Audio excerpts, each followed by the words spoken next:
Welcome to this Visual Basic tutorial. Before we dive into today's lesson on Visual Basic programming, make sure you have Visual Studio installed on your computer. You can find the Visual Studio installation link below. This course is led by Bob Tabor from Developer University, who will guide you through each step of the learning process. Now, let's get started.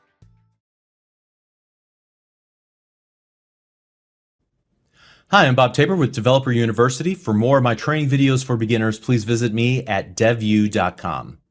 In this lesson, I want to show you how to build a super simple Visual Basic application, a Hello World application. It'll simply display the message Hello World in a console window on your computer. Now, I'm not going to attempt to even explain why I'm doing what I'm doing. The focus will purely be on what and how I'm doing it. In other words, I want you to focus on the workflow at this first pass. How to create a new project. Where do you type your Visual Basic code? How do you test your application and actually see it running as you're building the application?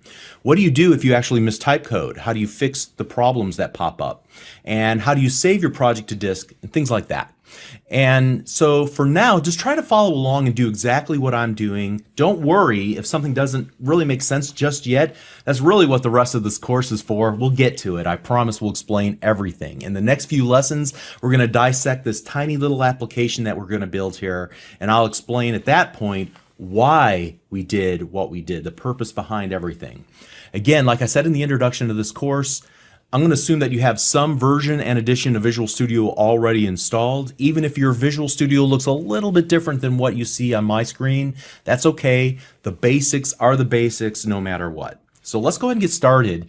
And I'm going to go to the File menu and select File, New Project. That'll pop open the New Project dialog. And this is important. If you get lost on this step, you're going to be lost, significantly lost. So take a moment and really pay attention to what you're doing here. Make sure you're in the installed templates here on the left-hand side. You're going to see a number of languages and tools over here now beneath the word templates. You must make sure that you have selected Visual Basic. If not, you're going to wind up with a weird template and you're not going to know what to do next. I've gotten enough comments through the years to know that this is a frequent mistake that people make. So make sure that you select Visual Basic, and then you'll see a list of template types. And we'll talk about what templates are a little bit later in this course, but for now we just want to make sure to select Console Application. We're going to use the console application template pretty much exclusively throughout this entire course until we get to the very end. And so you'll always want to make sure to choose console application. The next thing we're going to do is give our new application a name. Now, when we change the name, there will be some changes to the solution name here below it.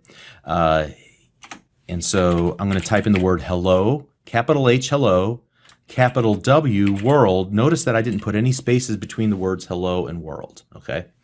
And then you'll see that that same word is typed here. I'll show you what that means a little bit later on. By default, it's going to put your new projects into your documents folder. And so for me, my user on this computer is Bob, and Bob has a documents folder. You're probably familiar with that.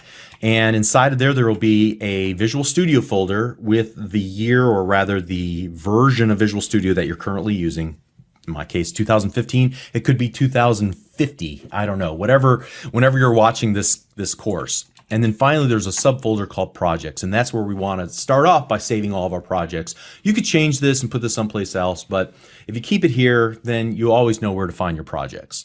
Now, if there's any other selections to be made here, and it might depend based on which edition and version of Visual Studio that you're actually using, just make sure that if there's an option to create a directory for the solution, make sure that that is turned on, but everything else can be turned off. You can ignore every other little message that pops up. We'll click the OK button to create our new project. Visual Studio goes off and does some work for a moment or two. And ideally, you have this little window in the upper right-hand corner called the Solution Explorer visible This is going to show you all the files and things that are associated with the project. We'll come back and talk about that later. Here in the main area, you'll see a tabbed area called module1.vb, hopefully opened up. And inside here, we're going to make some room for ourselves. We're going to put the little caret there on line 4. I'll hit the enter key on the keyboard a couple of times just to make some space for what comes next. We're going to type in some code. And I'm going to type in the word console because I want to work with a console window. And I'm going to hit the period key on the keyboard, and I want to write a line of information to the screen. So I'm going to use this write line method. We'll talk about methods in just a little while. Write line, and I'm going to give it the message that I want to be typed in. So I'm going to use double quotation marks, and I'm going to type the word hello space world. Whatever I type inside of these two double quotes, this will actually be displayed to screen. We'll come back to that in just a moment. And then I want to make sure to write one more line of code, console dot, and you'll see little windows pop up with information and messages. It can be distracting at first, but actually this all comes together and it becomes one of the most useful features of Visual Studio. So ignore it for now. We'll pay attention to what it is a little bit later. Just type all the way through what I'm telling you to type right now. Read line. And then we're going to use an opening and closing parentheses, but nothing inside of it this time. Okay, so the next thing we want to do is save our work. And I'm going to hit the little icon on the toolbar, save all. It has two little disks next to each other. And you'll see the little yellow line here turns into a green line, letting us know that everything's been saved. And then you should be able to find a little green arrow with the word start next to it here on your toolbar. Now, sometimes you may not see these based on some of the default settings, or you may have accidentally moved some things around. Just about everything you see on the toolbar can also be found in the menus. So for example, in the File menu, there's a Save All option, and then in the Debug menu, there's a Start Debugging. So if there's something that you don't see on your toolbar that you see on mine, just look through the menus and you might find it there. But ideally, it would be here on your toolbar. I'm going to click the Start button. And you'll notice that the appearance of Visual Studio changes a little bit, and then off to the side, a console window pops up with the word Hello World with a blinking cursor. Awesome.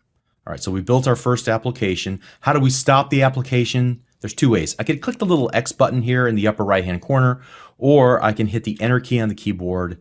The application will stop executing, and now we're back into edit mode in Visual Studio. Back here in the code where we can modify it and make changes. So you can see that Visual Studio is now returned to its original state. And you might see some other windows pop open from time to time. You can safely ignore those for now.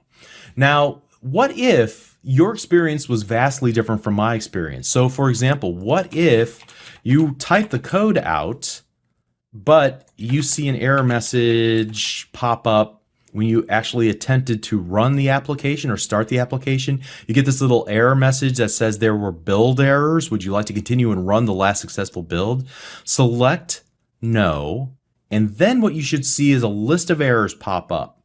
A list of errors here in a little window called the error list. And in this particular case, you can see that I get a little notification of the issues, and if I were to click on one of them, it would take me to the line of code where that error was actually manifested. Now, the error list popped away, but if I hover or click on the error list here in the bottom, it will pop back up for me, so it goes away, it pops up. All right, so you can feel comfortable with moving around Visual Studio to that extent. Also, if I hover my mouse cursor over this little red squiggly line, it will say that there is a declaration expected. Now, the reason for this particular error is because you wrote the code in the wrong place. You may have placed it between the module and end module keywords, but not between the sub and sub. Again, ideally, this code belongs right here between the sub main and the end sub. You need to put it right there in the middle. And so that's probably one of the first and most important messages, is that it matters where you type your code. And I'll explain what a sub is versus a module. There are other kinds of code blocks, as we'll come to understand as we continue through this series.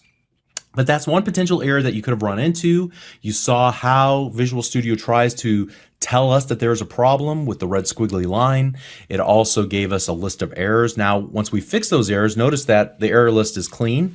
So you can see also that it tells us that there's 0 errors with our code. Awesome. All right, so maybe you had a different problem. Maybe you see an error that looks something like this, and you get a red line completely underneath it. You try to run the application, you get that same little "there were build errors" message in a message box. You click the no button, and you see something like readline. Notice there's no L in readline, is not a member of console. Now, admittedly, since we don't know Visual Basic very well at this point, the messages are not as helpful. But the fact that the error is happening on this line means that we can take a moment and really try to investigate what the problem is. And in this case, if you really look at it carefully, you'll notice that I'm missing the L in readline. So precision is extremely important as you're typing code. You have to type exactly what I type in order to get the results that I get. So even if you deviate by one little character, it can unfortunately stop the execution and the compilation of your code. So in this case, we just have to add the L in readline and we're good to go again. You could experience something similar, if we misspell the word console. In this case, you'll see that console is not declared. It might be inaccessible due to protection level. Now here again, the problem is we misspelled the word console, but once we fix it, then the error will go away and we can run our application again. All right. Or perhaps you didn't use you didn't use double quotation marks, and you see that hello world has no double quotation marks around it, and you get 2 different error messages whenever you attempt to run the application. One says something about a comma, the other one says hello is not declared. It might be inaccessible. Again, since we're not as familiar with Visual Basic at this point, the messages might throw us for a little bit of a confusing loop. But the remedy is easy. Again, precision is important. We have to surround that message, in this case, with double quotation marks. And I'll explain why in an upcoming lesson, what that really is telling Visual Basic, the Visual Basic compiler. All right, but that's how we would fix that issue. So again, I think that making sure that you follow my instructions carefully, making sure you type the code where I type it, not outside of one of the code areas like I've designated, like I've tried to call your attention to, but rather in the right spot, and then making sure you spell everything correctly. That is the key to moving forward. Whenever you run into issues, it's probably not Visual Basic, or you have a problem with Visual Studio. Some people will say, is my version of Visual Studio different than yours because I've typed this out and it won't run for me? And invariably what happens is they've done something incorrectly when they typed in the code. So typing in code is an exercise in precision. You got to make sure that it's exactly what you see on your screen and what you see on my screen is identical. Okay? All right, so assuming you got this to work, then you're well on your way to building applications. You've already learned some of the most important lessons so far, whether you realize it or not. As you undoubtedly learned in this lesson, writing Visual Basic code is an exercise in preciseness. However, frankly, Visual Basic is probably the most forgiving of programming languages because it will always nudge you in the right direction, at least as often as it can. Or at the very least, it's going to show you where the problem was by putting a little red squiggly line or something along those lines, giving you errors in the error list that you can work from. So in the following lessons, we're going to begin focusing on 2 things primarily. First of all, why we did what we did here. What happens whenever we create a new project? What happens when we click the Save All button? What happens whenever we click that Start button to actually run our application? So that's number 1. Number 2, we're going to focus on the syntax of the Visual Basic code that we wrote. So if preciseness is required, then you're going to need to have some explanation as to what all the words and the symbols that we've been using here, the use of the period, the use of the opening and closing parentheses, the use of the double quotation marks. What do all these mean? And honestly, it's really easy once you get started.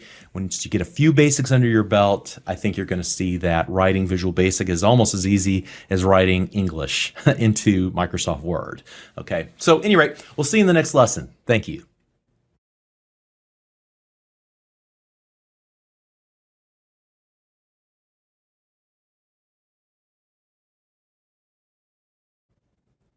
Hi, I'm Bob Tabor with Developer University. For more of my training videos for beginners, please visit me at devview.com. In this lesson, we want to start with the process of dissecting this tiny little application that we created.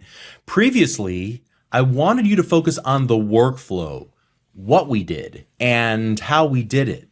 Now, I want to focus on why we did what we did. It's crucial that we cement these ideas in your mind because they really provide the basis, the foundation for everything else that comes next after this. So what I want to do is start on the inside and work our way out. And whenever you learn how to write applications with Visual Basic, learning the syntax of Visual Basic, or in other words, learning the nouns and the verbs and the punctuation of the programming language is really just half of the battle. The other half of the battle is learning about related pre-built functionality that's available to the programming language. So in our case, Microsoft has created something called the .NET framework. And while that sounds a little mysterious, it's actually not all that bad.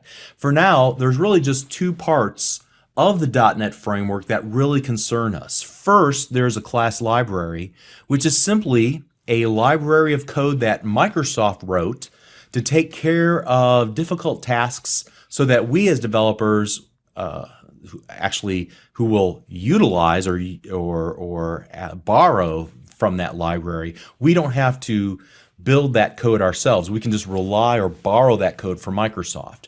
So there's this library of code to help with things like math operations or working with text or displaying things to the computer screen or transmitting information over the internet and a ton of other stuff. So that's the first part, the class library, which is part of the .NET framework. The second part is called the .NET framework runtime. It's also known as the Common Language Runtime, or the CLR.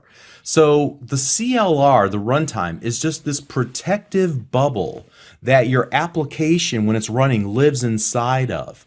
And I use the term protective bubble because the CLR, the runtime, it takes care of all the low-level details so that you, the developer, can focus on what the application does and less about interacting with the computer's operating system, with its memory, with its hardware, and so on. And furthermore, the CLR, it provides this layer of protection to the end user so that you, the malicious, evil software developer, you can't really hurt the end user's computer, at least not without them asking permission if you can delete their whole hard drive, okay? So they'll have some knowledge or some ability to say, no, I don't want to delete the entire hard drive. So for right now, it's really the .NET framework class library, the first thing we talked about, that I want to focus on because we're writing code. So whenever we typed in this phrase, console.writeLine, we were using some code in the class library that knows how to display text in a Windows command line window. And then all we have to do as the programmers is actually say what it is that we want displayed to the end user. And so we're just focusing on the important part. These are the words we want written out to the screen. Everything else, how is actually written out to screen? Well, that's the part that Microsoft takes care of for us because they wrote a library of code that we're able to borrow or use. So this next line of code is also important. Here we're telling our application to wait for input before continuing to execute. So here again, we're calling a method inside of the .NET Framework class library that expects input from the end user. Now, we don't have to actually go through the hard work of listening for keyboard strokes and worrying about the signal as it's passed through the operating system and worrying about the hardware of the keyboard. All of that is abstracted away from us. All we got to do is say, we want to wait for the user to actually do something on the keyboard before we continue on, okay? So what happens if I were to actually say, let's ignore this line of code? And to do that, what I'm going to do is add a code comment, and I can use a single quote mark in Visual Basic as a way to comment out a line of code. This means that I want you, the compiler, as you're running my application, to ignore this line of code. We're essentially deleting it, but we're leaving it in the source code. I could have just deleted this out completely, so I'm going to select it all with my keyboard by hitting the arrow keys. I use the arrow keys a lot. You'll want to use those, as well as the home and the end key, so I can jump to the beginning of the line and the end of the line for any line of code. And I can also use the arrow key to move back and forth inside of the code. So here I'm going to hit the home key and then hold down the shift key and then hit the end key to make a complete selection, and then I can hit Control X on my keyboard just like I do in any Windows application to actually delete that line of code. And yeah, I could have done that. However, now it's gone and I can't ever add it back in. I'd have to retype it. So commenting out the line of code is the preferred way to actually do an experiment without deleting your code completely, but you're saying ignore this line of code whenever you're actually running my application. Okay. So now what happens if we were to run the application, but we left out that console.read line? Let's go ahead and run the application by clicking the start button. And it executed in a fraction of a second, and then it ended. All right. So without pausing the application, saying we need to wait for an end user to hit the enter key on the keyboard, the application executes and it's finished in a fraction of a second. All right, it flashed on screen and then went away. And so that's why we need both of these lines of code in order for our application to work the way that we had expected. Okay, so let's talk about the position of the code. You'll recall that I made sure in that previous video to emphasize that you have to put the code in the right place in order to get the same results that I got on my screen.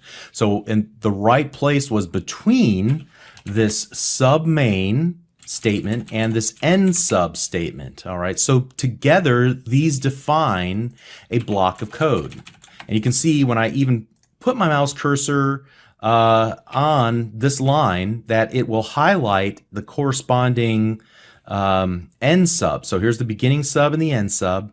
Furthermore, I can hover my mouse cursor off to the left-hand side with this little minus, and notice that it will highlight in a very, very light gray color the entire section, saying that this all belongs together as one block of code.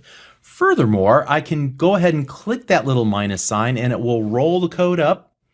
And you'll notice that now we're going from line 1, 2, 3, and then we jump down to 10. Where did 4 through 9 go? They're actually rolled up together in this little section, and I can hover my mouse cursor over it and we can see the full definition for that sub main in a little window that pops up underneath our mouse cursor. But essentially what we're saying here is that this code all belongs together in a single code block, and this code block has a name. We've given it a name called main. And once it has a name, we can call it by its name.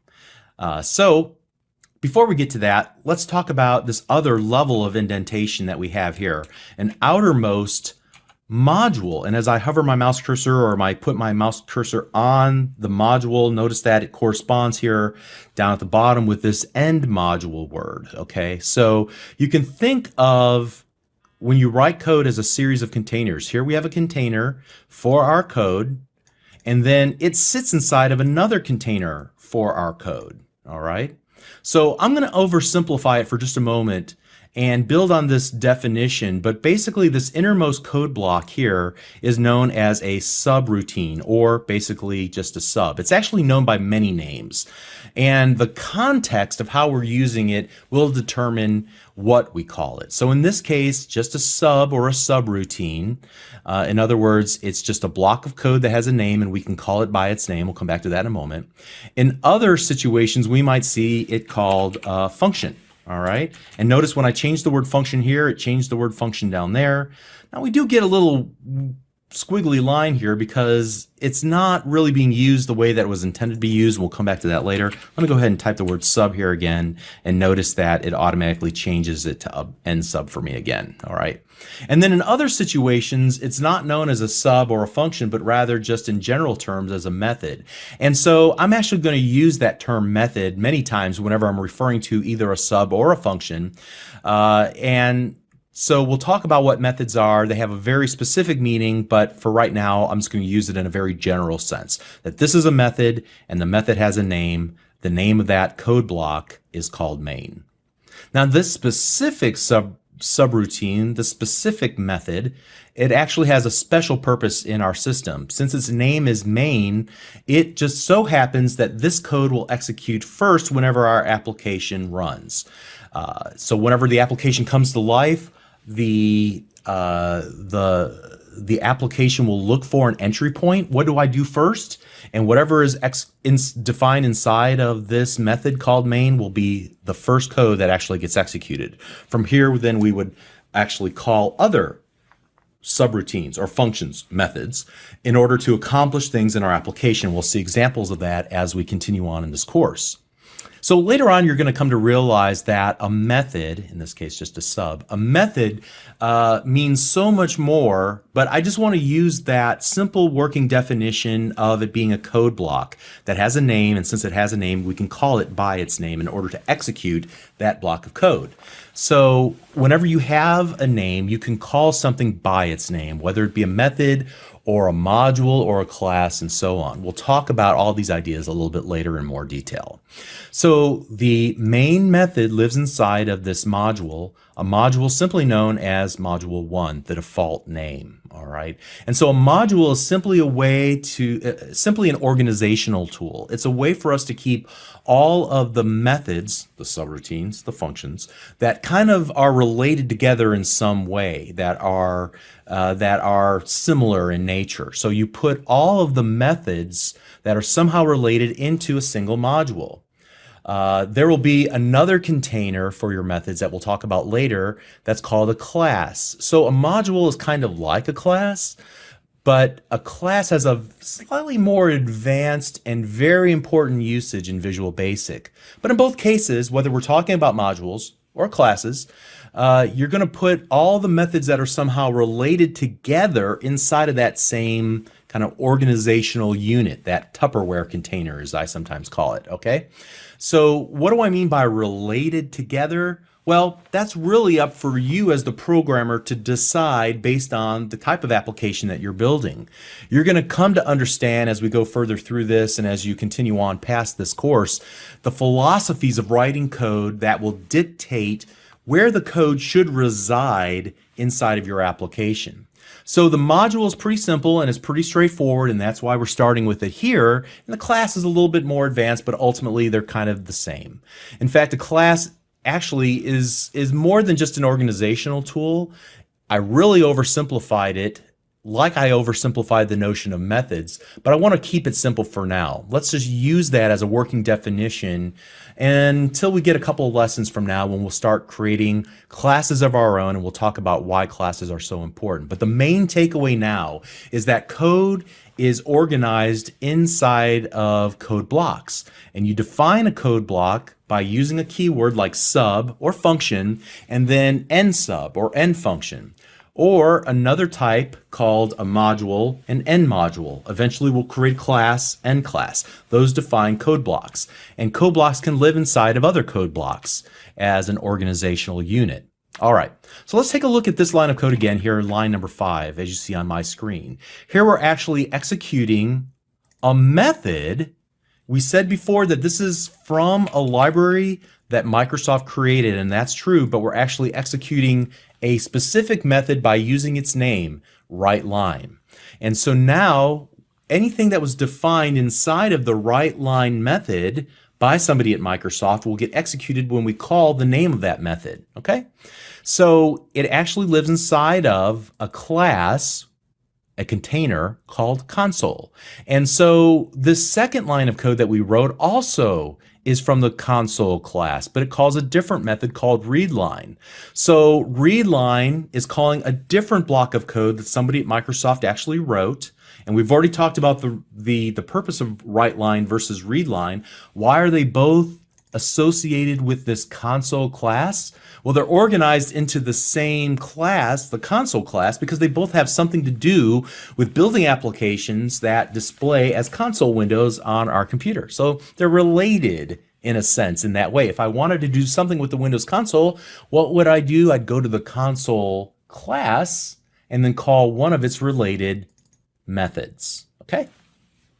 And the way that I do that is by accessing the methods of class using this little dot operator, all right, the period on our keyboard. So here we're able to say essentially module1.main, except in our case we're saying console.writeLine or console.readLine. So this little period is actually known as a member accessor. In other words, we can access a member of the console class by using a period, and then after the period, the name of the class, the period, then we can look at all the members of that class, the members being the various methods and other things that were defined inside of the console class, all right? And then we can actually type the name of the member, in this case, the WriteLine member method versus the readLine member or method in order to execute it, all right?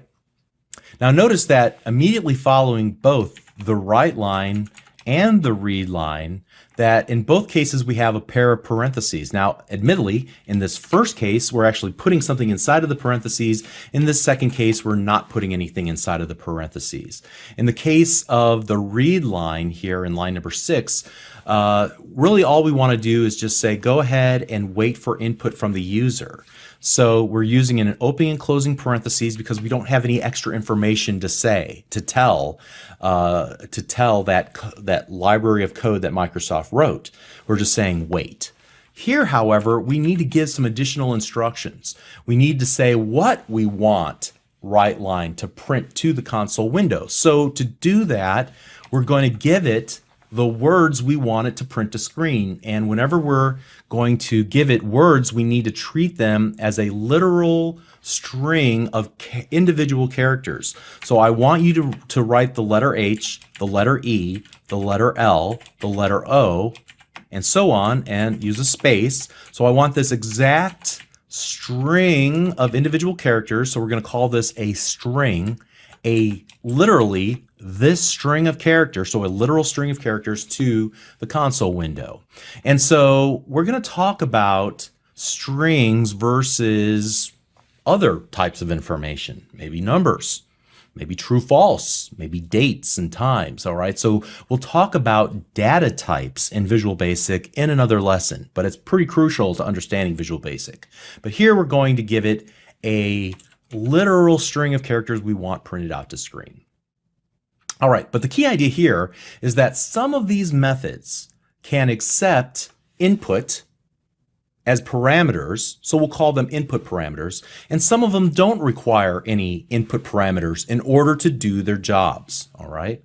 So we're going to come back to the notion of methods in the future and how to pass data into methods, just like we did here with Hello World in line number 5, and the significance of the double quotes. But just know that whenever you see a set of parentheses after a word, the method is being invoked. So the parentheses are actually a special tool inside of Visual Basic called a method invocation operator. We want to invoke the method. We want to say, do it, run, go, do your job. And here we'll provide you some extra information in the form of an input parameter, okay? So that's the purpose of the open and close parentheses. So Visual Basic is really lax about some things and is pretty strict about some other things. In some programming languages, you could stretch a single line of code onto multiple lines because the line of code is so long that it might run off the visible area here inside of your code window. And now, in some cases, like in C#, you can do that automatically. You don't have to do anything special. However, in Visual Basic, it's not the default behavior. If I were to try and separate this single line to two lines of code, the single instruction onto 2 lines, I'm going to get a bunch of errors, all right? In Visual Basic, by default, a single line represents a single idea, a single thought. It's like a sentence in the English language. And to separate these onto 2 separate lines, you're essentially creating 2 sentences without using the correct punctuation, all right, if that's the right analogy, okay. But you can actually do this if I had a really long line of code and I needed to separate it so I don't have to scroll off to the right-hand side of the screen every time that I wanted to read my code. I can use what's called a line continuation character in Visual Basic. So it's simply an underscore. So in this case, I'm able to say console, and then hang on a second, let me use an underscore, right line, okay. And I might use some indentation here just to make it obvious that these two kind of belong together, all right, but that's not necessary. So in this case, this would be kind of silly to actually do this, so I'm going to remove it, but you can use an underscore character, and we will throughout this course to split up lines onto multiple lines to make it more readable so that it doesn't go off to the right-hand side of the screen. Additionally, I can kind of do the opposite, where I can put multiple lines of multiple instructions on a single line.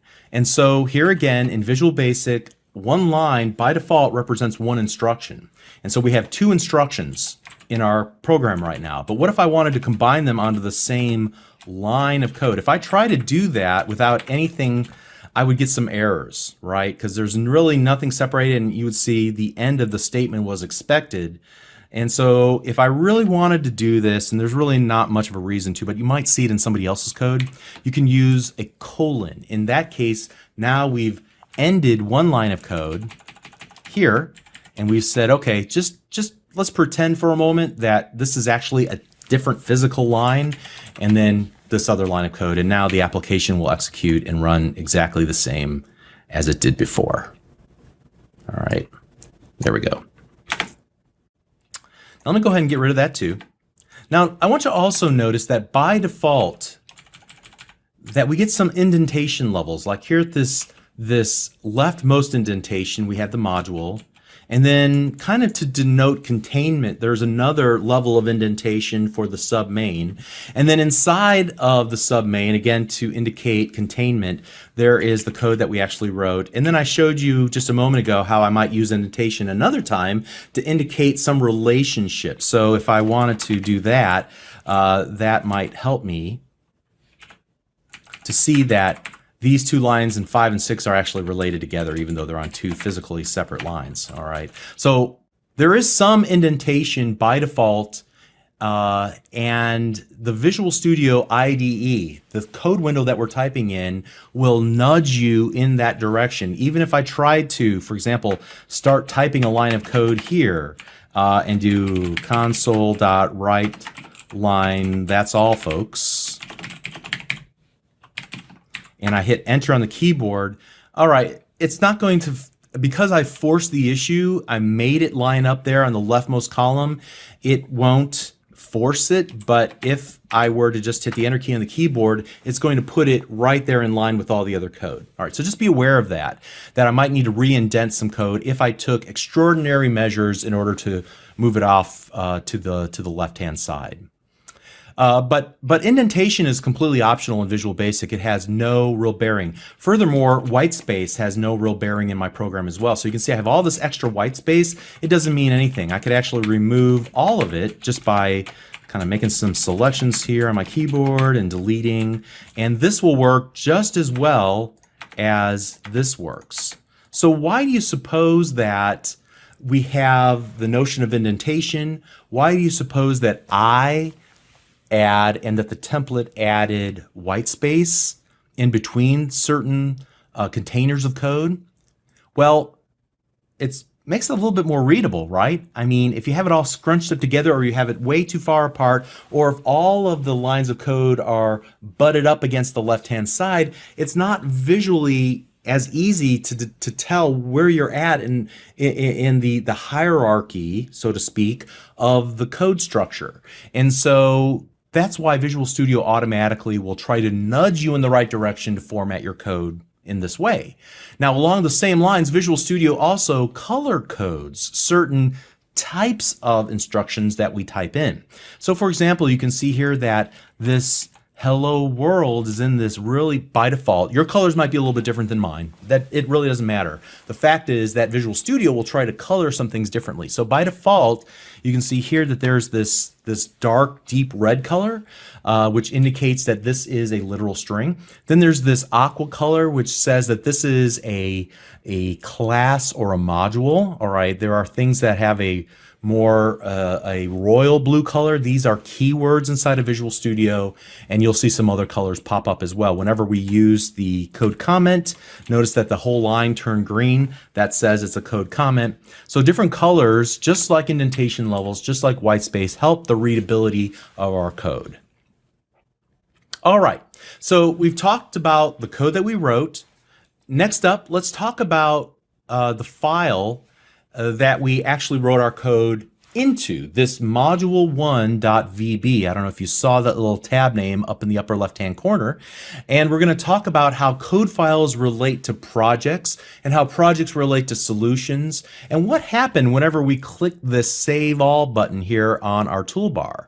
And then we'll talk about what actually happened when we ran our program then in the video after that. So there's some important concepts that you're going to learn about project management and about compilation in the next two videos. Make sure you watch them. We'll see you there. Thank you.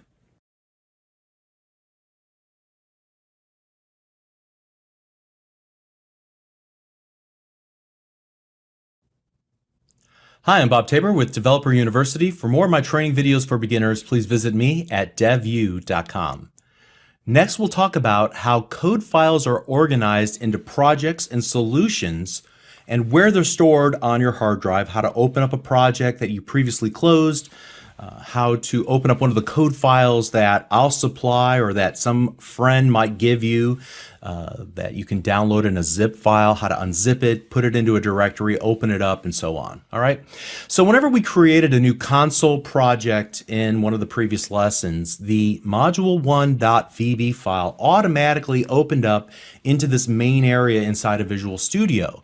And that's one of the things that project templates do for us. They provide a great starting point for the type of application that we want to build, including files, boilerplate code. So it gave us this module 1, sub, main, and sub, and module. Gave us a little boilerplate code. And then also it added some settings. We don't see them right here, but there are some settings that are stored here in this app config and in this hello world file that you see listed here in the Solution Explorer, and some other resources depending on the type of template that we choose. All right. So this little tab here at the top, in my version of Visual Studio, it's a dark blue tab. It really depends on the colors you have selected. And again, your version of Visual Studio might show it a little bit different than mine. But at any rate, it indicates which file we're currently working on here inside of the main area. If we were to add an additional file to our project, there are a couple of different ways to do that. We could open up multiple files here and have them all open at the same time, but only view one at a time. We'll look at some maybe window management accidentally as we go through this course, and you'll see. But before, again, a more thorough explanation of how to utilize Visual Studio and get the most out of it, you'll want to watch an entire course just on the Visual Studio IDE itself, okay? But at any rate, that tab has a label inside of it, and it indicates which file we're currently working on. So our Hello World program right now only has one code file, like I said a moment ago, but as our applications become more complex, we're going to organize our code into potentially many files inside of the same project. Now, if you take a look over here, and I've already referenced it once, there's this window called the Solution Explorer that by default is kind of docked up in the upper right-hand corner of Visual Studio. And it basically has a tree-like representation, a tree-like view of the items in our project and how it's related to our solution. Now, as I said at the outset of this course, this is not intended to be a tour of Visual Studio. There are going to be other resources on Microsoft Virtual Academy that can help orient you to Visual Studio, but the Solution Explorer is the most important part of Visual Studio, in my humble opinion, next to the main area where we're actually going to type our code. Simply put, this Solution Explorer is our main navigational device to the other files and the settings that comprise our program. So as you can see here, we have a module1 If I were to close this tab in the main area by clicking the little X button off to the right hand side, and there's nothing now in the main area, I could open that file back up by just finding it here in the Solution Explorer and then double clicking it, and there you go. We're back into our module1.vb. So files and important settings are organized into projects, which are then compiled into a single .NET assembly. We'll talk more about compilation in .NET assemblies a little bit later in another video. Okay. Furthermore, one or more projects are organized into solutions. So in many cases, as you're getting started, you're only going to have one project inside of one solution, okay? But as you build more complex applications over time, it's highly likely that you're going to manage multiple projects that are somehow related inside of the same umbrella called a solution. Again, the reason for that might not be obvious today at this moment, but as you continue learning about Visual Basic beyond this course, I think you're going to find that as you build more complex, business-oriented applications, this becomes a crucial code management strategy to put things in different projects, depending on the functionality and the role of that code inside of the larger software system that you're building. All right. Again, that's a topic for another day.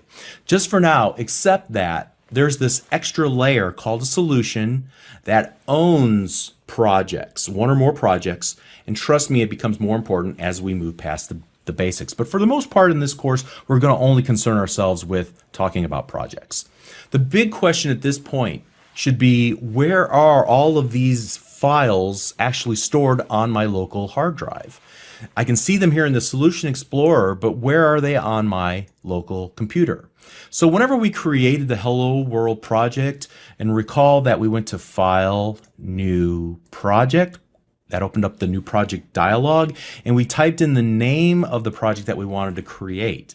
And then I also called your attention to the fact that that there's this location here, and that this would be by default where our code is actually saved. All right, so by default it's going to put it in the current user's documents folder. So if you have multiple users on your system, then it's going to be whatever user you currently are logged in as. In my case, I only have one user on my computer, the Bob user, me, and Bob has a documents directory. And inside of that documents directory, there is a Visual Studio, and then in my case, 2015, it could be 2016, it could be 2050 if you're watching this, 35 years from now, okay.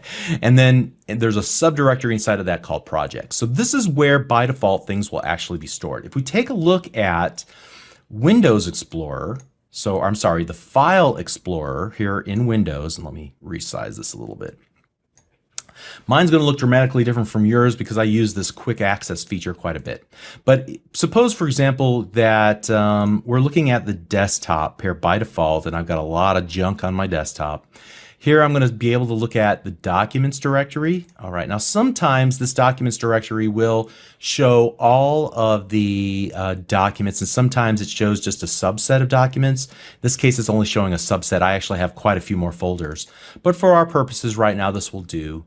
We see that there's this Visual Studio 2015 folder for my situation, for my case. Inside of that, then there are a couple of subdirectories. There's the project subdirectory. Now, again, let's just ignore this version of this and go back to the quick access where we're going to get to my documents directory. You'll see everything in documents. We'll go into Visual Studio 2015. Then we're going to go in and we see quite a few more folders. We'll go into projects and there we are. There's the Hello World folder. All right. And as I add more projects, they're going to fill up this projects folder here. And it's important to note whenever you create a new project, you can put it anywhere on your hard drive that you want. I just usually accept the default, at least to begin with, unless I'm very purposeful in what I'm trying to accomplish. Maybe I want to put it someplace else because I want to work in a team environment and we're all agreeing to put our code in a specific place or use a tool that really kind of pushes us, nudges us towards a different file structure. Be that as it may, we'll come back to that idea some other day. All right.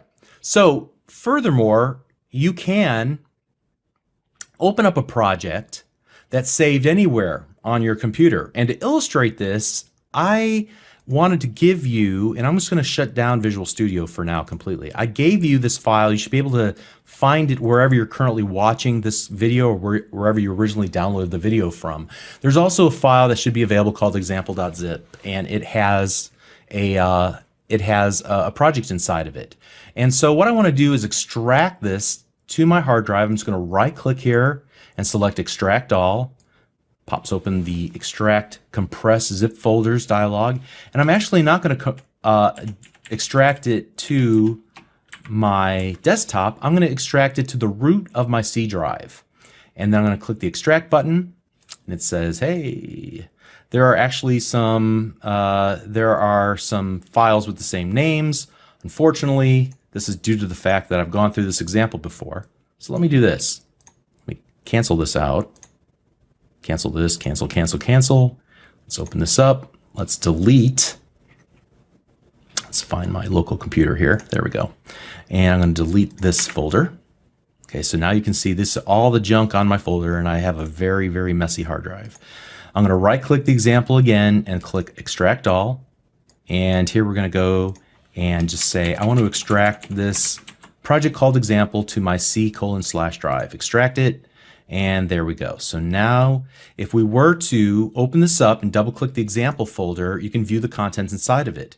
And you see inside of this another example folder and an example.sln file. So this second example folder actually contains the project. And this example.sln file is the solution file.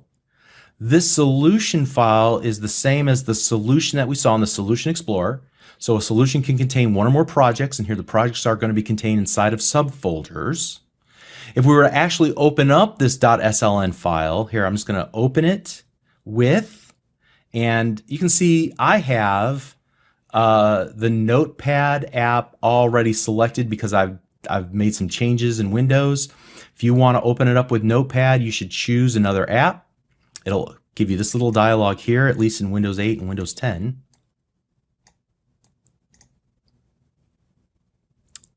All right, so we're going to open with, and here you might see some options.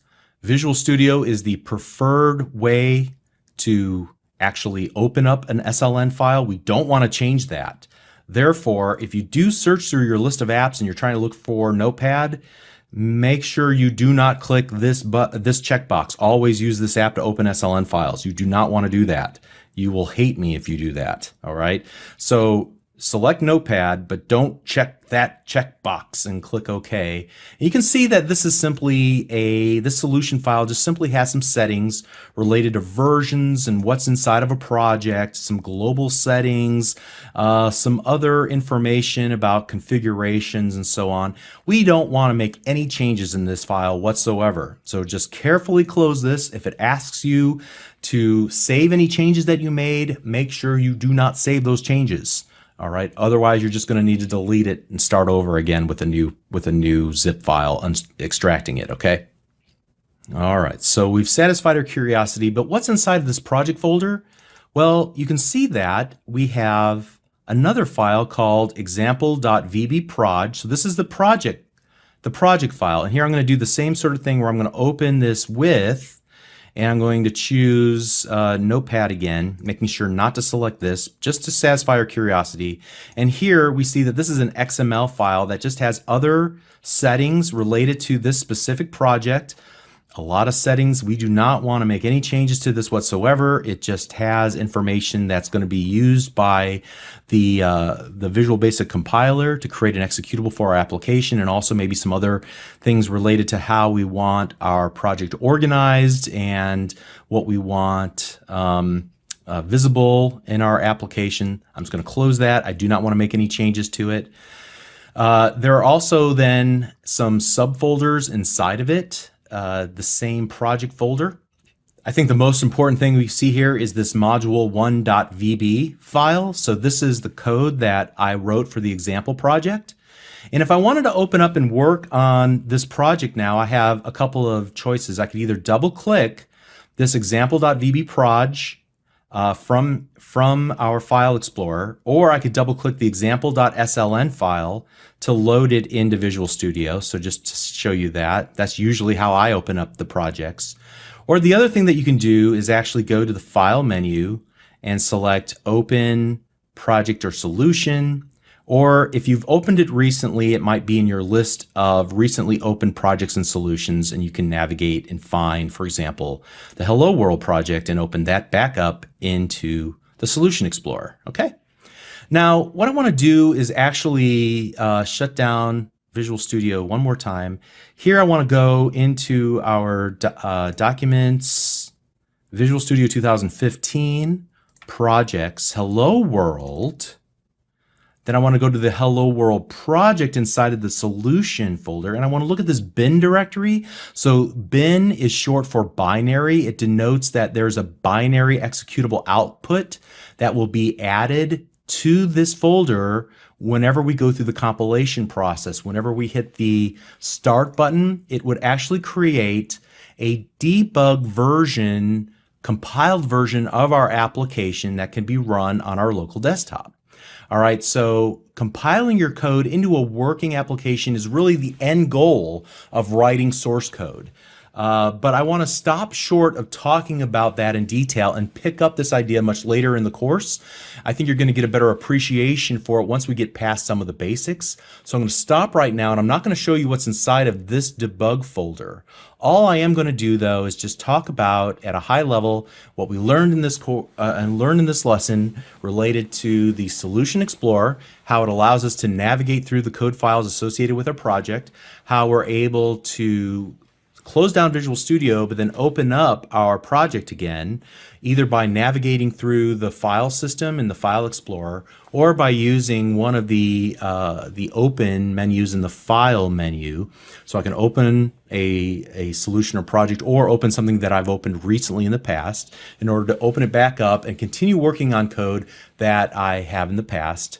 We talked about the file structure and that you can save your projects and solutions anywhere on your hard drive, but by default, it's going to put them in your current user's document / Visual Studio / project subdirectory so that it keeps them all nice and organized.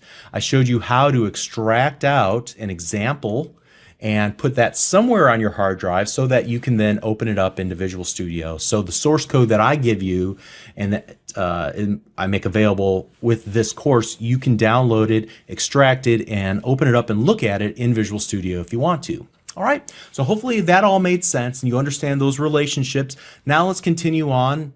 And again, we're going to focus on just that little Hello World application, but you can see how that's branched off into so many conversations now that are vital to our fundamental understanding of what's going on as we build applications in Visual Basic. All right, we'll see you in the next video. Thank you.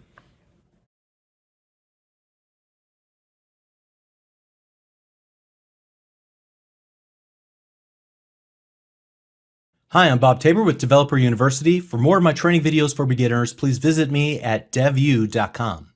In this lesson, I want to get back into the Visual Basic syntax itself, and I want to talk about declaring variables, choosing a data type for your variable, and then initializing variables. So to begin with, as you can see in Notepad on screen, I have a little algebra problem that I want to throw at you. And even if you've taken an introduction to algebra, you should be able to solve this one pretty easily, right? So here I just want to solve for the value of x. So without a whole lot of thought, hopefully you can take a look and see that, well, the value of x must be 7, right? So using that same thought process now, take a look at this Visual Basic code. All right, so x equals 7, y equals x plus 3. Console.writeLine y. What do you think will be displayed in the console window when we execute this Visual Basic code? Well, probably the value 10, right? So you just read Visual Basic without any help from me. It's pretty common sense, right? I mean, it for the most part makes sense what you're trying to accomplish once you understand, for example, console.writeLine. So first, as far as Visual Basic is concerned, the x and the y in this situation are referred to as variables. And so a variable is simply a bucket in your computer's memory that's capable of holding a value. So you can put you can put values into buckets, or rather into variables. You can take values out of variables or the buckets, all right? And then suppose I put something in the bucket, I can put something else in the bucket and cover up or eliminate the original value, and now it has something new in that bucket in the computer's memory, that variable. All right, so this particular case has these buckets just holding numeric values, but we could create buckets that are just the right size to hold any kind of data. So for example, we can create a bucket that's just the right size, a variable in the computer's memory that's just the right size for strings of individual characters, so strings, very big numbers, very small numbers, true, false, dates and times, and numbers that have values after the decimal place, and a lot more. So there's a lot of different kinds of data types that are available in Visual Basic. And so in the case of this little code snippet that you see on screen right now, we would expect that both X and Y to hold numeric values. Now, these particular numeric values probably don't have any values after the decimal point, so that narrows down the kind of data or the data type that we would choose to store values for this particular application. Now, we know that X and Y should store numeric values, but we have to express that intent using the Visual Basic programming language so that when our code is compiled, it can be executed and carry out the instructions that we have in our mind. So the instructions that we give in Visual Basic will ultimately be executed by, remember that .NET runtime, what I call the Common Language Runtime, or just the CLR. And part of its responsibilities is to allocate space, buckets, in the computer's memory sufficiently large enough to hold the variables that we declare, to hold data, and we tell it what kind of data, the size of the bucket, in other words, that we want to create in the computer's memory.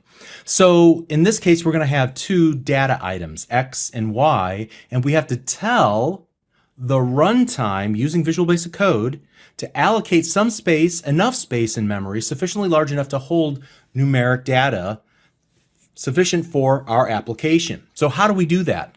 Well, we do that by declaring variables. So let me go ahead and get rid of this, and I'm going to create a new project.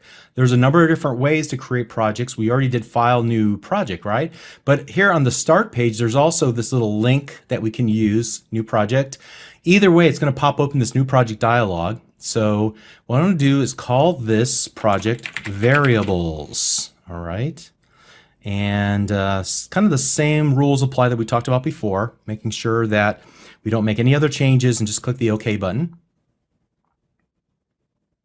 Now, the big takeaway from this lesson is that a variable is simply a bucket in the computer's memory that you can store data inside of, and then you can retrieve data out of it, and that you have to create the right kind of variable using a data type. We have to say what kind of data, what data type we intend to store inside of that variable that we declare.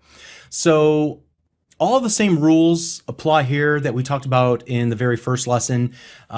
First of all, you have to type the code in exactly the way that I type it in. If you don't, you're going to get some kind of error.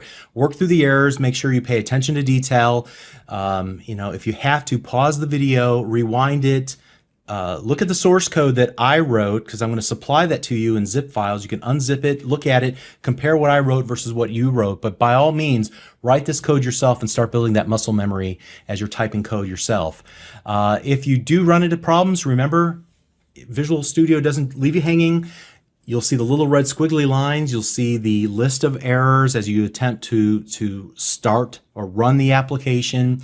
Those will all give you hints and clues as to where to look for the problem, and then just start developing that sense of being able to identify visually where the problems are in your code. You got to pay attention to the minutia, spelling, punctuation, everything that fortunately, people like you and I can understand, even if it's not spelled correctly or punctuated correctly.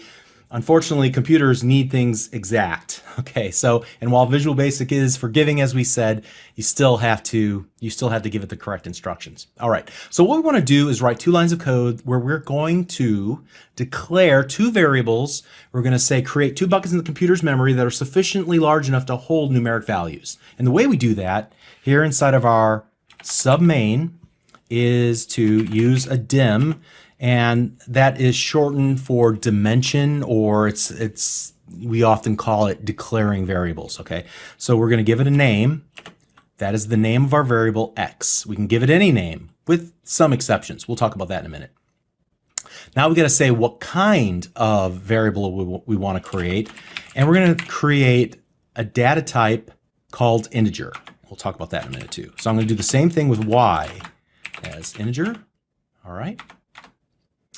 Now, to borrow from the explanation earlier in the lesson, we're officially asking the .NET runtime to allocate space in the computer's memory sufficiently large enough to hold 2 numeric values. One that we're going to label x so we can get back to it, to save new values in it, or to retrieve the values that are already inside of it, and y, another label for a different bucket, a different space in the computer's memory, so they will hold 2 different values potentially. All right.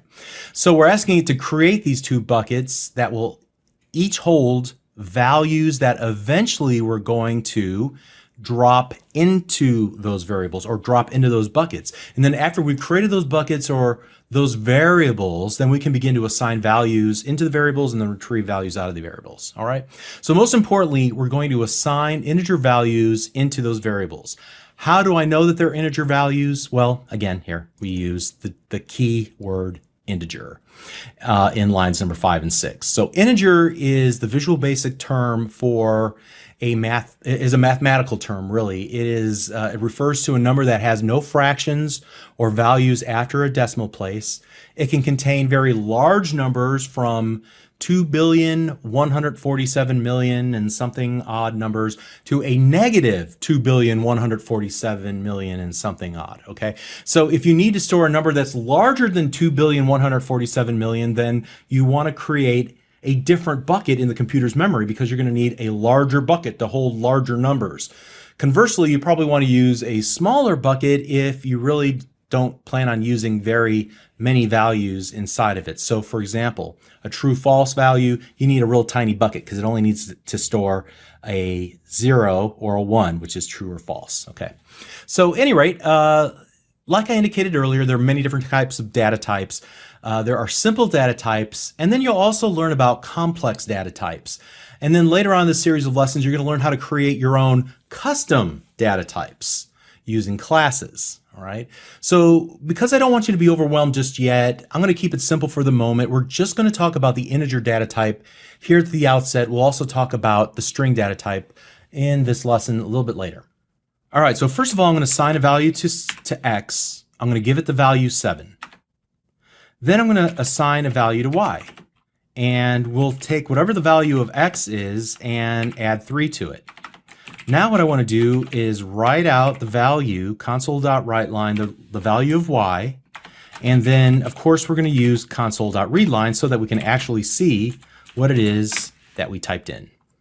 Okay, let's run the application briefly, and we already know what the answer should be. The answer should be 10, right? Based on the little notepad equation that we saw earlier. We essentially just recreated this, but using actual Visual Basic code in order to come up with the value 10. So what really was going on here?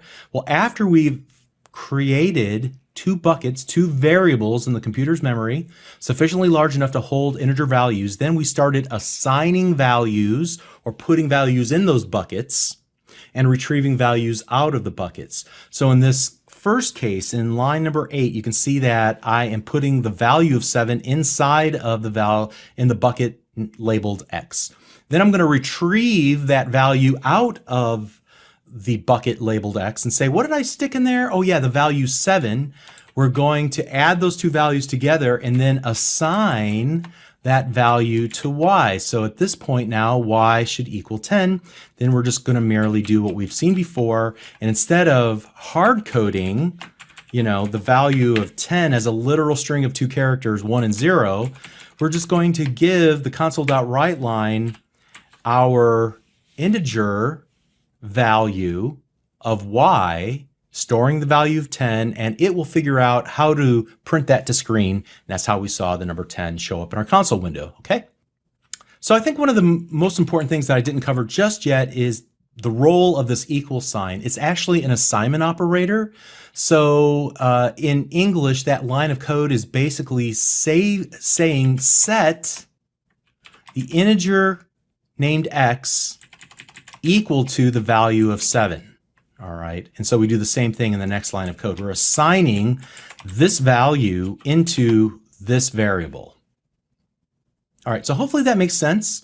What I want to do now is comment out all of these lines of code, and I can just go through here and one by one use the little single the single quote mark in order to comment all of these lines out. Or tell you what, I'm going to show you a shortcut. There's a tool here on the toolbar that allow me to do the same thing. So I'm just going to select all the lines of code with my mouse, and then I'm going to choose this little comment out the selected lines. Now notice that I can also use this keyboard combination. If I hit Control K, Control C, that's called a chord in Visual Studio. When you do it's like creating a chord on the piano, and it will also comment all the lines out. But I'm just going to click the button here on. You can see that it added a single tick mark to every line of code, thus commenting out the work that we've just done. I'll leave it here for your reference, all right? Now, I'm going to create a few empty lines here by just hitting Enter on the keyboard a couple of times. And now let's create another example. Here what I'll do is we're going to go console.writeLine, open and closing double quotes, what is your name? Question mark. On the next line, we'll go console.write. Notice I'm not going to use writeLine. We'll talk about the difference between the two here in a moment. Console.write, and then I'm going to use double quotes inside of that and say, type your first name, colon, space inside of the double quote. The next line of code, I'm going to create a bucket, or rather a variable called lowercase my, capital F in first, capital N in name as string. Okay, so let's talk about what I did here. Instead of using just a single letter as my variable name, I'm able to use a very long variable name. Furthermore, I'm able to use lowercase letters and capitalized letters in order to kind of give me a visual cue of where one word ends and another word starts. All right, and this is called camel casing. We'll talk about it in just a moment. And instead of creating an integer value, this time I want to capture from the user their name. Their name's not going to be stored in a bucket that can hold integer values, right? We're going to need to store strings of characters so that it can store Bob, B-O-B, okay? So that's what my goal here is, to retrieve the name of the user into this variable called my first name. And the way that I'm going to do that is through the use of the read line. And so we're going to use the read line in a slightly different way than we had before. So my first name equals console.readLine, okay? I'll explain what that does in just a moment. We'll make some more room. And then we're going to go console.writeLine, open and close, double quotes, type your last name. And here, actually, I don't want to do write line. I'm just going to do write. We'll go dim my capital L last, capital N name as string, my last name equals console.readLine. And then finally console.writeLine. And here, this is going to look crazy. I'm going to do hello, comma. I'm going to use an ampersand character, my first name, another ampersand that's under the 7 key or over the 7 key on your keyboard. And now I'm going to use an opening and closing double quote. But I'm going to put a space in between the two of them, all right? And this is just going to provide some spacing between the first name and the last name, like so. Okay, so let's go ahead and get started here at the very top of this and explain what this is going to do. First of all, what we're going to do is ask the person for the first name. When they type in their first name and hit the Enter key on the keyboard, then we're going to retrieve that value and stick it into a variable called my first name. We'll do the same thing with last name by creating a different variable, reading off the value and putting it into the value of the variable. And then we're going to do console.writeLine, and we're going to concatenate or append together my first name, my last name, and this literal string, hello, comma, space, using this ampersand character, which is the string concatenation operator in Visual Basic. It just means that you'll just tie together all of these individual strings, and we're using spaces here, like in this case, and in this case right here, in order to give the correct spacing between the various words. All right, let's run the application, and we'll go and walk through it and talk about what it does. All right, so here we go. What is your first name? Type your first name. Here, Bob. Enter. What's your last name? Tabor. Enter. All right, now I unfortunately forgot something very important in my program. What did I forget? Whoops. I forgot the console.readline. All right. So we can run it real quick again, and I also want to put one space here between the colon and that closing double quote so that it keeps it consistent between the first name and the last name. Let's run it again. All right, and here we go. What's your first name? Bob.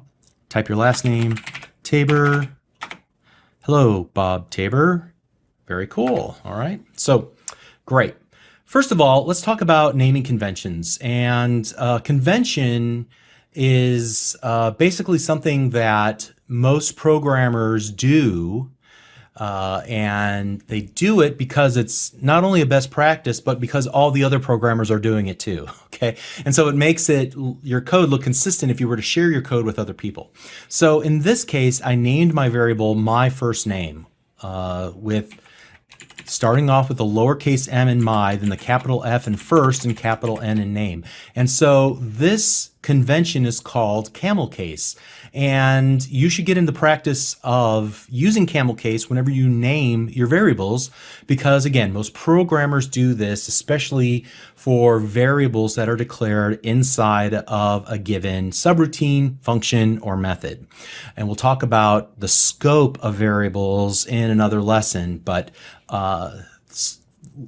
basically any variable that is of a local scope inside of a method, you should create them using this style of convention. You can name them anything you want. You should use long names and resist the urge to do what some books and some authors and articles that you might read online do, which is to use a convention like str first name. All right. The reason people do this is to remind themselves that this is a string. If your methods or functions are so long that you can't remember or you can't see their declaration in one page of code, then your methods are trying to do too much. But that's a whole other topic. Typically, you don't need to use that. It just muddies up the readability of your code. All right. So, and furthermore, if you were to hover your mouse cursor over a given variable, you can see pretty easily what the data type of that given variable is. In this case, my last name is declared as a string, as you can see there off to the right-hand side of the little bubble window that popped up underneath my mouse cursor. Okay, so the next thing that might have caught your attention is that we used WriteLine versus write here in lines 14 and 15. The only difference is that WriteLine will create a brand new line for the entire statement, whereas write will echo the characters that you have as input parameters, but it won't move automatically to the very next line. It'll just stay on that line. So that's what allowed us to say type your first name, and then as we began typing, it came off to the right side of the colon that we had added right here. Okay, So here we have requested now the actual name of the user. And this is where we're using the console.readline in a slightly different way. We're retrieving whatever the user typed on the keyboard, and when they hit the enter key on the keyboard, at that point, the readline method will have executed and take whatever values were typed in by the end user and then assign them to this variable. So we've seen console.readline used without retrieving values like so, but it has this second function where it will actually retrieve back the values if we're interested in those values that the end user types in, and we are in this case. So we do basically the same thing here, nothing all that different until we get to line number 24, where we start appending values together into our write line in order to display them nicely to the end user, to format that string nicely. Now there's two things that I want to point out about variables and about Visual Basic in general. First of all, Visual Basic is case insensitive.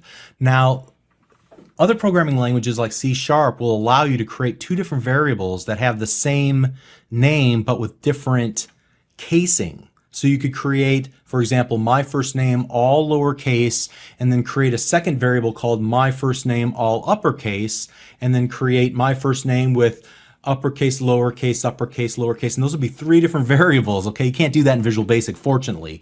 It makes it easy to step on yourself and to make mistakes if you're not careful when doing that in C#. So you can't do that in Visual Basic. That means if I were to do this, my dim first name as string, you'll see that I get a red squiggly line, and it says the local variable my first name is already declared in the current code block. All right, why?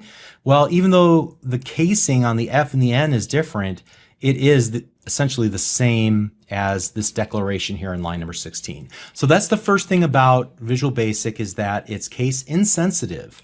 Now, when you type, sometimes Visual Basic will try to capitalize words for you automatically. So I'm not going to use the shift key at all as I type this. So dim, and notice when I hit the space bar, it made it from a lowercase d to a capital D. My other value as, and I'm going to hit the space bar and it capitalized the word as, and I'll hit integer and I'll hit the space bar and it capitalized the I in integer. So Visual Studio will capitalize words for you, but essentially that's a function of Visual Studio, not a Visual Basic. Now you'll also notice inherently that while it is case insensitive, you cannot declare the same variable twice. So that's the second thing that we noticed here a moment ago. And that's why this would not work. My first name as string will give us an error because we've already declared my first name here and case does not matter. So you cannot declare the same variable twice like you can in other programming languages. Okay.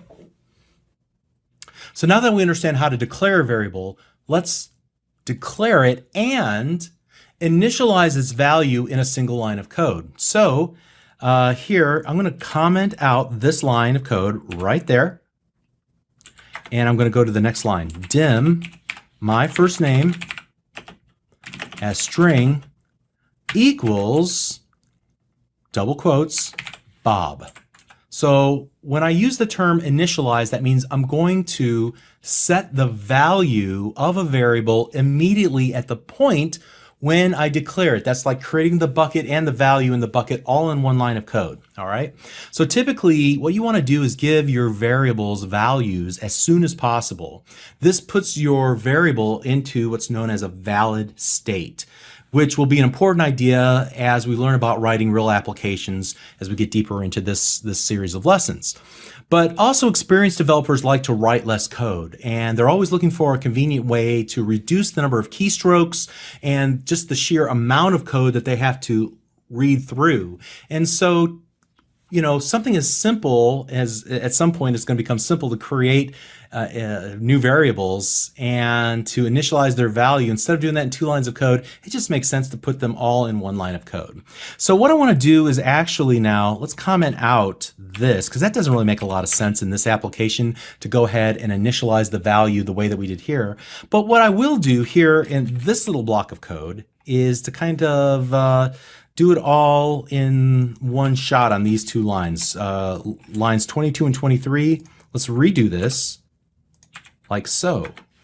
Dim my last name as string equals console.readline.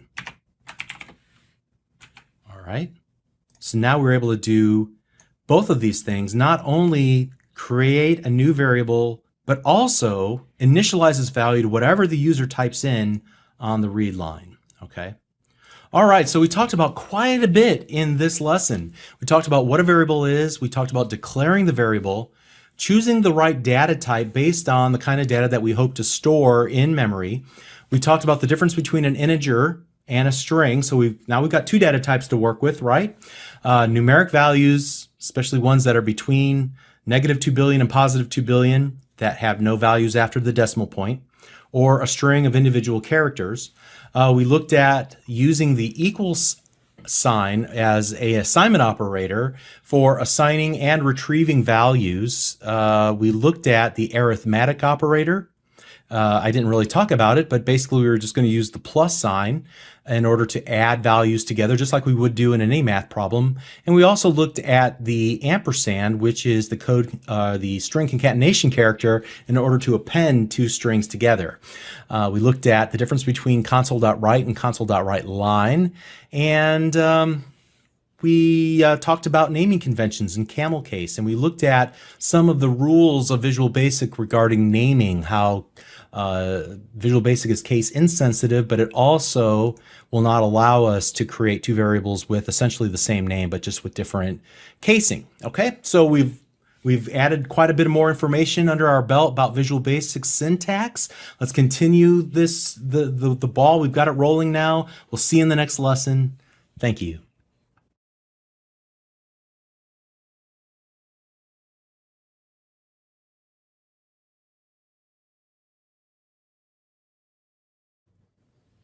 Hi, I'm Bob Tabor with Developer University. For more of my training videos for beginners, please visit me at devu.com.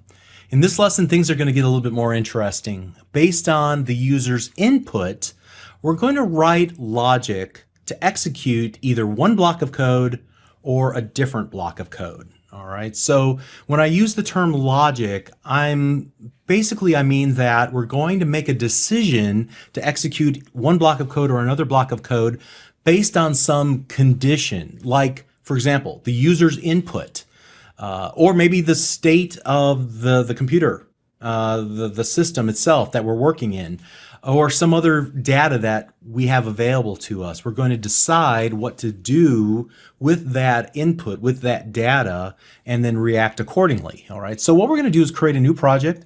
I'm going to call it Decisions. So again, Visual Basic Console Application. We're going to call this Decisions. And click OK. And I'm just going to start writing some code. So again, what you'll want to do is pause while I'm typing this and type it along with me, and then I'll explain what it does. Now, I'm willing to bet that you can figure out what this does even without my explanation, because at this point things are so easy. But let's go ahead and just write it together, and then we'll go on and talk about it. All right, so here we go.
Alrighty, there we go.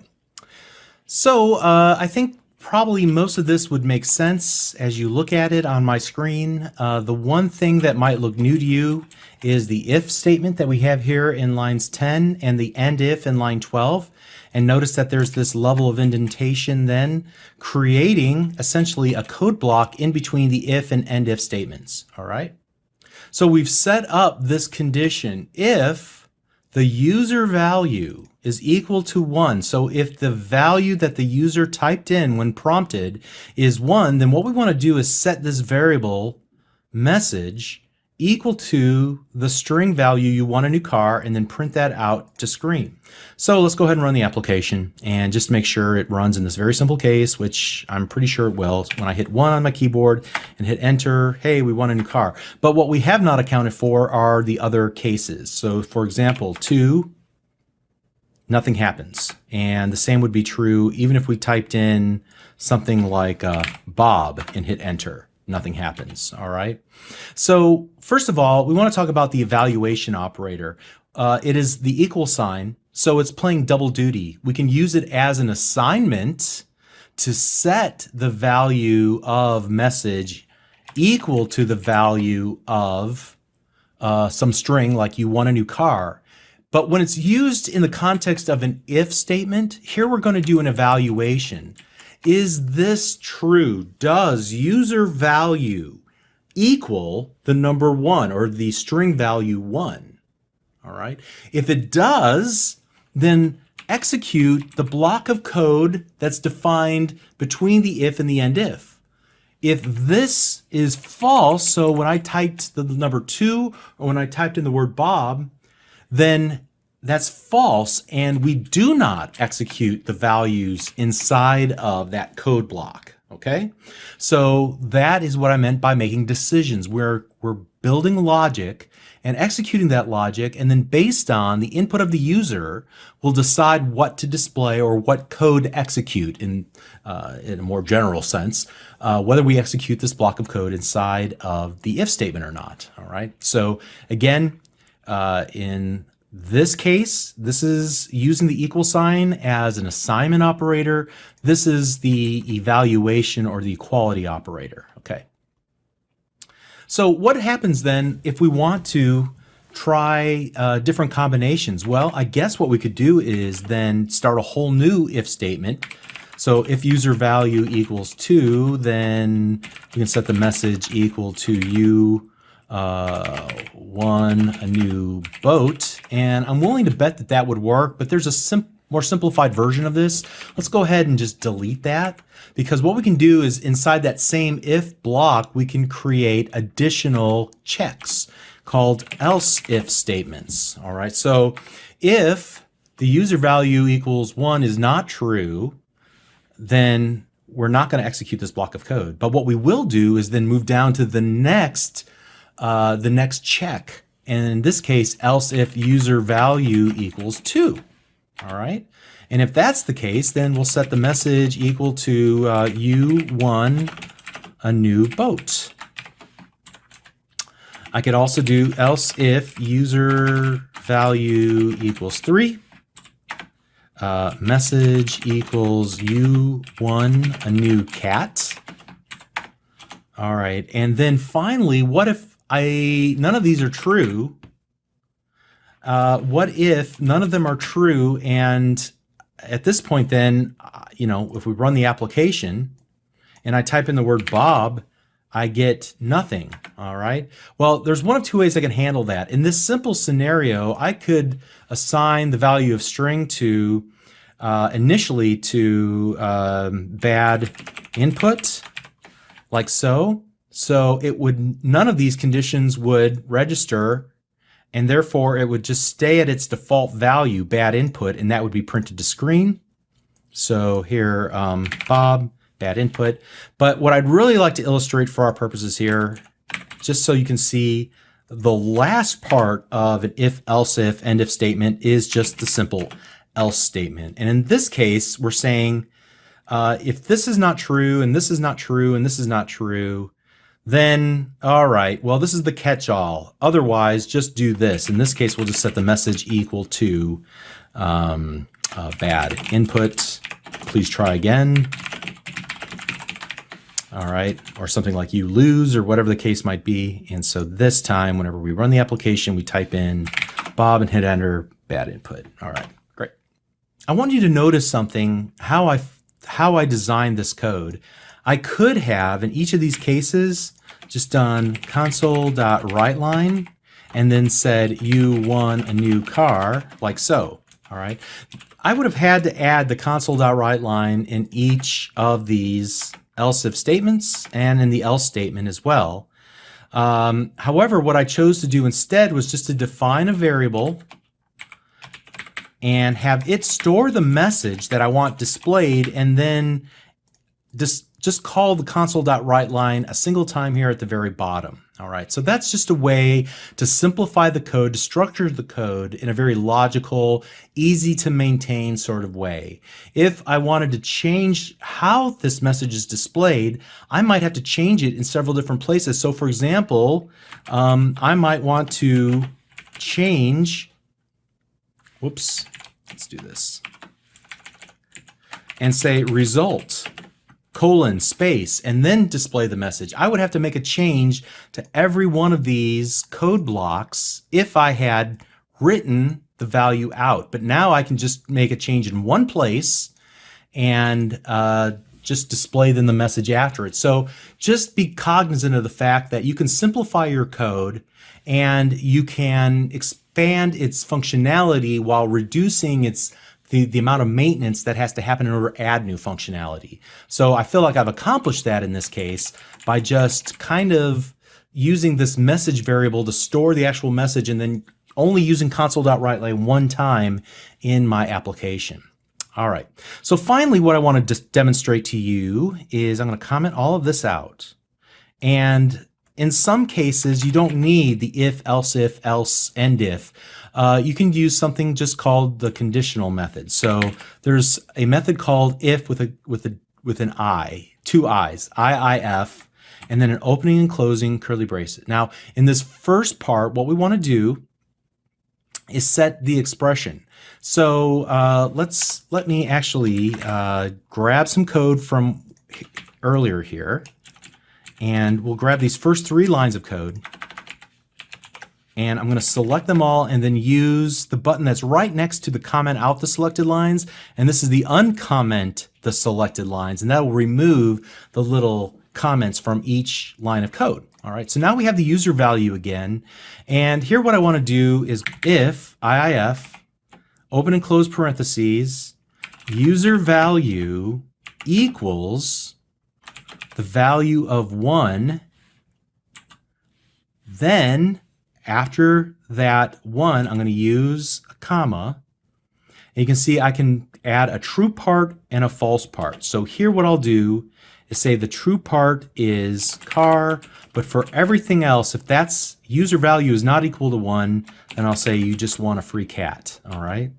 So let me do this. I'm going to go dim message as string equals empty string, and then message equals if the user value is 1, then I'll give them a car, but anything else they'll win a cat. And then we'll do console.writeLine the message, and then finally console.readLine to stop the execution. And now let's run the application. And I'm going to type in the number 1. Great. And then I'm going to type in the value Bob, and I won a cat. I guess I need to improve this just a little bit and do this. You won a, and there's the message. And I might even just add an ampersand, and then I'm going to put a period to make the end of the sentence like that. Okay? Oh, I have a better idea. Let's fix this. I don't like that. That's a lot of concatenation. There's an easier way to do this. And I'll explain this this syntax a little bit later, but inside of that string, what I'm going to do is add replacement syntax. And there's some special features of replacement syntax that we're going to see in an upcoming lesson that will allow us to format what we put in here. Like if we have a date, or a currency value, we can do some really neat things. But for right now, I'll just use U1A curly brace 0 curly brace double quote, and then I'm going to use a comma after that and then put in the message like so, okay? Now I need to explain these commas inside of the opening and closing parentheses. You see that we have this if conditional method here, and we used a bunch of commas.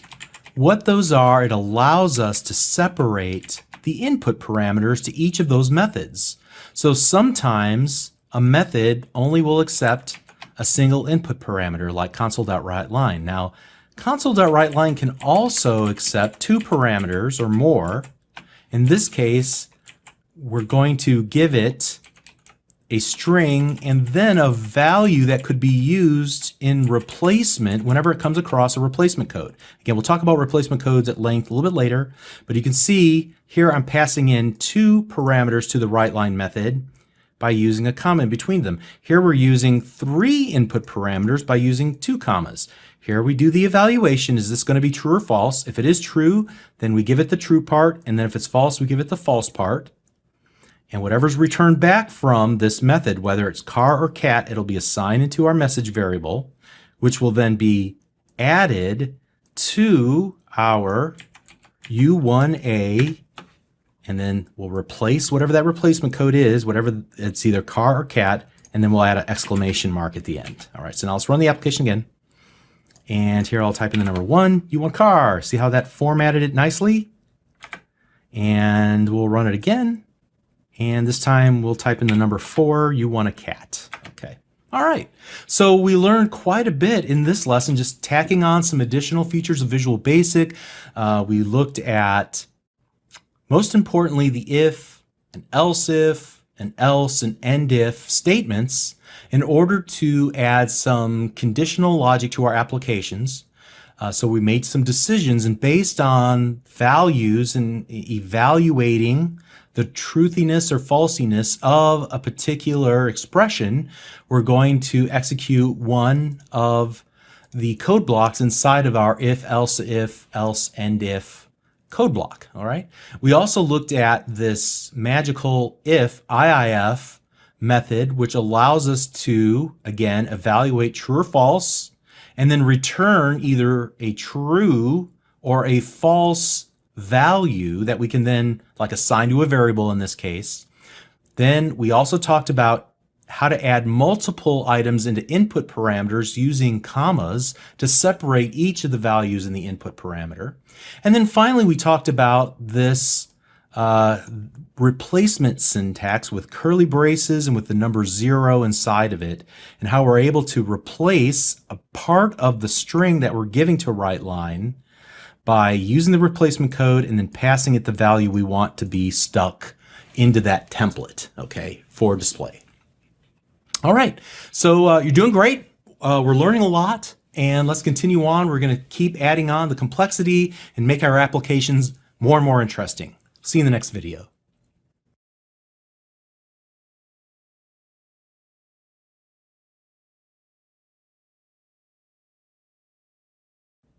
Hi, I'm Bob Tabor with Developer University. For more of my training videos for beginners, please visit me at devu.com.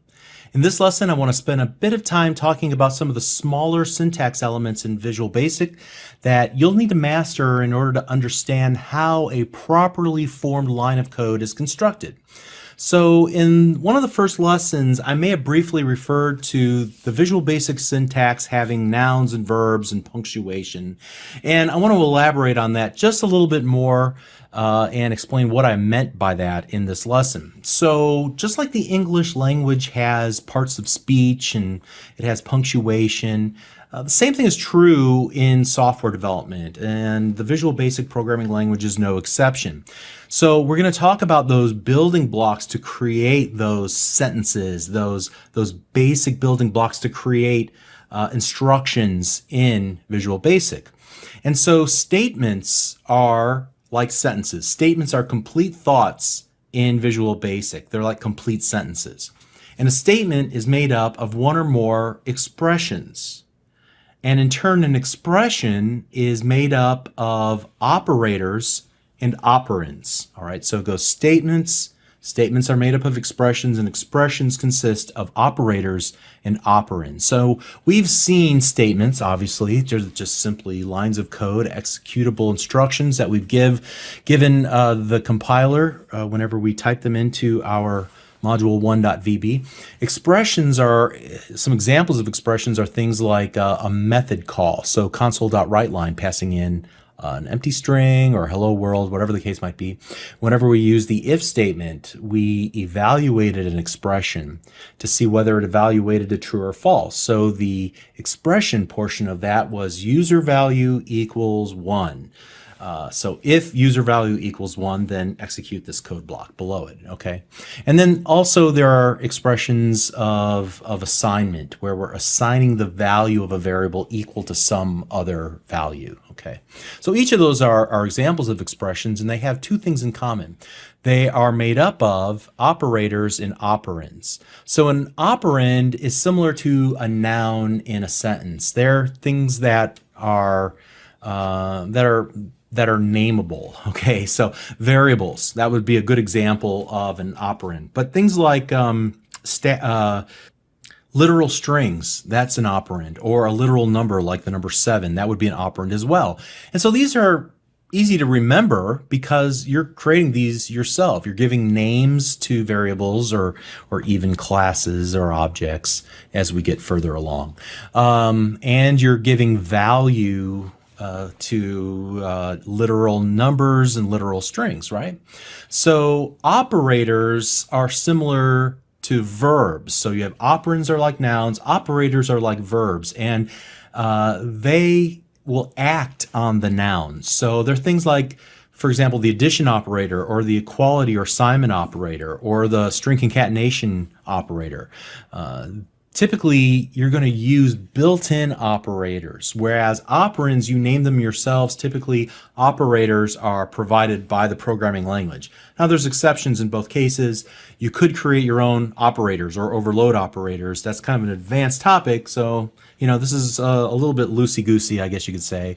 And there's quite a few built-in operators, and you're going to need to memorize many of them because it's how you're going to perform actions on your operands, the things that you come up with, the intent of your code.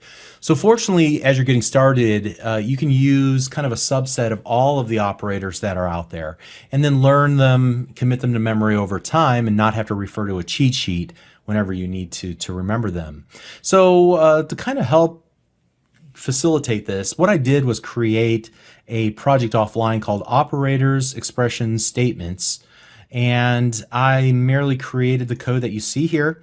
And you don't have to type this in yourself. You can just open up this project if you want to follow along on your local computer, because I don't know that there's any real value to typing this in. This application doesn't really do anything. It's just illustrating code ideas, okay? So if you run it, it's not, I don't even know if it'll do anything, honestly. I don't think it has any, yeah, it has a console write line at the end, but that's about it. Okay, so just want to walk through quickly. This is not an exhaustive list, but this will give you a few to chew on and to work with initially. We've covered some of these already. We'll add on a few during this lesson. And you can expand your vocabulary of operators and keywords and so forth over time. But in each of these cases, an expression is made up of an operand, like a literal string or a variable or an object, and an operator. So an operator is something like the assignment operator. So here we have an operand, which is x, and an operand, which is the literal value of 3, and the operator is acting on the value of x. So the way we would read this, the value of 3 is being assigned to x. All right, so you see the associativity of the code and the direction. It will go from right towards the left. So anything on the right will be evaluated first, and then it gets assigned to the value that's on the left. All right, so that's the assignment operator. We have the addition operator, the subtraction operator, the multiplication operator, the division operator. So these are things that you would probably come to expect. Then you can see we looked at the equality operator to see if two values are in fact equal or not, true or false, x equals y. Now there's some other variations on this. We can check, for example, if x is greater than y.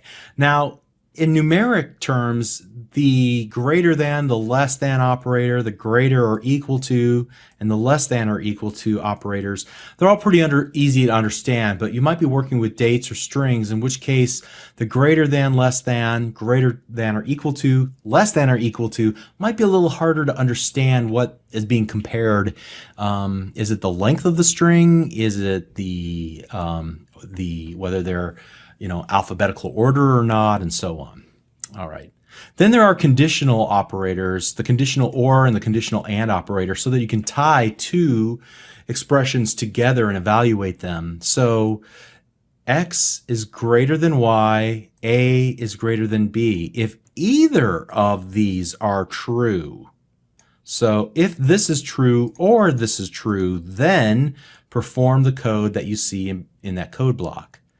The AND operator is inclusive, so both have to be true in order for this to happen. So x must be greater than y and a must be greater than b in order for the code inside of the if statement to be executed. All right. We've also talked about the member access operator, the period, and how that allows us to call a particular method of an object or a class. In this case, we've been calling the WriteLine method of the console class by using the period in order to access it. Now, in this way, the associativity goes from left to right. So we start with the console object, and then we call into its WriteLine method, and then we pass in a input parameter of a literal string. And so in this case, also, I just want to point out that the double quotation marks, that is the literal string operator. And then there are other operators, like, for example, the as operator. And you could say as is a keyword, dim is a keyword. That's all true. Sub is a keyword. Module is a keyword. But if it acts on operands, then it's also a operator. In this case, it acts on the operand of B, assigning it a data type of integer. All right, so why am I telling you all of this? Well, because the syntax rules of a programming language really do matter. So for example, I can't just do that and expect anything to happen. I mean, Visual Basic Compiler will look at that and say, what are you trying to do? You've only given me expression, and an expression, it's not a complete statement. I need more than just an expression in order to do something, okay? So in this case, we're only just doing x plus y, but x plus y what? All right, what do you want me to do with this? So in situations like these, you can see Visual Studio will actually catch these syntactical errors as compilation errors. We can't even run the application. We can't even compile this code into an executable that will run inside of the .NET Framework CLR, the .NET Framework runtime. Why not? Because the code cannot be compiled and turned into a language that is acceptable by the .NET Framework runtime. So in that case, you can see the code editor gives us this red squiggly line letting us know that we have a problem in our code, and so it anticipates the issues with the code by pre-compiling as we're typing. All right. If we were to hover our mouse cursor over it, we're going to get some very vague explanation as to the problem. Method arguments must be enclosed in parentheses. So it thinks that what we're trying to do is call some sort of method like this. Right? And even so, it's still going to have some issues. All right. So basically, we don't even have enough code here for Visual Basic to give us a good error message, unfortunately. And so essentially, we just have to be aware of the fact that when we type in a line of code, we have to kind of be purposeful and understand what it is we're trying to accomplish.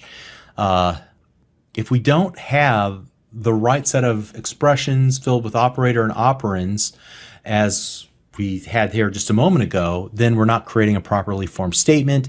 Since we don't have a statement, it can't really do anything with that code that we write. So for beginners, all you really need to understand is that there's a proper syntax in Visual Basic, just like there are rules for the English language, just like there is proper grammar in the English language. So understanding that is a big step to solving your own problems whenever you're phrasing Visual Basic instructions that the Visual Basic compiler will accept and compile down into a language that the .NET Framework runtime can understand. So I tell you what, let's go ahead and stop right here. Let's recap the things that we talked about in this lesson. First of all, we said that statements are complete instructions in Visual Basic. They consist of expressions, and a statement is like a sentence in the English language. And expressions are things that contain nouns and verbs, the combination of the two. Okay, so actual expressions are made up of operands and operators, and an operand is a thing. It's like a variable or a literal string, something that we give value and importance to by naming it or giving it value. And so for now, you can think of, for example, the console class. That's an operand. And the variables that we've created, those are operands. Whereas operators, and we spent a lot of time looking at operators here, and there are even more than that that we didn't talk about. Like, I don't know if I said anything about the method invocation operators, but this is definitely an operator that will kick off the execution of a method, right? So there are lots of different types of operators, and you'll need to learn the operators in order to perform actions on the operands that you create, and that gives the instructions, the proper instructions to that formulate your program. Now, we've already been using these operators for all sorts of purposes until now. Even if we didn't identify them specifically as operators, we're still using them, and just understand that they are what actually do things in the application. And just by giving, for example, X, or giving console, by itself on its own line, it's not going to accomplish anything. We have to use operators. And we have to use operands. This is an operand, okay, in order to accomplish things in our applications. And that's all I wanted to say. All right, so hopefully that was helpful in diagnosing and understanding the code as you write it. All right, let's continue on the next lesson. We're doing great. See you there. Thanks.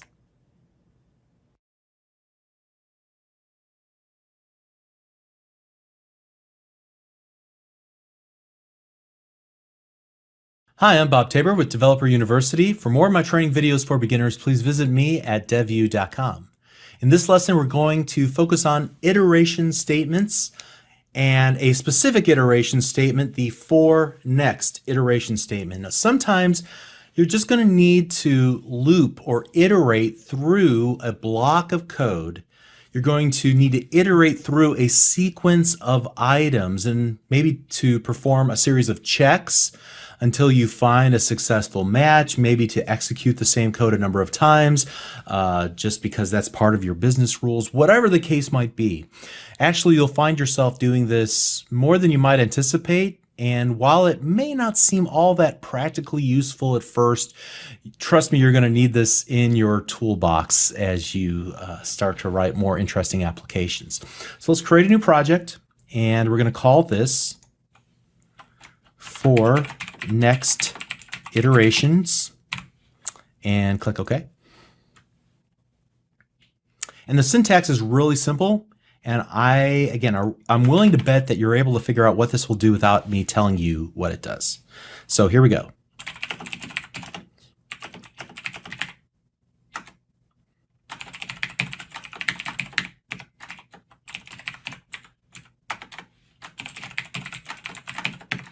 All right, there we go. That's all we need.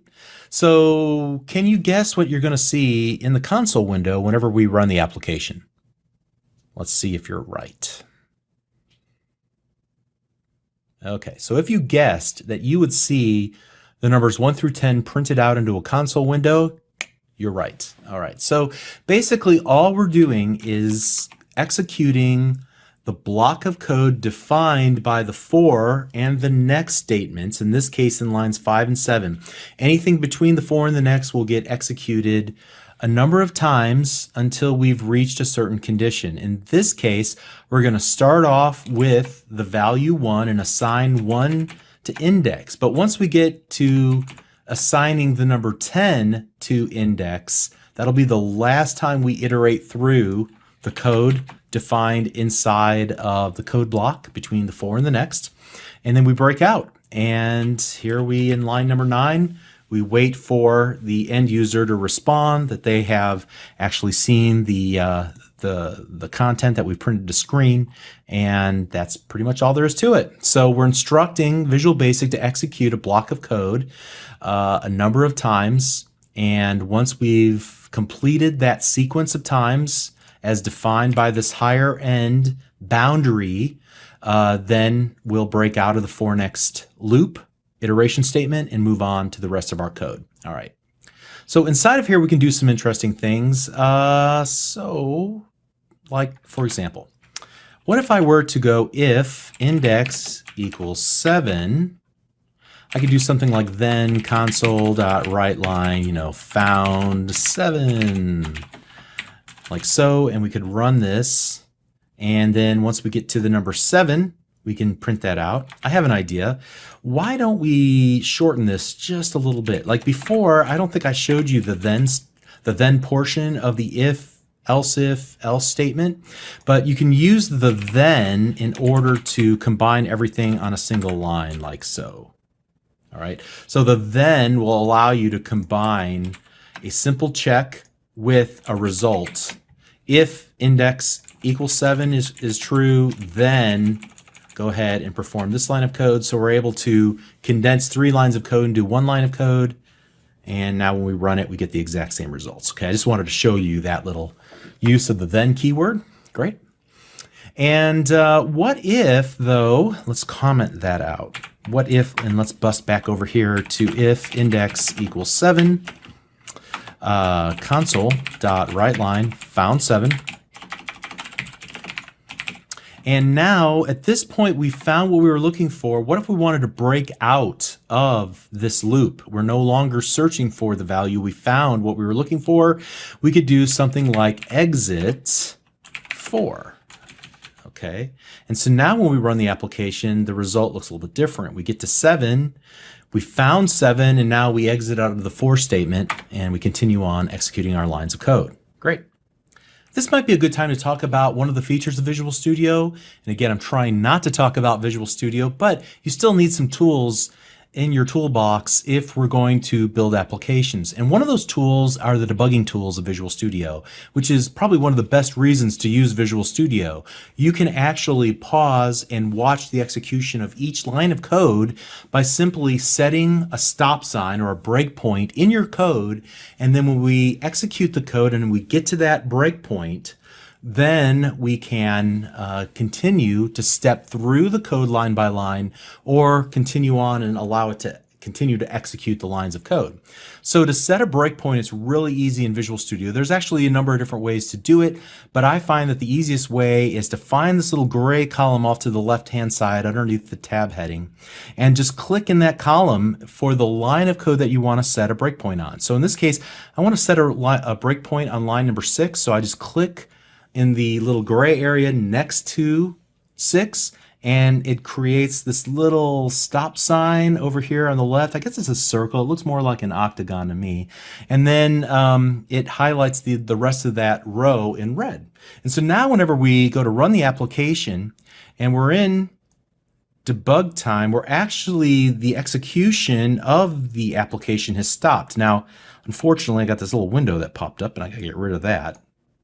Move it down, but you can see that in this case the line of execution has stopped here on line number 6, and what we can do is hover our mouse cursor over the variables. In this case there's only one variable, but if I hovered over in this case the variable index, we can see its current value, and I can click what was formerly the start button. It's now the continue button, and when I run it and hover my mouse cursor over, you can see that index has increased to 2. So when I clicked continue, it executed the next several lines of code, came back up to the top, and we were able to break again on that same line of code since we're just iterating through the same block.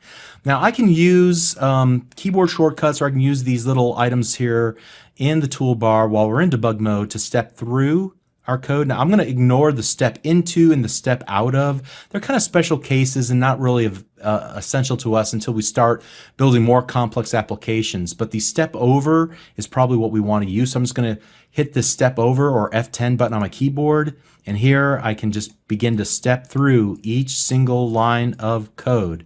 And I can continue to evaluate what the values are. I can look at this autos window or the locals window, or even the watch window, and see the value of variables.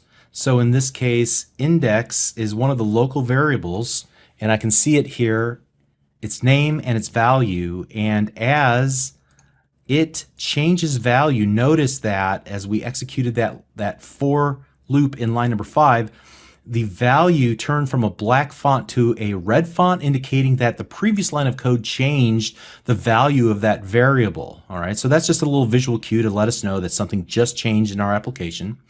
Let's see what else we can do here. If I have a specific variable that I want to keep an eye on, I can kind of highlight it and then drag and drop it into a watch window, so that even if I am moved off to another part of the program, I can always keep an eye on the current value of the index in one of the watch windows. All right. So the other thing that you can do, which is kind of neat, is hover your mouse cursor over and see the current value of any given variable. And I can even pin this down. So notice that when I did that, it created this little pinned area, and I can actually drag it and move it around so that as I start stepping through the code, that little window pops up here. And you might have seen it briefly change color to red whenever we hit the index 6. And I'm going to continue moving on through our code here. And at this point, we'll see that index will in fact equal 7. So we'll step into our if code block, execute the console.write line, and then we'll see what happens when we hit the exit 4. It jumped from line number 10 all the way to line number 14. And if we hit continue now, we'll just see this console window, and we're back in runtime, and I can hit the enter key on the keyboard to continue. All right, so those are just a really, really quick overview of the features. There is one cool feature that I want to show you that's applicable here since we're working with iteration statements, and that is we can configure our breakpoint by clicking the little gear wheel that appears as we hover our mouse cursor over our breakpoint. And I can say that I only want to break on this line under certain conditions. And the condition that I want to break on is whenever index equals 7. So whenever we hit that point, I'm going to say, let the breakpoint stop the execution of the code. Otherwise, let's just go ahead and blow our way through 1 through 6. And so now I hit the continue button. Let's hover our mouse cursor over our index, or we can just see it off here to the right hand side. It is in fact 7. I'm done with that now. I could say I want to keep an eye on this and just keep that around, or I can actually just get rid of the whole thing by just clicking the little X button there. All right, but you see how I was able to configure this breakpoint and make it conditional so that it only stops whenever the index value is equal to 7. And there's some other options here that I could choose. For example, I could log a message when we hit a certain situation and then continue the execution. We're not going to do any of that right now, but notice this little tab, breakpoint settings, pops up in line. Very, very neat. And we can continue on. The last thing that I want to show you, and you can see that the icon has changed from just a red, I guess it's a circle, but it looks kind of to me like an octagon. But notice that whenever I change some of the settings, it has a white plus symbol in the middle of it. Let's go ahead and turn off that. But what I do want to do, say I want to disable the breakpoint temporarily because it's not useful to me at the moment. So let me just run the application, The breakpoint is still there, but we're ignoring it for this run of our application, and then I can enable it one more time or get rid of it altogether by clicking on it a second time. And any of the things that I did here, I'd be able to also do from the debug window, where I'm able to toggle breakpoints, create new breakpoints, even make them functional breakpoints, changing their settings about when they should actually be enacted, delete or disable the breakpoints, and so on. Okay, so let's go ahead and get rid of that. Save that. All right, so I also wanted to show you something cool. Another feature of Visual Studio, since we're on this topic and we've got some time. I'm going to go ahead and, well, we'll just leave everything where it's at. Here, what I want to do is show you how to use code snippets. And if you can't remember how to use an if statement or how to use a for statement or any of the other things that we're going to learn about, typically what you can do is just type the first word. Even if you don't remember the exact syntax, you can type in for, tab, and bam, it expands it out and creates a code snippet. I can continue to tab my way through and notice that there are 3 fields that I'm tabbing between, and they're all kind of in this goldenrod or yellow color. And this will allow me to change, for example, the variable name that's used as the iterator variable. So I can change it from index just to the letter I. I can change it from 1 to, let's say, we'll start at the number 3 and we'll go to the number 13 instead. And when I've finished replacing the various parts of this for statement, I can hit the enter key on the keyboard, and now I can continue on and writing the rest of my statement here. So in this case, it would just be I. Let me comment this all out, change my mind on that, and there you go. Now we're going from 3 to 13 instead of 1 to 10. All right. And another interesting thing I can do is to actually go and here, let me show you one more thing. We'll just go if tab, and here you can see that I'm checking, in this case, the only thing to replace is that conditional check. What are we going to evaluate, whether it's true or false? We just make that change there. So I equals, 3 or whatever the case might be. Let's put that in the context of this. So if tab, I equals 4, enter, and now we can continue on in here and write whatever we want to write logic-wise. So those are code snippets, another feature of Visual Studio. The final thing I want to show you about the for next statement is that you can step backwards. So if I wanted to go from 13 to 3, I could do that, but unfortunately, if you just leave it like I wrote it, it's not going to give you any satisfaction. What you need to do is actually add a keyword called step. And so I can step backwards through a for statement by saying step -1. And we can do the step to do some interesting things. Here I'm going from 13 to 3. Okay, that's cool. Let's go for tab, and here we'll go from 1 to 10, but we're going to step 2. And we'll do console.writeLine. So here we're just going to, index. We're going to start with 1, and then we're going to step 2 until we get to 10. So let's run this, and basically this gives us the ability to count odd numbers. So we print out 1, 3, 5, 7, 9. We hit 10. We break out of the for loop. So that's our ability to step 2 numbers at a time and essentially avoiding all the evens. Okay, so there's a lot of options here. Again, in this lesson, we talked about quite a few things. We talked about the for next iteration statement and how it will automatically allow us to iterate through a block of code a number of times as defined by the conditions here. And we are assigning the current value of the iterator of the variable that will hold the current index from one number to another number. All right, so and that will define the number of times. We can obviously step backwards by using a negative step, or step over numbers by using 2, 3, 10, whatever it is that we want to use. We're able to use the if and then keyword in order to do a really quick conditional statement all in one line of code. We use the debugging tools and even conditional debugging, disabling debugging, stepping through lines of code, all of that. We looked at code snippets that allow us to generate lots of code, a little template of code that we can then go through, use the tab key to change various values. So we looked at a lot of cool little features here in a relatively short amount of time. Let's continue on. We're doing great.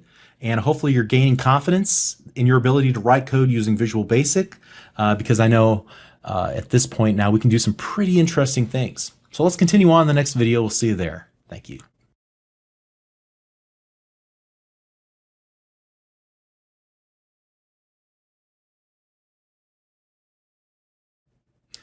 Hi, I'm Bob Tabor with Developer University. For more of my training videos for beginners, please visit me at devu.com. In this lesson, we're going to talk about arrays. Often you're going to need to work with several related variable values. So how do you work with multiple variables that are all somehow related? They're all intended to be used as part of a group, but how can I treat them as if they are part of the same group? How can I enforce that relationship between multiple values? So as you look on screen right now, this is an example of how not to do it. Here you can see that I have a series of numbers, or variables rather, defined as variable names number 1, number 2, number 3, number 4, and I assign their values appropriately, right? Now the problem with this scheme that I've cooked up here is that I'm relying on a name, and names of things are fragile. They're not enforceable because we're making up the names ourselves. The compiler wouldn't care if we misspelled one of the names, and it would be just fine with that, and we could probably work our way through that, but still they're just kind of loosely connected together and only connected because of the meaning of the name that they have. It's not a foolproof approach towards creating related values and treating them all as a single unit, and that's really the intent here. Now previously I compared a variable to a bucket that's created in the computer's memory that's just the right size for a single value of a given data type. Now to extend that analogy a little bit further, you can think of an array as a bucket that inside of it contains other little containers, other little buckets that you can put values into, okay? So another way to think of an array is that it's a sequence of data all collected together in the same variable or bucket in the computer's memory. Now I hesitate to use the word collection or sequence. Those have a certain connotation for programmers. Collections definitely have a specific connotation to .NET developers, but you can think of an array in a sense as a grouping or a collection of data, lowercase c, collection of data, okay? So you declare an array just like you would any other variable. You start with the data type that you want to create, and then you say how many elements, or rather how many of those little sub buckets inside of the big bucket that you actually want to create. And so in this particular case, what we want to do is create a quick example of an array in action so that we'll be able to revisit this example a couple of times and learn more about arrays in the process. So the first time we'll use kind of a longhand format. Here, let me get rid of this because we know that's not right. So let's go ahead, and you can see that I've already created a project called Understanding Arrays. Pause the video, take a moment to create a new project named Understanding Arrays, catch up to where I'm at, and then unpause the video and we'll continue on. And what I'm going to do is create a new array. And so to do that, I'm going to create one named numbers, and then I'm going to say how many little subcontainers I want inside of it, and then give it the data type. All right, there's actually a shorter way to do this.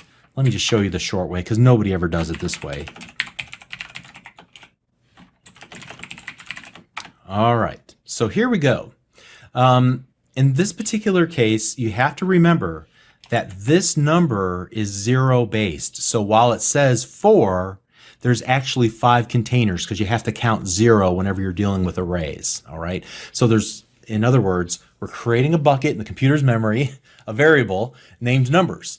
Inside of that bucket, there are like 5 containers, and we're going to reference each of those containers by their ordinal position, 0, 1, 2, 3, 4. 5 little subcontainers inside of our array called numbers. They're all going to be integer values inside of it. You can't mix and match. All right. And so now that we've declared our array, we can actually start assigning values and retrieving values from the array using this style syntax. So for example, if I want to reference the first item in the array, I'm going to use parentheses and then the number 0. So parentheses are doing double duty, just like the equal sign did double duty. Remember, the equal sign was the method invocation operator. Now it's also used for so that we can access individual elements of our array. So in this case, we're going to set the first little subcontainer inside of our array, the first element of our array, at index 0 equal to the value 4. And here I'll just go ahead and keep working with the next element in the array. We'll set that equal to the value of 8. And then we'll set the next element of the array equal to the value of 15. The next element in the array equal to the value 16. And then the next element of the array equal to the value 23. Okay. And that's roughly what we see that we accomplished here. The good news now is that I can just treat this array with the keyword numbers, and I can access all the items inside of that without, and they're all collected together, I guess you could say, inside of the same memory area and the same label. In this case, the name numbers.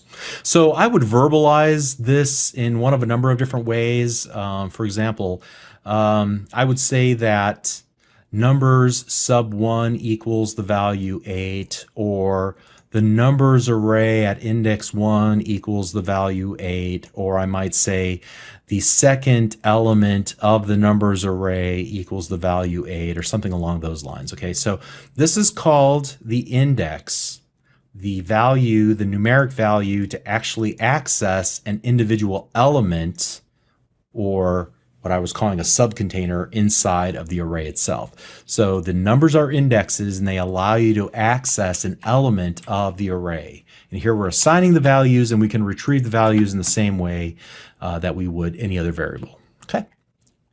So that's the nomenclature that you would use to talk about them. Now, what happens if, for example, I try to access one more element of the array? And so here, in this case, I'm going to try to access number sub 5. And here, let me do console.write, write line. And we'll just do something like, tell me how many items are in the array. How can I tell how many items are in the array programmatically? I can use a property called length.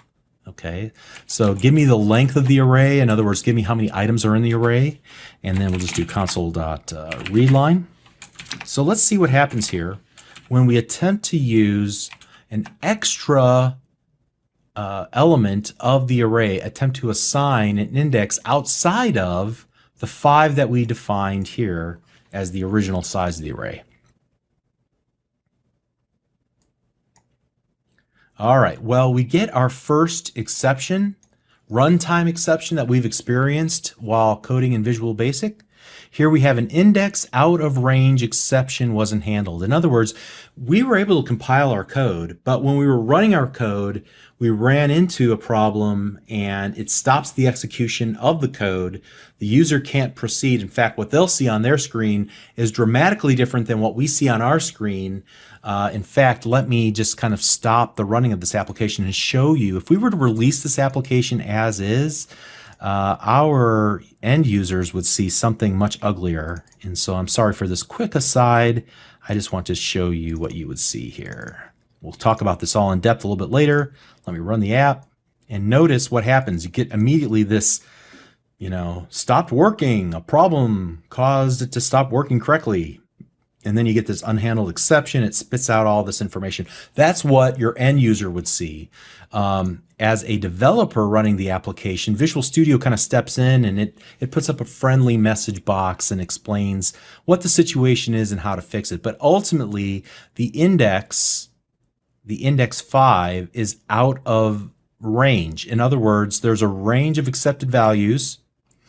And since we have created an array with 5 elements, but we try to access a 6th element, we're going to get an exception. So we can't do that. Okay. We could do something like this, console.writeLine, and we haven't looked at how to actually access a given element of an array. Here we'll do, we'll use that replacement code that we learned about earlier. So the third element of the array contains, and then we'll just do like that. So we'll use the open and closing curly braces with the number 0, and then we'll access that third element of the array. In fact, the third element of the array is not 3, the index of 3, it's the index of 2, right? All right, so just make sure you catch that. So let's run the application again. And you can see the third element of the array contains 15, the total length. The total number of items in the array is 5 items. Okay. Now, what if we wanted to actually display on screen the value of each of the items? Well, this is where that for next statement comes in. So I'm going to type in this. Watch this. This is cool. For tab, right? So we're going to go from index equals, and remember, we can't start with 1. We got to start with 0. And then we'll need to go numbers.length. But this is going to give us the total number of items, and we want to convert the number of items into a 0-based index. So we're going to have to subtract 1, right?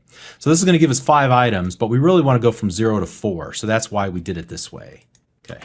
Just remember that little dance you have to do. And now we'll go console.writeLine and then numbers, and then in between the opening and closing parentheses, we'll use the index variable. That will allow us to index into each of the items in our array and print them out to screen. And so we see each of the 5 items there. Now, let me take a moment here and just comment some of this stuff out, because I want to show you an alternate way to define your, and not only define the array, but then also initialize its values all in one shot through an initialization syntax. So here we're going to go dim numbers. Now, instead of giving it the number of items we want in our array, I'm just going to leave it empty. So I'm going to add the open and close parentheses, but I'm not going to put a number inside of it. I'm going to say I want these to be integers. And then I'm going to use an opening and closing curly brace. And inside of that, add a series of numbers like so. And when we run the application, we'll get the exact same results that we got last time. And you might be wondering, well, how in the world does this work? Okay, so we were able to create an array of type integer, and instead of saying explicitly how many items we want in the array, at the point of initialization, we'll just allow the number of values that we type in here to dictate the number of items in the array. So this will automatically create a numbers sub 4, 5 elements rather in the array, and it automatically puts values into each of the elements. Element 0, 1, 2, 3, and 4. Then we just print them back out to screen, and that's how that works. Okay, let's comment all of this out. And moving on, let's look at the fact that we don't have to just use integers. We can also use strings. So here I'm going to create dim names. And I'm going to use that same style of syntax that we just used a moment ago. I'm going to say I want an array of names. And I'm going to set them equal to the names of some people that I have known once upon a time. Not personally, unfortunately. That would be pretty cool.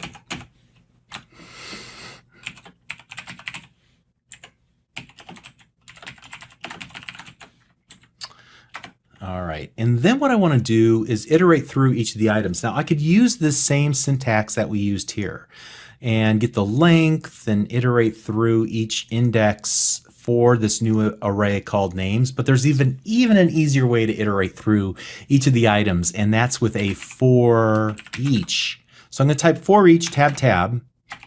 Well, let's do that again. For each tab tab. There we go.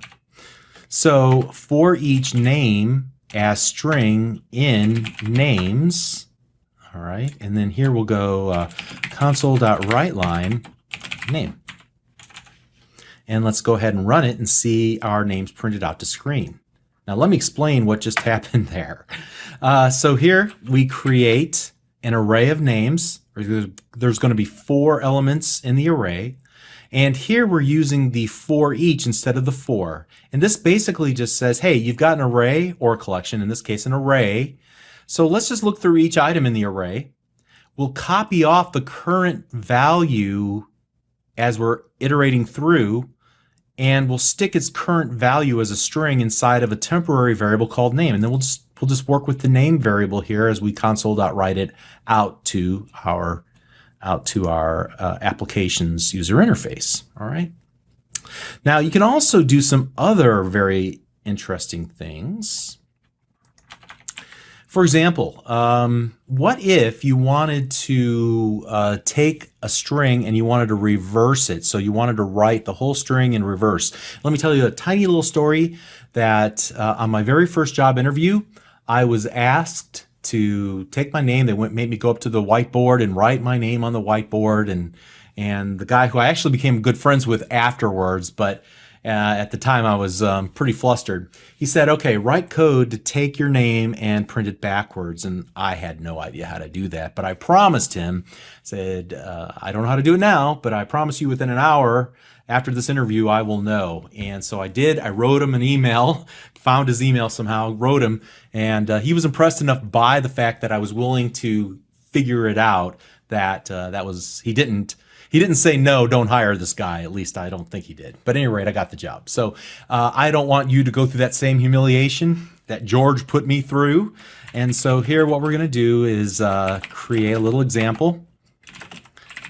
And we'll start off with one of my favorite motivational sayings.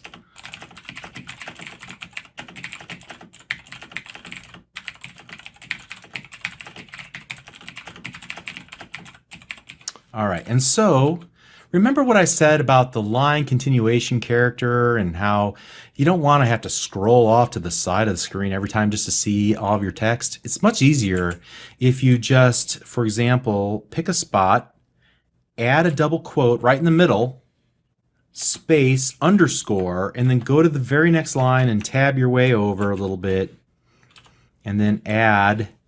You can either add the ampersand before the line break, or you could add it after the line break. But basically, we're going to make 2 strings, concatenate them together using the concatenation character, and this use the underscore character in order to get them all to essentially be one line of code, even though they're spread across 2 different lines of code. So there I have a very long sentence split up onto 2 lines of code as my text. And now what I want to do is convert each of the individual individual characters that are part of the string. Remember, we even said that this was a string of characters. Well, really, a string is just an array of individual characters all kind of, put together. So what if we could take that string and convert it back into an array of characters? And fortunately, there's a really easy way to do this. So I'm going to create something called a character, or a char. I'll call it a char array, an array of characters, as char equals my text dot to char array. So notice that the string data type has a method that Microsoft wrote that allows me to take that string and convert it into an array of individual characters, like so. So now here I have this char array, this array of individual characters, and I can do some really interesting things with it at this point.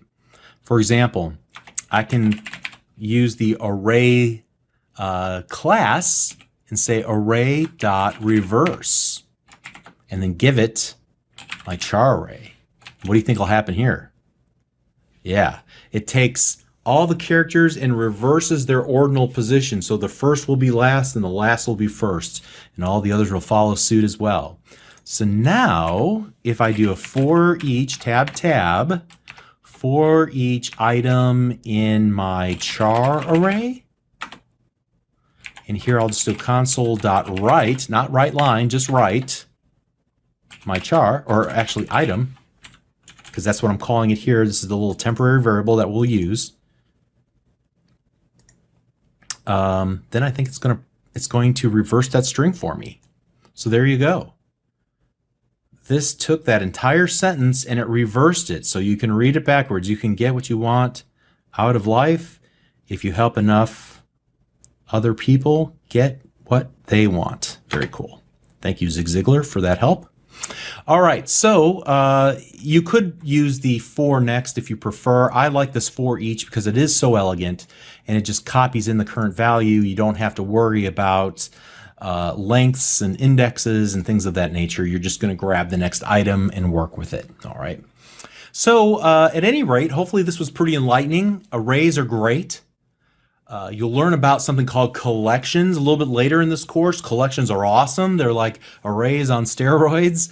We're going to talk about those much later near the end of this course. But let's just continue on. We're learning lots of great stuff and we're compiling this toolbox. You're doing awesome. We'll see you in the next lesson. Thank you.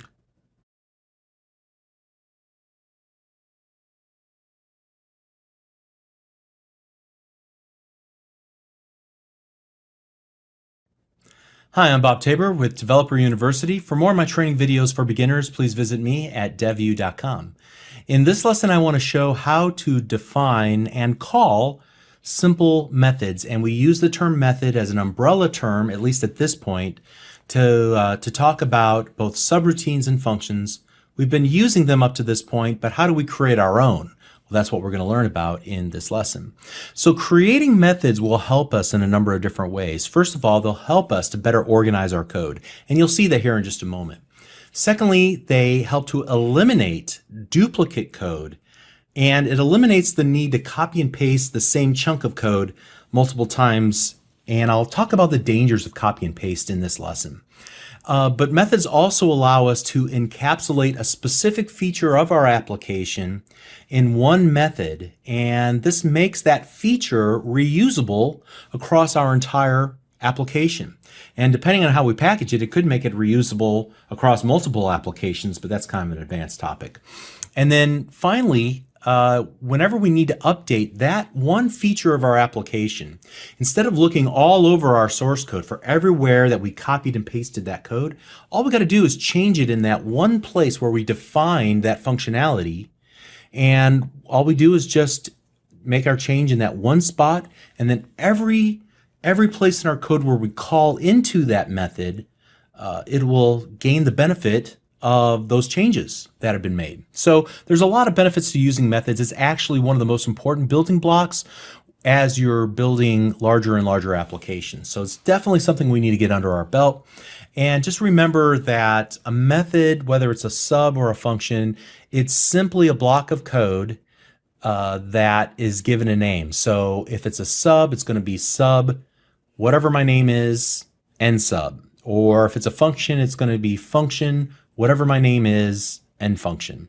And so whenever you go to, since it has a name, you can call it by its name in order to invoke the code defined inside of that code block. All right. So we would call whatever my name is, or whatever I called it a moment ago.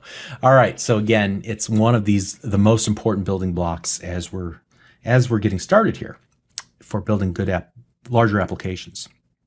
Okay, so this is one of the times where I'm going to ask you to make sure you download the code associated with this lesson. Here I have a before and after folder for this particular lesson, and I want you to grab the contents of the before folder, which should be called, which is a solution and a project called Simple Method. I'm going to copy that, and what I want to do is put it in my projects folder. Now, instead of navigate to my project folder every time, what I did was I dragged and dropped the folder reference to this quick access area here inside of the File Explorer. So now if I want to get to my projects folder, I just click projects there, and then I can simply right click and paste in my folder. And now I can double click and open up the solution file, and we can begin our work inside. And so basically what this lesson is just a little name game, and let's go ahead and play it so you can see how it works. This is going to ask me a series of questions like, what is my first name, what's my last name, and then where was I born? I was born in Oak Park, Illinois, and then it'll take each of those, Bob and Tabor and then Oak Park, and it will reverse them and then print them to screen. Okay, so this is using the algorithm that we learned about when we looked at character arrays in the previous lesson.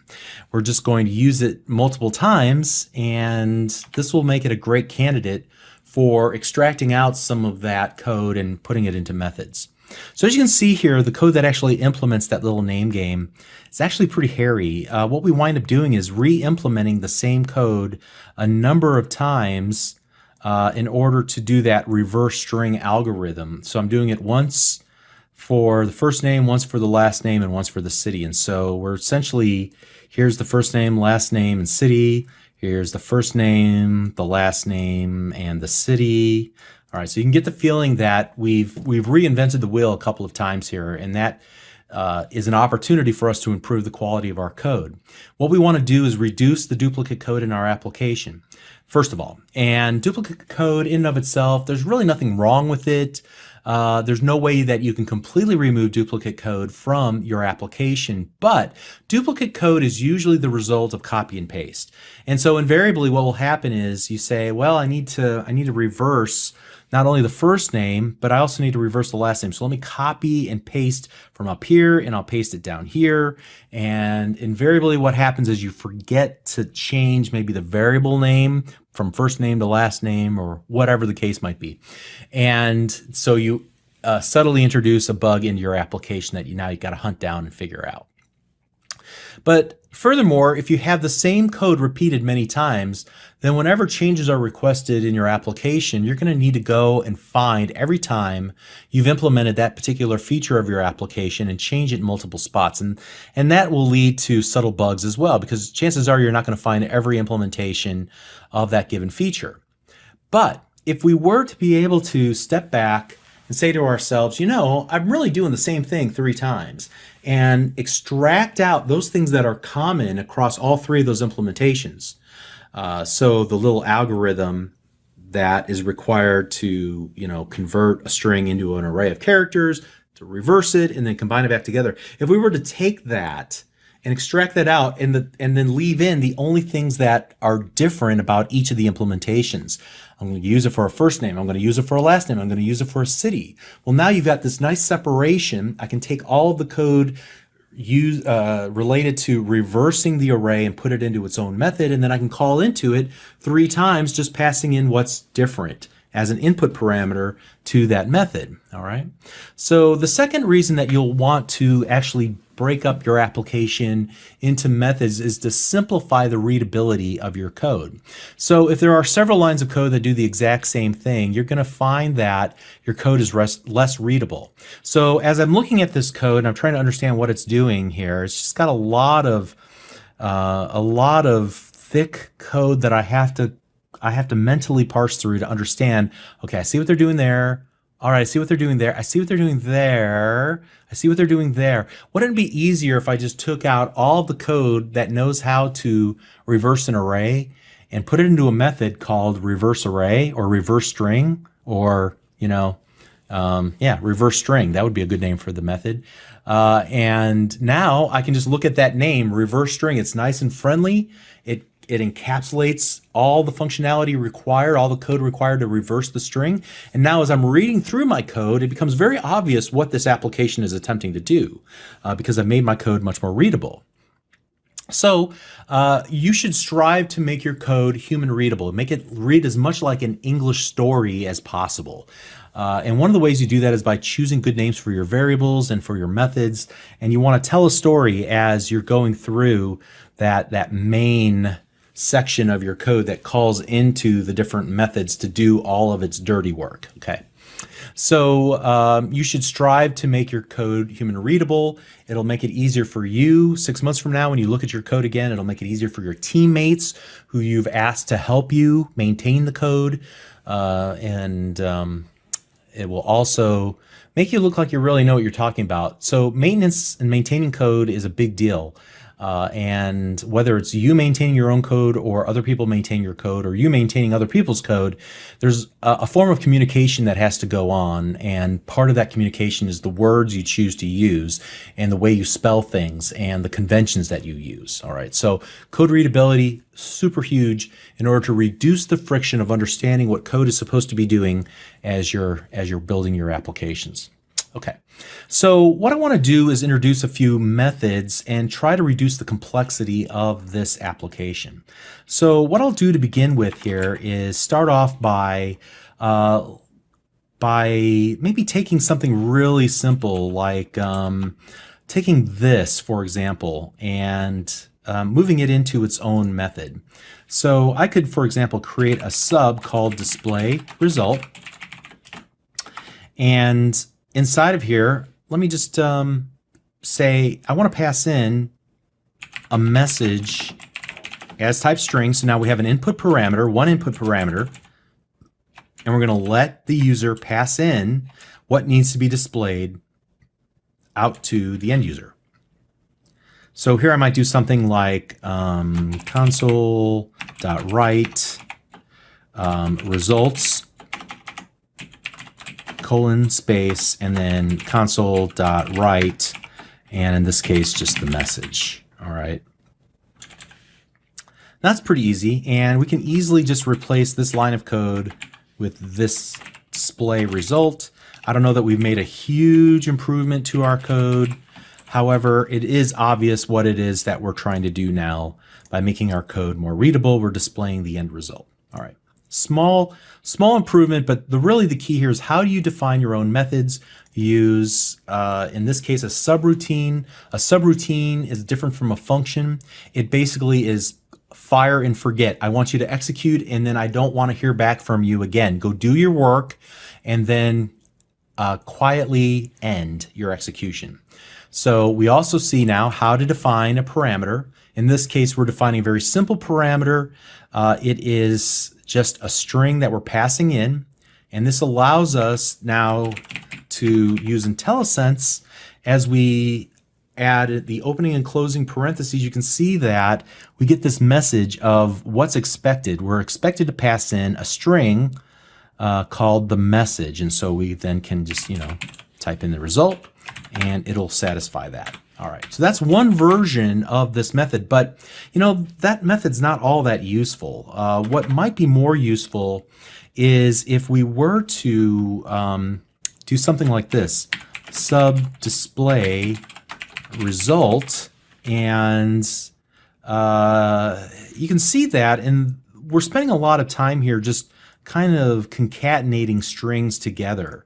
So this and equal is just taking the current value of results and adding the current item to it. So I know you probably haven't seen that before, but that's what it's doing there. I think we can simplify and remove just like all of this code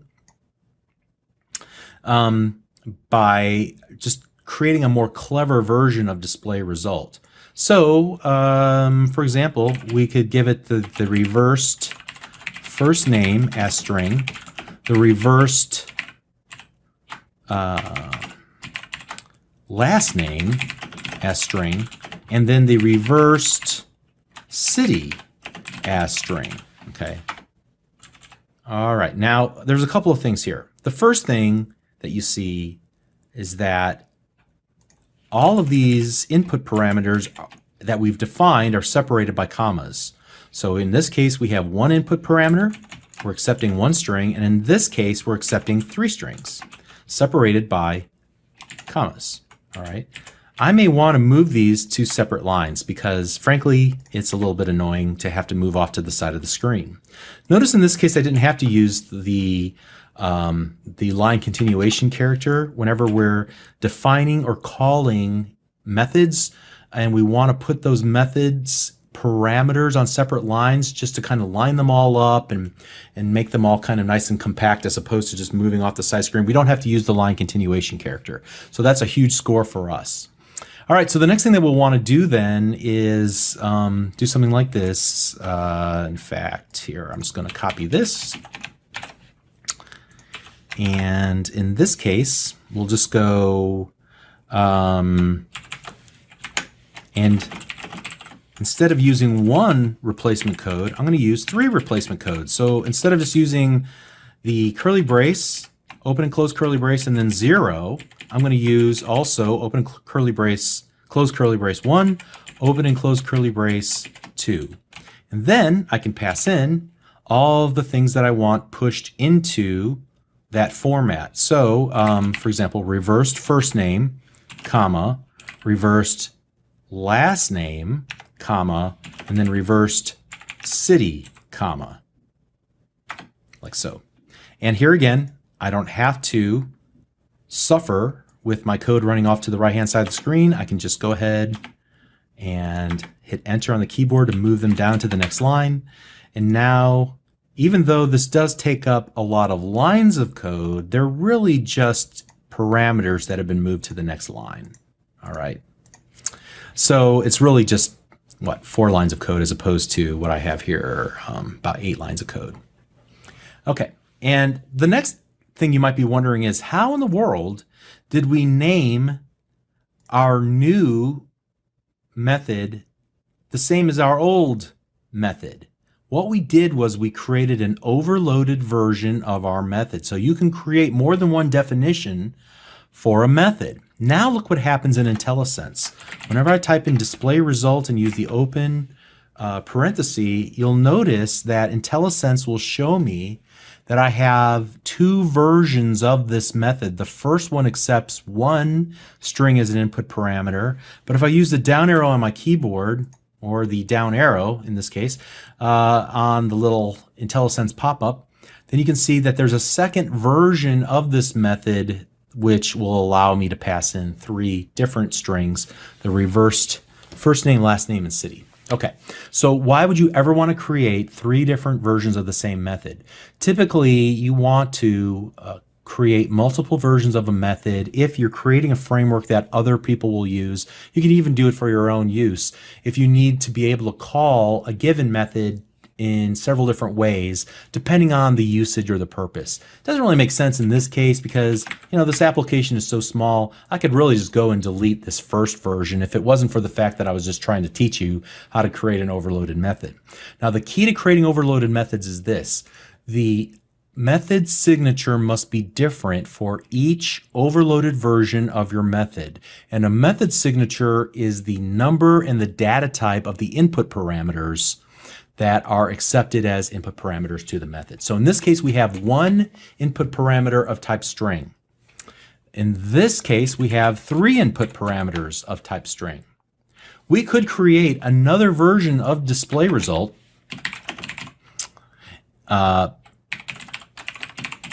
that had message as integer, and Visual Basic would be just fine with that. Why? Because the method signature is different. Even though we have 1 input parameter, their data types are different. Okay? But what we can't do is this. We can't say other message. All right. Now in this case, we're going to get an error, and you can see as we hover over, it says that it has multiple definitions with identical signatures. Well, but wait a second. I named this message and I named this other message. The method signature has nothing to do with what you name the input parameter, only the number of parameters and the types of each of the parameters. So these are essentially the same method signature, even though we are using a different name for the input parameter. Okay, let me delete all that. All right, so that's a overloaded method. This forces us now to rethink how we actually are calling our code here. So I'm going to be able to delete like all of these lines of code here, all of these lines up to that point. Okay, and what I'll do is just called display result. I'm going to use the new overloaded version of it by using the down arrow on my keyboard to give me that little guidance there. And so the first thing is called, I think, first name array, and then last name array, and then city array, like so. Now, I don't think we're going to get the satisfaction from this that we want, but let me try and see what this looks like just now before we go too far.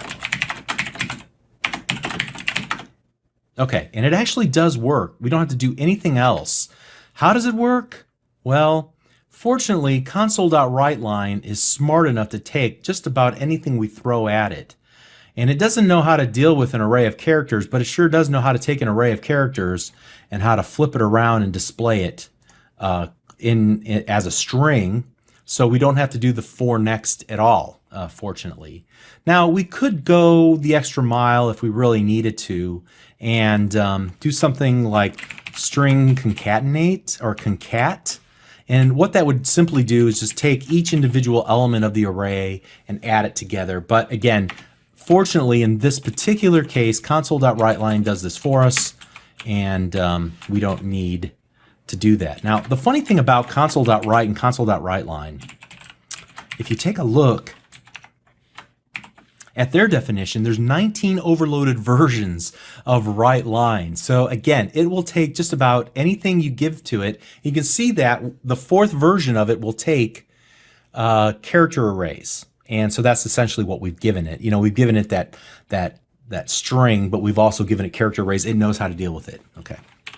That's because somebody nice at Microsoft said, you know, it might be useful if we gave overloaded versions of console.write so that no matter how you call it, it will actually do what you think it will. So look how much code we've been able to eliminate by just by being a little smarter about creating a method and then passing in the appropriate values. Okay, but we still have to clean up some of this initial stuff here. We're actually collecting these values. And so what I want to do next is actually create another method. And this time what I want to do is create a function. And a function is just like a subroutine, but a subroutine will fire and then end quietly, but not a function. A function will end and return back a value. So, for example, let's just call this get reverse string, like so. And we'll type in message as string. And we're going to expect a string to be returned from this function. So notice we've defined our input parameter, but we've also defined the data type that we would expect as a return value when we call get reverse string. So inside of this code block here, this function, we can do something like this. So dim message array is char array equals message dot to char array, character array, array dot reverse, using that message array we just got our hands on. And then what we want to do is return string dot concat, like we just learned about, and give it the message array. And that should, again, take all of the individual characters and munge them together back into a string. We're going to return that string back to the caller. All right, so let's see how that's going to affect what we're doing here. This really gets pretty simple at this point. We don't have to, and we've already eliminated some of this application, but we can get rid of, yeah, pretty much all of this code right here, these 6 lines of code. Get rid of that. And what we can do is just wrap get reverse string around the console.read line, like that. How crazy is that, right? So get reverse string, passing in a string, whatever's returned from read line, and we'll save it here in last name. Get reverse string. Now we're going to need to change these input parameter names to first name, last name, and city instead of what they were formerly named as, because we already did some of the work outside of our display result. And now look at this. We've really pared this down to just a few lines of code. And we can easily see what the code is attempting to do. We're going to grab whatever the user types in and reverse it and then display that to the screen. And so now it's starting to read a little bit more like a paragraph. And we can see that it still works, hopefully. Let's test it to make sure. And it does. Awesome. Okay.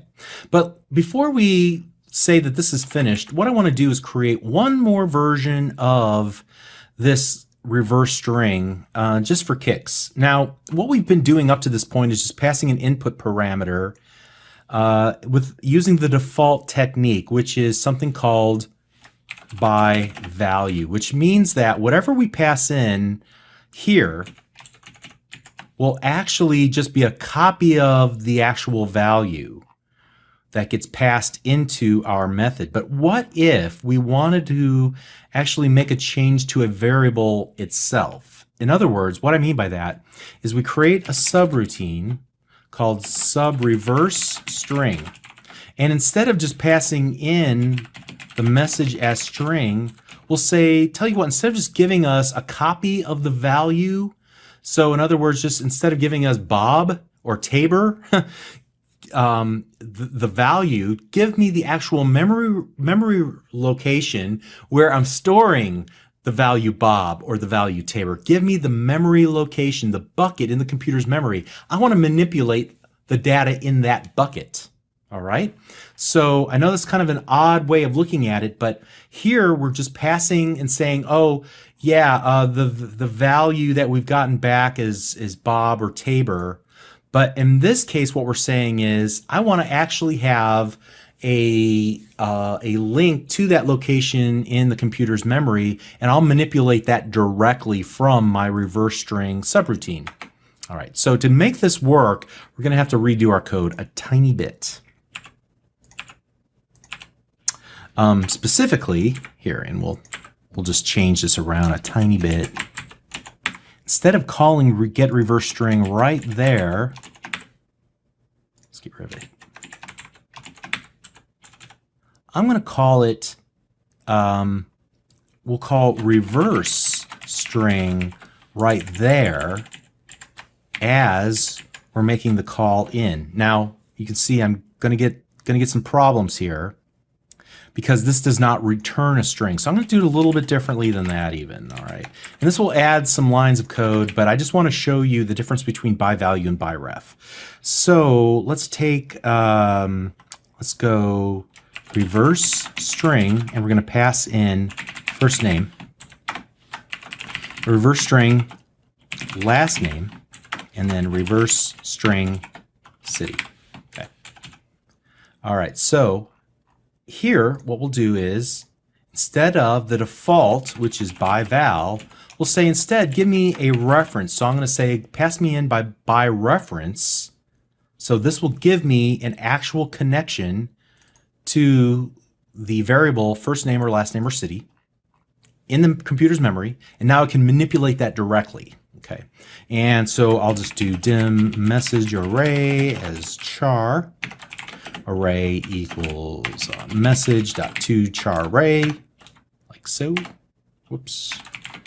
And then array.reverse message array. And that should be all I need to do, because this message, whoops, I think I need to do one more thing, which is string.concat. Actually, message equals string.concat message array, like that. Okay, that should work. See how we're going to manipulate the value of message, but we're not returning anything? That's because we're actually manipulating the value up in the bucket. So now let's run the application, and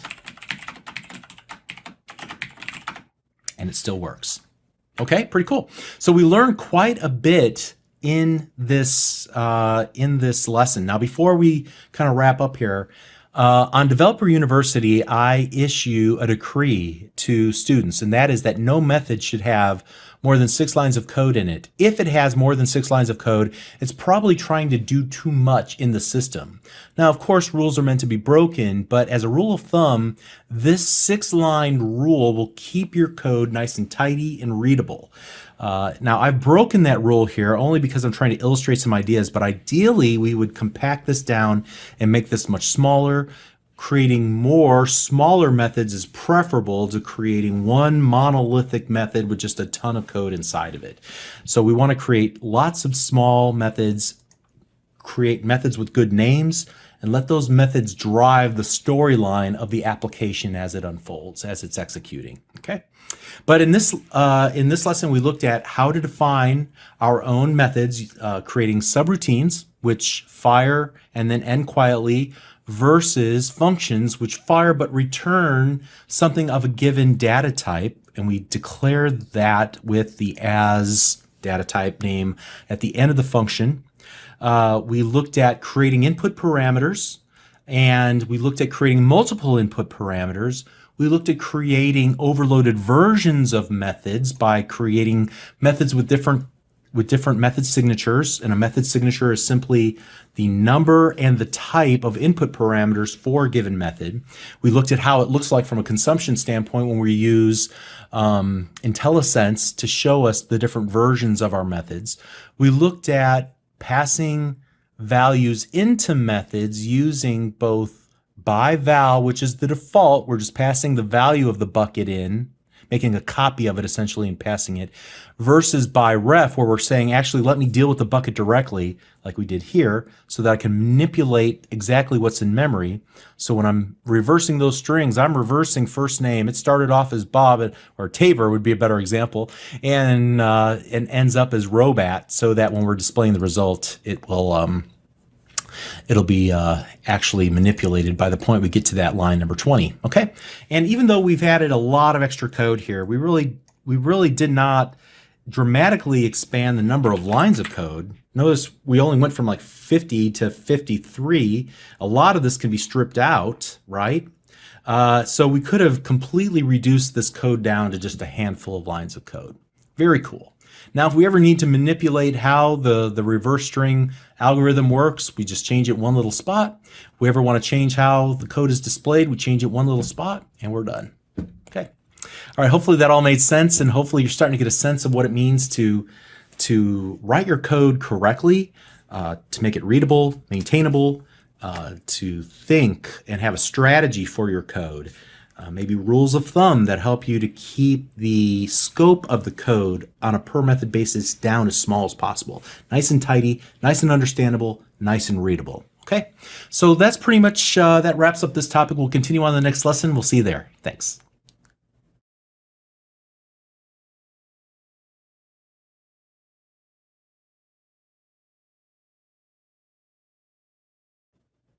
Hi, I'm Bob Tabor with Developer University. For more of my training videos for beginners, please visit me at devu.com.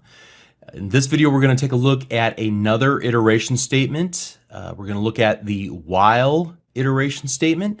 So if we kind of do a quick review on the iteration statements that we've already learned about, first of all, we looked at the for iteration statement, which allows us to loop through a block of code a preset number of times based on how many items that we've kind of decided in the for statement itself.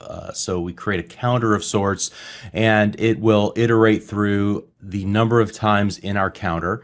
So there's a preset number of iterations through a given block of code. We also looked at the for each, which iterates through a block of code once for every item inside of an array. And so again, that's kind of a preset. You decide ahead of time how many times you're going to iterate through a given block of code. But what about those situations where you don't know up front how many times you need to iterate through a given block of code? You need to decide that inside of the block of code. Inside the block of code will dictate how many times to iterate through the block of code. I'll give you a quick example of that. Well, in those cases, you'll use the while statement, and you'll test to see if a certain condition is true. If it's true, you'll continue to iterate. If it's false, you'll stop iterating. You'll break out of the loop. And then we'll also look at the do while statement, which is very similar, except it guarantees that you run through the block of code at least one time. So we'll look at that subtle difference in this lesson. To begin, you can see that I've already created a new project called while iteration. So you can pause the video, catch up with me. I just created a new project, named it while iteration, and there's going to be a lot of typing. So what I'll probably wind up doing is pausing the video while I type, and then I'll pause the video, or you should pause the video after I'm finished typing so that you can type in all the code that I typed, and then we'll explain it and walk through it together. All right, so here we go. I'm going to start with a really simple example of the while, and then we'll blow it out to a much more interesting example, something that's very practical that we would probably wind up using in a real console window application by creating a menu. But let's start simple. And so again, a lot of typing. I'm going to pause the video right about now.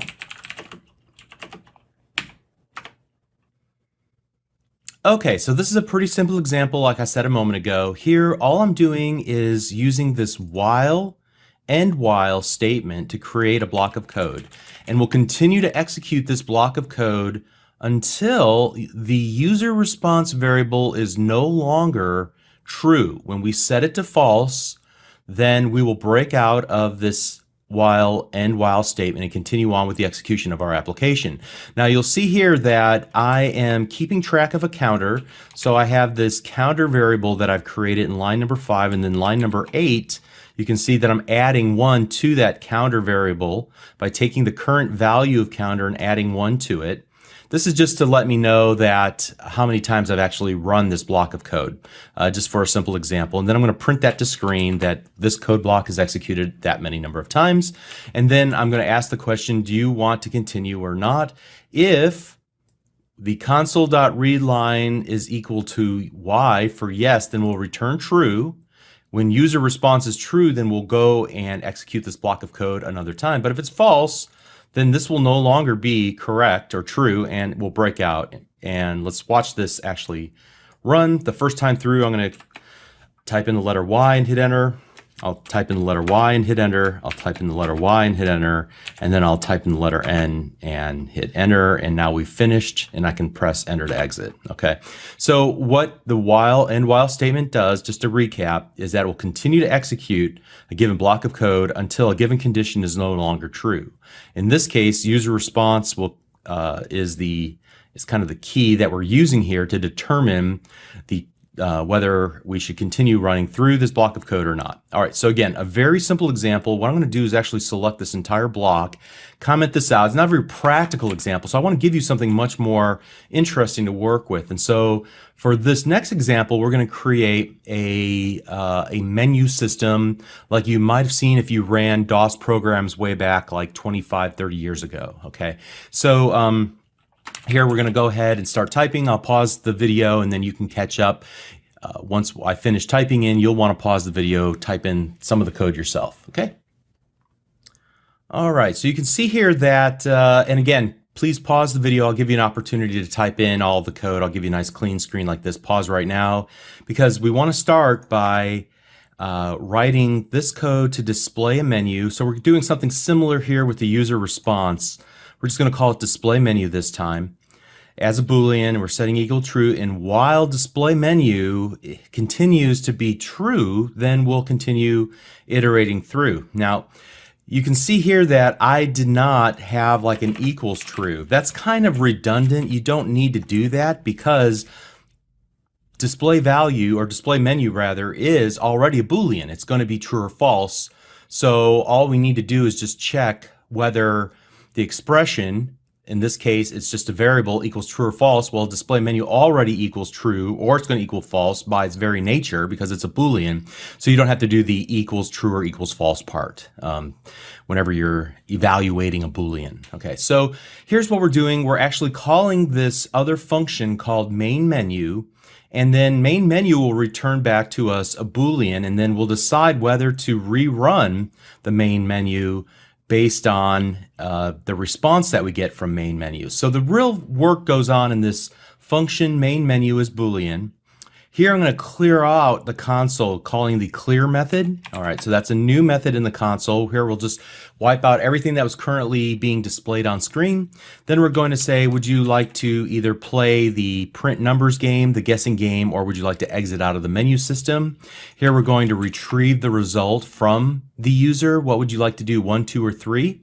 And here's where we then decide what are we going to actually do. Are we going to call into another method called print numbers because they want to play the print numbers game, or are we going to call into the guessing game method, and I'll show you those in just a moment because they selected number 2, or do you want to return false? All right, so in these cases, these methods will return a true or false.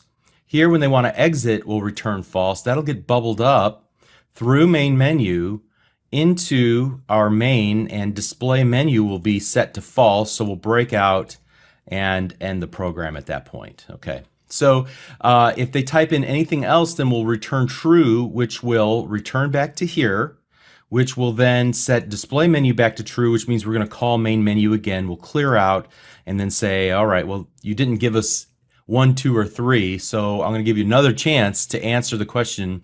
And if you ever get confused about the flow of this application, just set a breakpoint and step your way through it using the debugging tools, right? So you can see how this actually works. Now, inside of the print numbers and the guessing game, for now, all I did was just implement console.writeLine. We're going to come back and flesh this out. So I've just stubbed out this method for the moment. But in both cases, we're going to return true, saying, okay, we've finished the guessing game, or we finished the print numbers game. Why don't you just go ahead and re-show this menu to the user so they can decide what else they want to do inside of our application. So the nice thing about this little setup, and you can use this same little scheme that I've cooked up here to create multiple menu levels inside of a DOS-based, or rather a console-based application, okay? We'll flesh out these to show some more features of the while statement, and then also we'll look at that do while loop as well. Let's run the application and see how it works. So the first time through, we see there's a choose an option 1, 2, or 3. I'm going to choose number 1. And even though, unfortunately, you see that nothing really happened, the reason is because I forgot one line of code in both of these. Console.readLine, because we want to be able to show that text before we continue on. Okay, here we go. Let's do it again. Print numbers game here. I'll press number 2. The guessing game here. I'll press number 3, and it exits. All right. So that's how the menu system works. Now let's focus on another aspect of this print numbers method and the guessing game to look at 2 different coding examples revolving around the loops, the do while and the while loop. Okay, so I'm going to pause the video again here as I type in some more code. All right, so I went ahead and fleshed out the print numbers method. You can pause it and catch up here. And then I also created this guessing game method. You can see most of it on screen right now. Pause it right here if you want to catch up. And then you can pause to see this end part in lines 82, 83, 84. So like I said, a lot of typing. But you'll definitely want to catch up with me and type all this in. Let me explain a few things about how this works. So the print numbers game, let's just go ahead and run the game and see how it works. Let's choose number 1, and we can type a number. I'm going to choose the number 7, hit enter, and you can see all it does is just prints out from 1 to 7, and that's pretty simple, right? Then let's play the guessing game. It's a little bit more involved, and we get to guess a number between 1 and 10. This is where things start to get a little bit more interesting. I'll guess number 3. That was the wrong answer. Number 4, number 2, number 6, 7, 8, 9, what did I miss? 5? All right, it took me 9 guesses. All right, so we randomly choose a number from 1 to 10. It's pretty cool.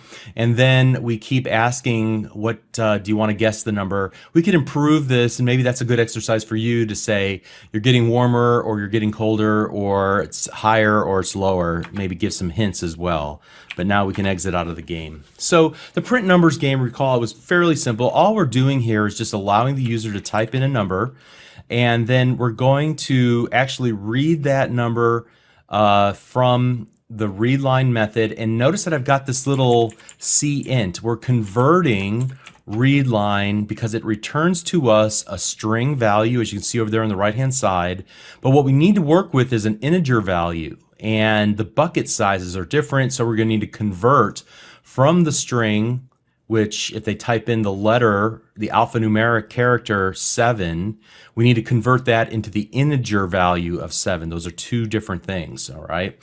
So now that we have an integer, we can work with it in a mathematical sort of way, adding numbers to it and so on. As long as it's a string 7, if we were to attempt to add 1 to it, we'd probably get 7, 1 instead of 8, okay? At any rate, we create a counter just to keep track of how many times we're actually iterating through, and we're going to continue to iterate through until we get to the same result value that the user typed in, at which point then we'll pop out of our looping statement and continue on. All right, so for each number from 0 to, or as long as we're continue to be less than the value that was typed in, we'll continue to iterate through, but when this is no longer true, then we'll pop out of the iteration statement, okay? All right, so let's move on and look at the guessing game now. In the guessing game, you type in a number, and we are going to try and guess the number that the computer has selected. How do we get a number that the computer selects? We're going to use this class called Random. Random is a class created by Microsoft. Now, it's similar to the console class in so much that it's part of this library of code that Microsoft's allowed us to use inside of our applications, and it specializes in creating random numbers. But the way that we're using it is a little bit different. Like in this case, notice that all we had to do is just say console_class.clear, console_class.writeLine. Whereas in this case, we have to do something a little bit special. We have to create a new instance of the random class. And so we're creating a compartment in the computer's memory, a bucket in the computer's memory sufficiently large enough to hold this random data type. All right, and so we're going to call that bucket in the computer's memory random, lowercase r random. All right, so it's a little bit different than in the usage, and I'll explain the reason why, the different usage in an upcoming lesson when we talk about classes. All right. But at any rate, so now that we have an instance of the random class, we can use the random class's methods. In this case, we're going to use the next method to grab a number between 1 and 10. So we give it what's called the lower boundary. So I want a number that starts anywhere from 1, but I don't want you to go to 11. So that's the upper boundary. Don't go to 11, 12, 13. Stop at 10. So it's going to pick a random number from 1 to 10 and store that number here. We're also going to keep track of the number of guesses for the user. So if it took them 5, 6, 7 guesses, whatever the case might be. And then we're also going to create this incorrect Boolean flag, because I'm going to anticipate that the user will be incorrect a number of times. And this will be what ultimately breaks us out of the do while loop and say, you were correct. It only took you 12 guesses, okay? And then we'll actually show the number of guesses on screen. Now, what happens inside of this code block is important. Notice that we're not using the while statement, we're using that do while loop that I alluded to a moment ago. And remember, the quality of the do while loop is that it guarantees we're gonna run this code at least one time. So in this case, I need to at least one time make sure that the user can see that they can choose a number between 1 and 10. And then every subsequent time, I'm gonna ask them again, all right, you were wrong, which is pick a number between 1 and 10. You were wrong, pick a number between 1 and 10. So I needed that inside of the code block, inside of my loop, and I needed to run it at least once. That's why do while loop made sense in this example, okay? Now, we're going to retrieve the guess from the user, and then we're going to increment the counter of guesses. Now I could have done something like this, like I did previously, guesses equals guesses plus 1, but I chose to use a little shortcut, which is the plus equal, and so those two lines of code are equivalent. I just had to type fewer characters. So take the variable guesses and add 1 to it is essentially what line number 74 says. All right, next up, we're going to take a look here at the little check that we do. Now, we're going to grab the random number from the user. And this is the important part. Notice that random number is an integer, but I'm going to convert it to a string by calling the toString method. I could have done something like we did earlier with cstr, like that, and that would work just as well. So I'm going to convert this value to an integer. I'm going to convert this value to a string. I'll just go ahead and leave it like this. So we're converting data types. So this is an integer, but I need it to be a string so that I can compare it to the result. I just did the same basic thing 2 different ways here in these 2 different methods. But it's essentially the same kind of check. If the guess is incorrect, then incorrect will equal, or I'm sorry, if the result is equal to the random number, so if they guess the correct number, then it's no longer incorrect. It'll be correct. So we're going to set incorrect equals to false, which will then break us out of the loop. However, if they are in fact incorrect, incorrect will stay true, and we'll just say, hey, you're wrong, try it again, and we'll loop through this block of code another time. But assuming that they got it correct, we bust out, and then we just merely print this to screen, and then we return true in order to get back to our menuing system and allow somebody, the user, to choose a new game. All right. So hopefully you learned quite a bit in this lesson. We looked at a simple use case where we're just using the while statement in order to evaluate something and decide whether we should continue to iterate through the block of code based on something that happens inside of the block of code. We looked at how to create a menuing system using the while loop. And then we also looked at using the while loop in some creative ways in a more practical example here. And then we looked at using the do while just to compare the while versus the do while. The only difference is running the block of code a guaranteed time, at least once, versus not running it potentially one time. And then we also looked at a few other things like converting types using the cstr, so convert to string and convert to int method. We also looked at using the plus equal operator. So we also looked at the random class and how we're able to generate a random number. Now we can create some interesting little games.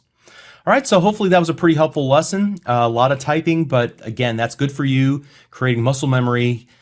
New observations come whenever you're typing the code in yourself as opposed to just watching somebody else do it. So make sure you're getting your hands dirty in the code. All right, we'll continue on the next lesson. We'll see you there. Thanks.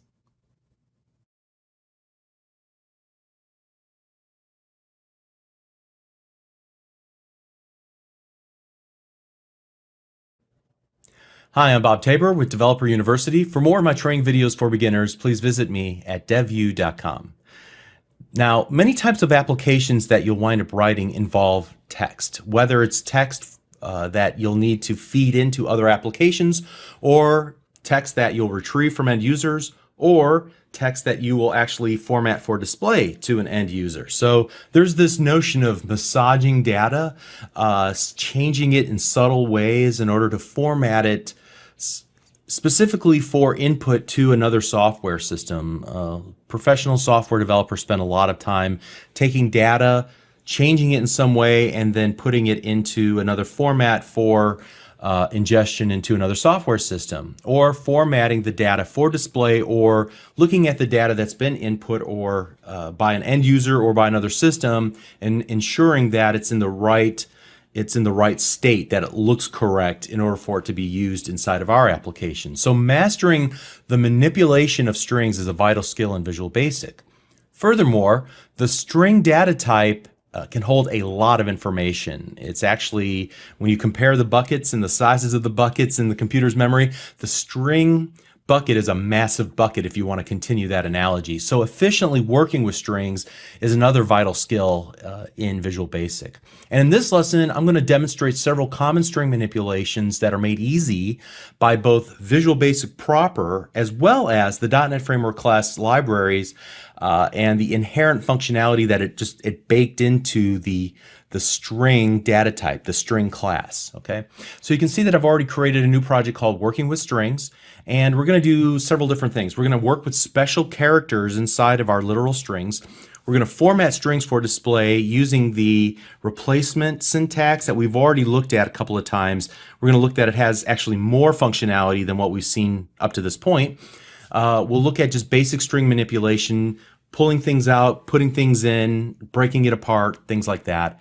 And then we'll take a look at working with large strings more efficiently by using a special class called the string builder.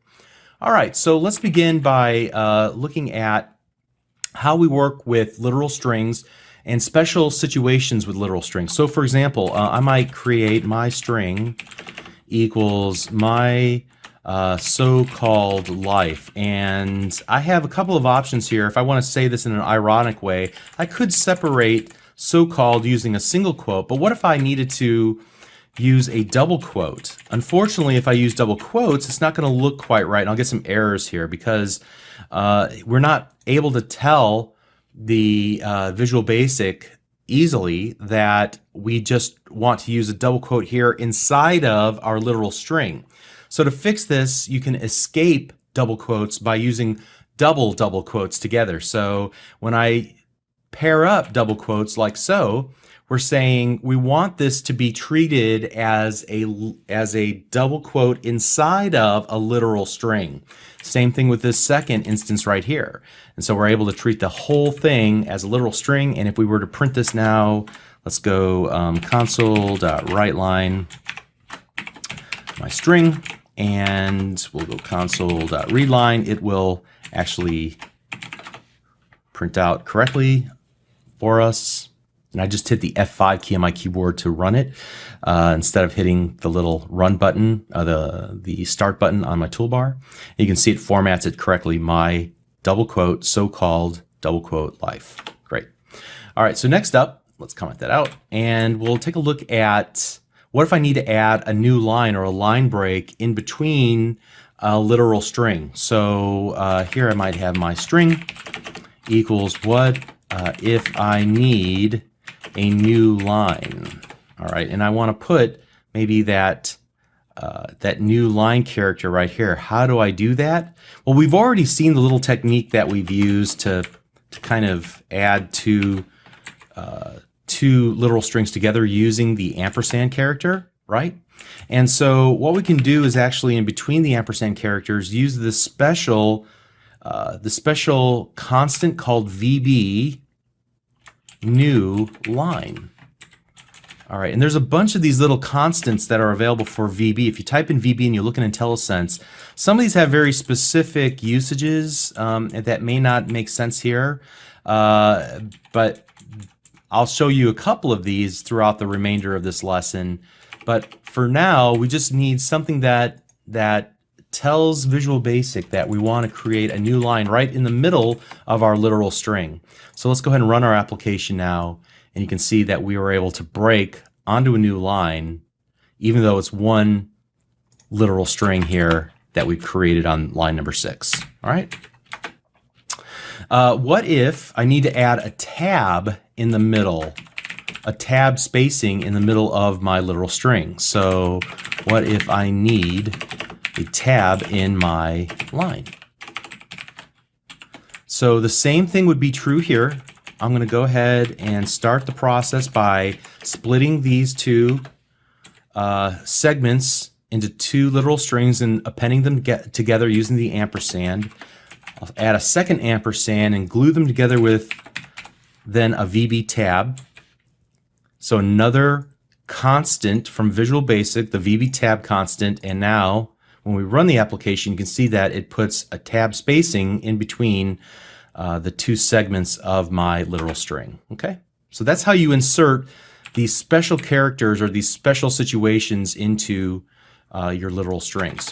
All right, next up, let's talk about the formatting, the special formatting that we did inside of strings using, remember, console.writeLine, and we were able to say, hey, there's this replacement syntax, and I can replace that with something like Bob. So I can do hello, comma, and then the replacement code 0.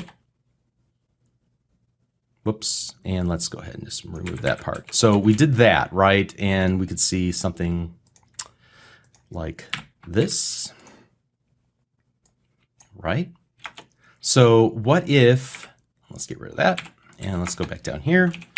What if I need to do that same sort of replacement code, but inside of a literal string? Instead of using console.writeLine, because you saw that wouldn't work, I can use string.format, and it's identical. We can do the same sort of thing with that. So hello, comma, replacement code 0, Bob, exclamation mark, and let's go ahead and dim this. String equals string.format. There we go. That's the correct incantation. And we get the results that we're looking for. So string.format will allow us to add the little replacement codes, the formatting replacement codes here inside of a literal string. Here I just used another literal string, but we could use a variable or whatever. All right. So that's a very simple case, but let's look at some more interesting cases. So for example, we already looked at an example where we were able to use multiple input parameters. So string equals string dot format, and then we were able to do something like the make 0, the model 1, and the maybe even year 2. Of course, this is 0 based, and we will do, so we have a very specific format that we want to print our string to screen. And then we can also then add in the values that we want, like for example, BMW, 745 Li, and 1995. All right, and let's go ahead and put some of these on separate lines so you can see them. So I'm going to add a line continuation character right after the equal sign. And then I'm going to go ahead and split these off into different lines as well for readability's sake, like so. So this is all one line of code, even though I split it off into multiple lines. And now let's see what we get whenever we run this. And the key notion here is that we're able to insert multiple replacement codes inside of a literal string by just supplying then a list of input parameters after the template that contains the replacement codes. It's 0 based, so the first item, the second item, the third item will be replaced in to those replacement areas that have the curly braces and the index. Now we can mix things around. For example, like I could take the 2 and put it here, and take the 0 and put it there, and then I could also use the same replacement code twice inside of the same string, so that I could essentially use that same number 1995 2 times. Of course, this will be nonsensical because the make is not 1995, but you can see at least I'm able to switch around the order. It does not have to be just in the exact same order as inside of the template as we have the items that we're passing in. But this is still element 0, 1, and 2. We're just putting them in different places inside the template and even reusing them multiple times. All right, let's comment all of that out. And now let's take a look at an even more interesting usage of this. So my string, and say that we wanted to format a string for a specific purpose, like we wanted to take the number 2335, and this number we want to represent it as currency. So in that case, inside of the replacement code, we're going to use the colon and then a special replacement code formatting syntax, and this will represent this as currency. Now, if you're in another country, and for example, if you're in Great Britain, it will represent this based on your operating system's locale feature. So you may have it represented with the British pound sign as opposed to American dollars with the dollar sign. And so it's smart enough to know how it should be represented on screen. In this case, you can see the dollar sign 2335. All right. Here we're going to do the same thing, dim my string as string. Now, you may have noticed here that I was able to do this and not declare a data type. I don't recommend that you do that. It's kind of an advanced topic to explain what happens when you don't do that. I don't want to get into that right now. Let's just go ahead and fix the code. But that was my mistake, but it'll still work, okay? But it has a different connotation and some downsides, so we'll just not do that. All right, next up, let's format this number, 1, 2, 3, 4, 5, 6, 7, 8, 9, 0, but let's format it as a real number with commas and decimal points at the right spots. All right, so I'm going to use this special format code, :N. All right, and so now let's run this, and you can see that it makes it into an easily readable number of 1,234,567,890.00. Okay, so that's the N formatting code. And then here, dim my string. What if we needed to represent a number as a percentage? So string.format, and we want to take the number 0.123 and represent that as a percentage. So again, we'll start with the replacement code 0, but I'm going to use :P this time. And now you can see that it will print out the number as 12.30 or 3% with the percent sign. It also uses the decimal place in the correct spot. So that's how you work with the replacement code and the formatting of a percentage. And then finally, you can create your own custom templates, I guess you can say. Replacement codes using, for example, I want to create 1, 2, 3, 4, 5, 6, 7, 8, 9, 0. I'm going to create a phone number. So I want to use the way that you would represent a phone number in the United States, which is 3 digits for an area code. So I'm going to use ###, which means just 3 numbers, the first 3 that you have here, and then a space, and then ### dash ###. Okay, so that's the format of a phone number. I could even do something like this, phone : just to kind of flesh out this example a little bit. All right, so now let's see that in action. Let's run the app. And whoops, didn't do something here. Oh, that's right. All right, I didn't give it the replacement. So here's what we need to do. Wrap a curly brace, set of curly braces around it, 0, and then : and now this becomes the template for the replacement code. Okay, now let's run the application. And you can see it formatted it using the numbers that I supply. What if I were to supply more numbers, we'll put a 1 here at the end, than what the template can hold? Let's see what happens. What's the behavior here? Well, notice that it pushes it to the it pushes it from right to left. So it's going to honor the template from right to left. Now it's going to push more digits into that area code area, unfortunately. It's not what we would probably want. However, we should probably validate our data to make sure it's an actual valid phone number before we do any formatting about it, formatting with it. All right.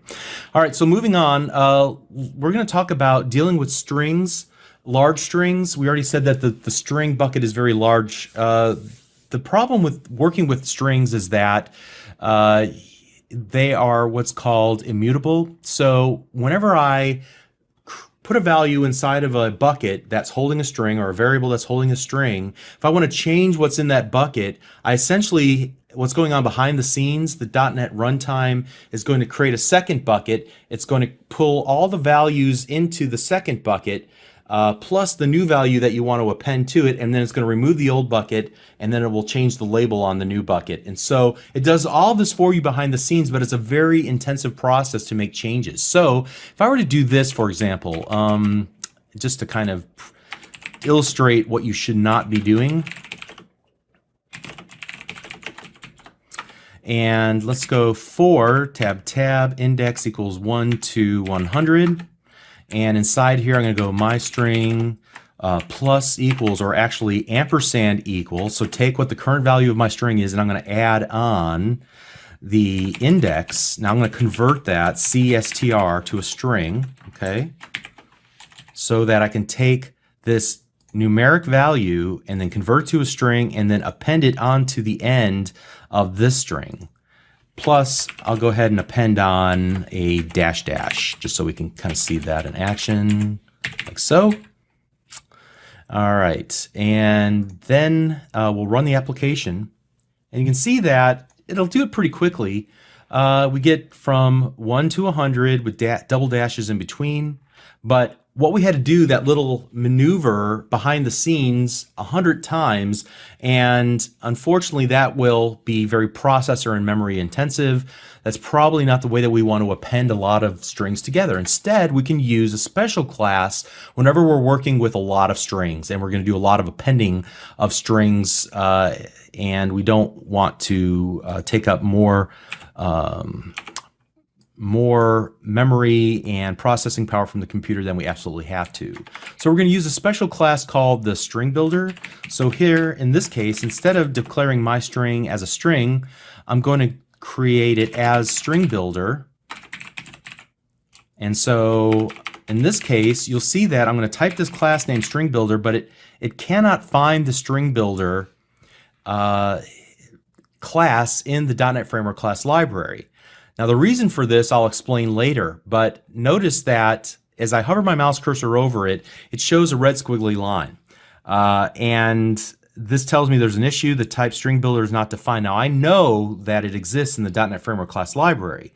So what I'm going to do is actually utilize this little light bulb that popped up underneath the word string builder. And it gives me an option to either do one of two things, actually several things, but these first two are the most important. I can either say, give it to me because I know it exists in the system.text.stringbuilder namespace. Whoa, what's a namespace? We'll talk about namespaces later. So it's like a last name for your classes, all right? Or, as you can see, I can, as I get the little light bulb popping up here, I can import system.text. And when I do that, it will add this little line of code at the very top, the very first line of code to import that namespace so that it can find this class inside of the .NET Framework class library. So, like I said, the class name is string builder. I know it's somewhere in the .NET Framework class library. I just have to go to the right shelf on the library to find that class. All right, and so that's all I'm saying here. Hey, go to the system.text shelf, and you'll find a class named string builder there. So we're just giving a little extra instruction to Visual Basic to where it can find this string builder class inside of the massive library of functionality that Microsoft gave us. Okay, so we'll just do that. And now that we've included or found that, I'm going to actually do as new string builder. Again, we'll talk about the new keyword a little bit later. And this time we'll go for tab index equals 1 to 100, enter. And inside of here, what we'll do is my string dot append. So we're going to use the append method, and it's more memory friendly than using the ampersand equals in order to append two strings together. This will not perform that little dance in memory that we suggested earlier. So in this case, all I need to do is use the index. All right.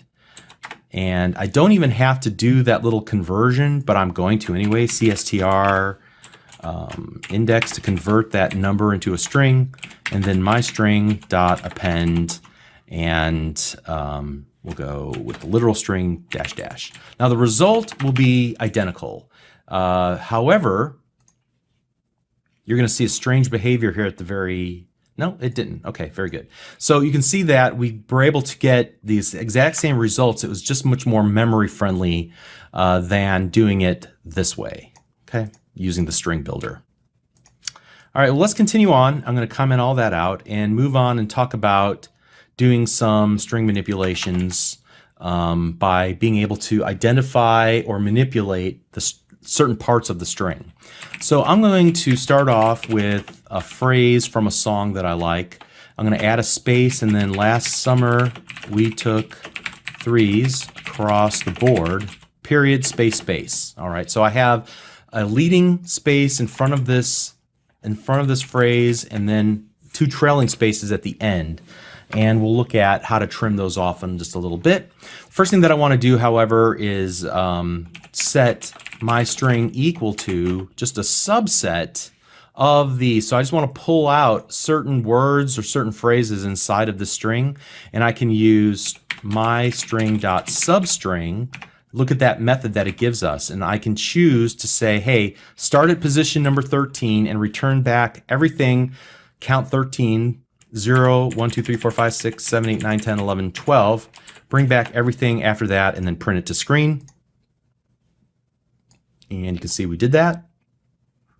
I can also say, well, this is the starting point, but I can also give it an ending point as well. So I'm only going to choose 15 characters then and print those out. So we took threes as opposed to the entire message.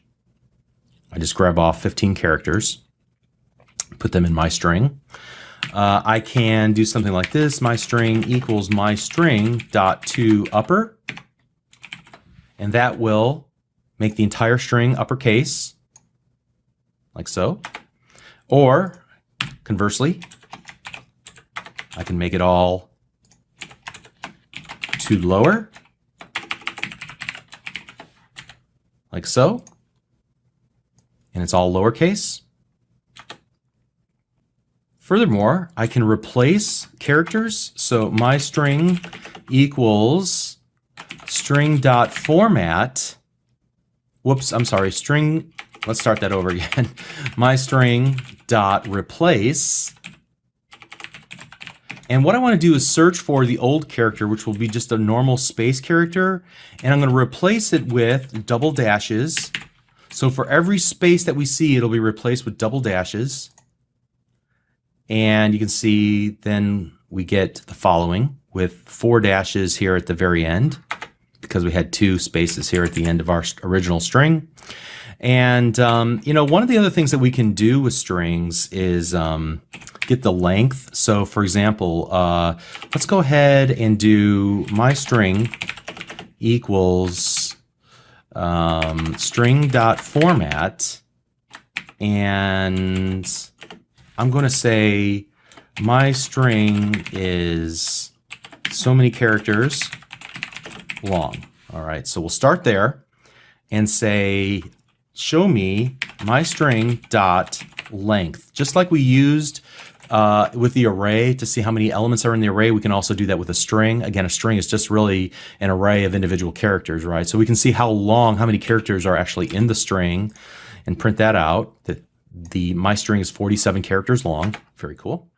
Okay, now what I'd like to do, I'd like to use the trim function, and so we're gonna just add on to this. After trim, then we're gonna print off the length of our string. So what trim will do is actually remove any of the leading and trailing spaces for a given variable, or in this case a literal string, and then it will return back the new string without those leading and trailing spaces. However, in this case, since it returns a string, I can continue to call another function or property of the string, and I'm going to call length again. So I'm chaining together commands. This is a string. This method operates on the string and then returns a string. And since it returns a string, we can then go ahead and call another method that we get access to from the string class, and that is the length. So here we go, and we'll run it this time. And so we've cut off 3 characters. And so you can see after we've called the trim, it's only 44 characters long. Okay.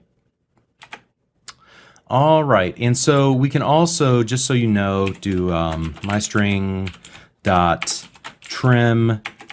We can only trim off the start or trim off the end.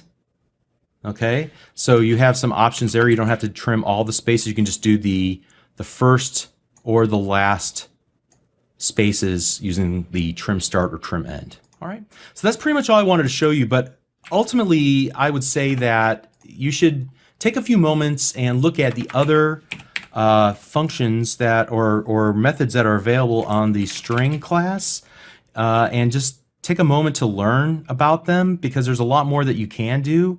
Some of these won't apply, but some of them will.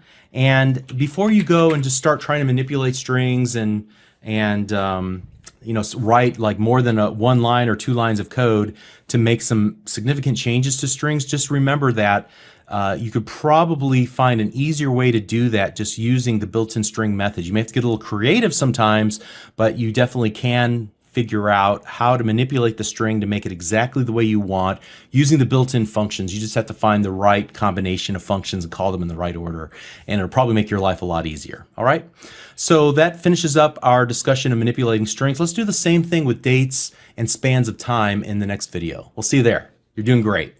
Thank you.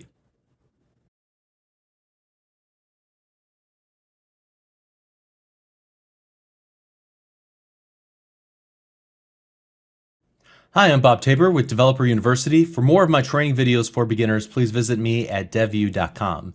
In this lesson, we're going to learn how to manipulate and display dates. So how to add values and subtract values from dates. Date math can play with your head. How to display different parts of a date, or how to use some of the built-in features in Visual Basic and the .NET Framework class library to display dates in various formats. We'll also look at how to work with spans of time, so 3 years, 5 years, 1,000 days, whatever the case might be, and subtract and add values to those, and a lot more. So this will be fun. You'll need to work with dates for the same reason you'll need to work with strings. In business applications, dates are pretty used frequently for things like project management, for content management systems, for order management systems, and so on. So we've learned how to work with a string and an integer, and we've learned how to work with a Boolean. Now we're going to add a new data type that allows us to work with dates and times, and then later a new data type that allows us to work with spans of time. So we'll start off by working with dates. So here we're going to go dim my value as date, and if we were to just work with the date by itself, I think it's important for you to see this right off the bat. Let's go ahead and just write out the value, the default value of a date, and see what we get. Because at this point we've not initialized the date. So it's the equivalent of an empty string or the value of 0 for an integer, which is the initial value, and that's generally not what we want to work with. But I want to show you what you'll see if you were to work with an empty date. It'll give you some representation of a date. It just might not be what you want. All right, so let's go ahead and run the application. And so it's going to give us January 1st, 81 at midnight. Okay, so that's probably not the value we want to work with unless we want to see how many minutes, days, and seconds since January 1st, 1 AD at midnight. Instead, what we'll want to do is initialize that value either to a specific date in the past or future, or if we want to work with now, there's a special function in Visual Basic that allows us to work with this moment as the application is running. It's called the now function. So now whenever we run the application, we'll see that I'm recording this on May 24th at 10:35 a.m. All right, so what if we want to format that date for display? Well, there's a couple of different ways, a couple of different built-in features of dates that will allow us to format it for display, featuring different portions or representations of dates. So let's go myValue.to, and you can see there's just a bunch of these to methods. So to local time, to long date string, let's use that one first, to long date string. Then we'll go console.writeLine, my value dot to short date string. Let's do the same with times, console.writeLine, my value to long time string. And then you're going to see that there's not much of a difference between the two, but I wanted to, for the sake of completeness, show you the to short time string as well. And let's go ahead and run the application. We should see 5 representations of now on screen. So again, this is without the default format. If we print it off, we'll just get the date and the time and the AM PM portion. The long, here, let's compare these and put them right next to each other here. So the long date string will give us Tuesday, May 24, 2016, nicely formatted. And again, this will depend on the culture of your computer. So if you are in Europe or if you're in some other country, you might see the default representation of the date different than what you see on my computer, which is set to the culture being English United States. And this is a common way that we would represent dates. So here on the short date string, we just see the month, day, year. Again, you might see day, month, year, which is common in Europe and other countries. Then the time, the long time and the short time, pretty much the same. The only difference is that with the long time, we see the seconds, not just hours and minutes, and then AM or PM. And there's different ways that we can represent if we want something a little bit more custom. So for example, we can just pull off a specific portion of the date. In this case, my value dot month, and I'll use ampersand and then 2 dashes and then my value dot year. And so we can grab off just about any portion, even minute, milliseconds. We can pull off the time of day. We can pull off day of week, for example, day of week, day of the year, whether or not this is daylight savings time or not that we're currently in, the time of day, and so on. So I'm just going to pull off day of week just so you can see this, and we'll run the application. And you can see that the day of week is 2. This starts with Monday as the first day. I think Sunday as the 0th day. So just 0 based, I believe. But 5 would be the month, and then the day of the week would be the second item, or the second index, which should be the third item, I think. Okay, but what if I wanted to print something off a little more friendly than that? For example, what if I wanted to do the my value, and I wanted to see, for example, the actual the friendly month, like this is May when I'm recording this. So what I can do is call toString, toString, and then I can use a special formatting provider. And so in this case, I know that I can just use 4 capital M's in a row in order to grab off just the month and print that to screen. So you can see here, this will print off just the month of May. And for more information about that, there's this page you'll want to go search for online, custom date and time format strings. Search for this, custom date and time format strings, on msdn.microsoft.com. So just go to bing.com, type that in, and then it should get you to this page. And you'll see that there's all these different formats that we can use to pull off. Just, for example, D, lowercase d, would give us just 1 through 31. Day of the month would give us 01 through 31. So that's not all that helpful, but we can pull off the HH, for example, giving us a 12-hour clock, or capital H to give us a military clock. Okay, so you can see examples here. I use the 4 M's to give us, you know, the full name of the month, or we can use 3 M's to grab a abbreviated. For December would be DEC. For March it would be MAR, and so on. And here we can grab off the different years and different formatters for strings by just using toString and then passing in the formatter that we want to use. All right, so I just wanted to make you aware of that for reference. Now, I said earlier that we can also do some date manipulation by adding and subtracting days and hours and just about anything from our date. So here we go, console.WriteLine. And here we're going to take my value and I'm going to add, and notice that I can add lots of different things to it. I can add a time span, which we'll talk about time spans a little bit. But more importantly, let's like add days or hours or milliseconds or minutes or months or seconds or even years to the current day. So if I say, hey, I want to add 3 days, I'm saying what will be 3 days from now? So I'll go add days 3, and then I'm going to chain together another method. Now remember what I said about chaining previously. Here we have a date.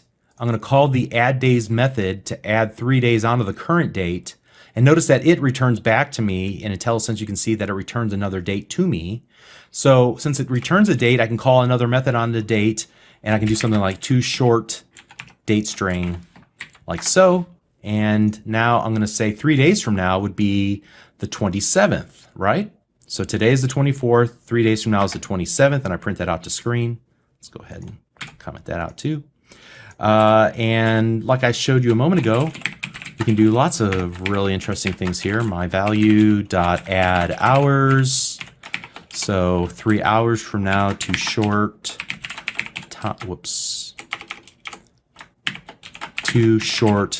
time string. And that'll say 3 hours from now would be 1:42 p.m. That's accurate. What if I wanted to subtract days? Is there a subtract method? No, there's not. But what you would simply do is just use a negative number. So in this case, I'm just going to subtract 3 days. So 3 days ago to short date string. 3 days ago would be the 21st of March. Okay? So we can just use a negative number inside there. Now, earlier I said that while we can create a date in the past, or I'm sorry, a current date, we can also generate a date for the past or the future by initializing its value like so. There's a couple of different ways to go about this. So let's take my birth date, for example, as new date.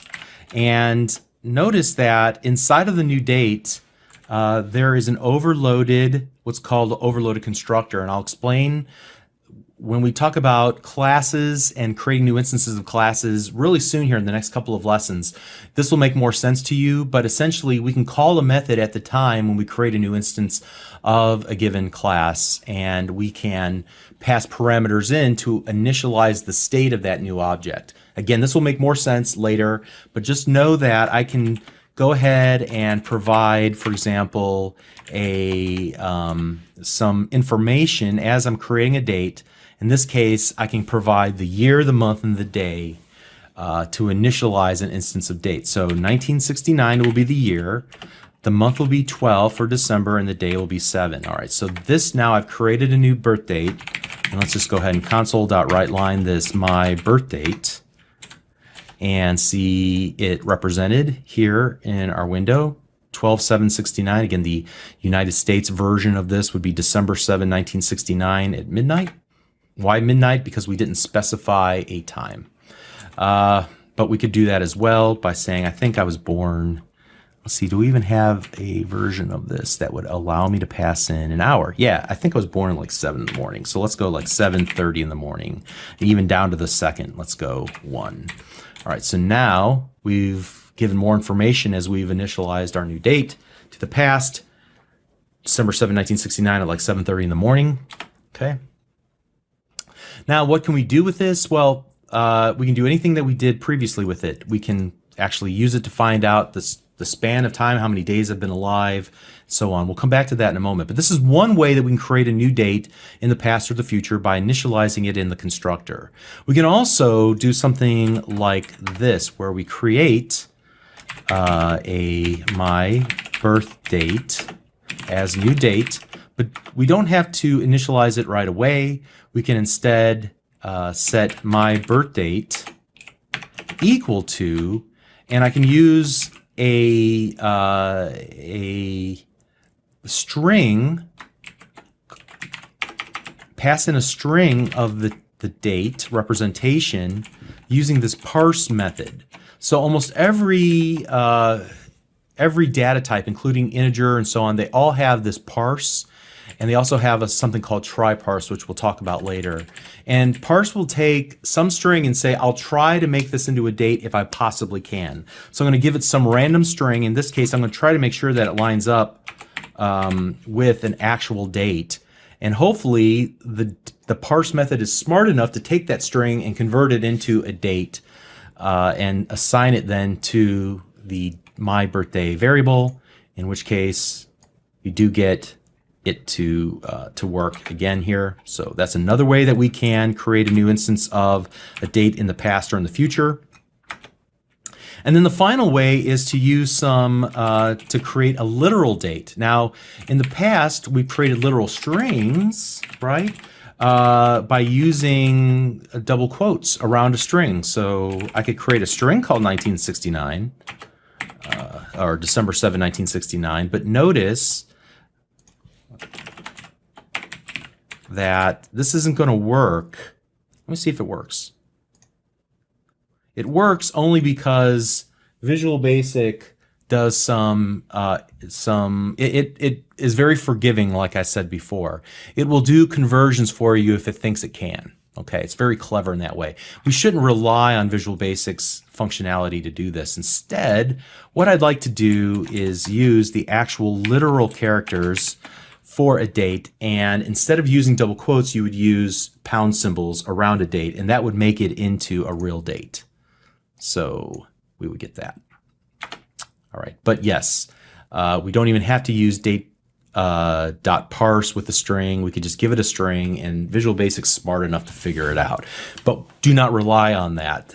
It's called evil type coercion. Evil because it can get you into some problems. You should always be very deliberate about how you work with types in Visual Basic. Even though it forgives you, it can lead to problems if you're not very deliberate. Okay, so always use the correct verbiage and don't rely on Visual Basic shortcuts would be my recommendation. All right, so let's get back to what we were working with originally here and create, again, dim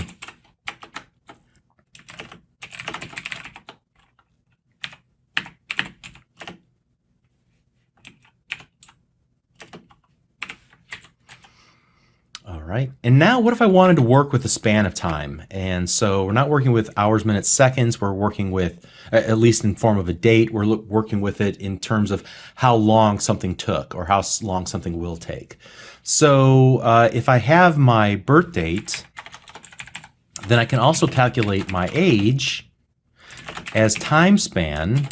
So here's a new data type that represents a span of time, not a date, but the time between two dates. So in order to figure that out, my age, I'll take date.now, and since now returns a date, we already know that what the now function does, we'll go date.now.subtract, and then I'll pass in my birth date. And that should give me a span of time for how long I've been alive. Now what I can do is go my age dot and see how many seconds I've been alive, how many minutes I've been alive, how many hours, how many seconds, and so on. So let's look for the total number of days that I've been alive. And it'll come back with a very large number, 16,970.45 days. So whenever I run this, the number always gets larger every time I record the series, and I always feel a little bit older. So at any rate, that's how we would figure out then to use a span of time. And we can do that by giving it two dates. In this case, I'm taking the current date and subtracting off another date to figure out that length of time. Okay.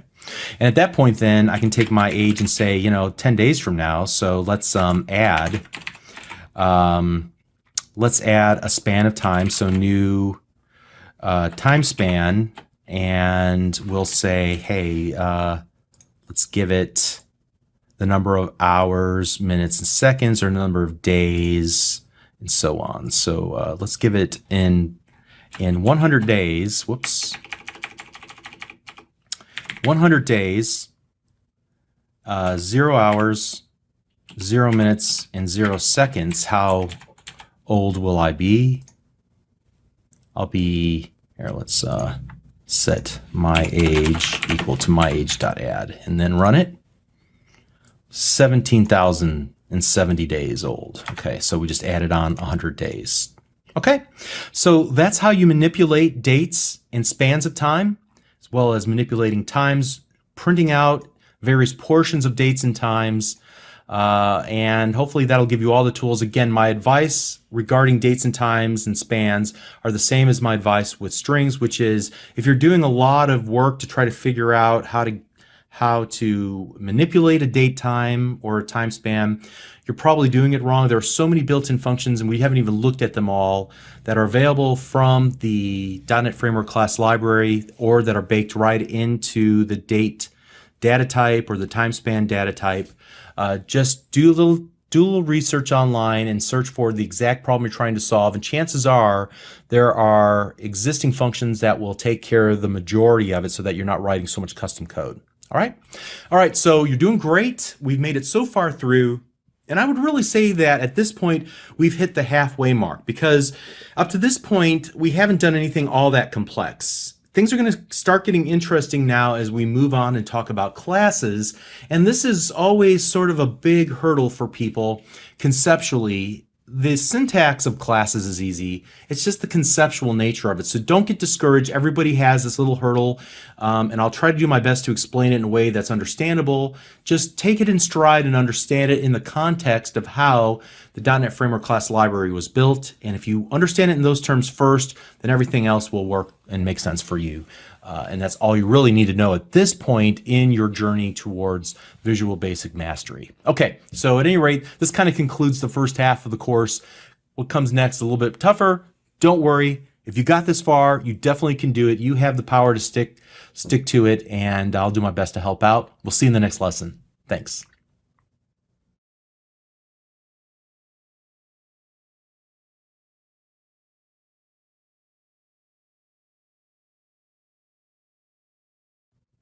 Hi, I'm Bob Tabor with Developer University. For more of my training videos for beginners, please visit me at devview.com.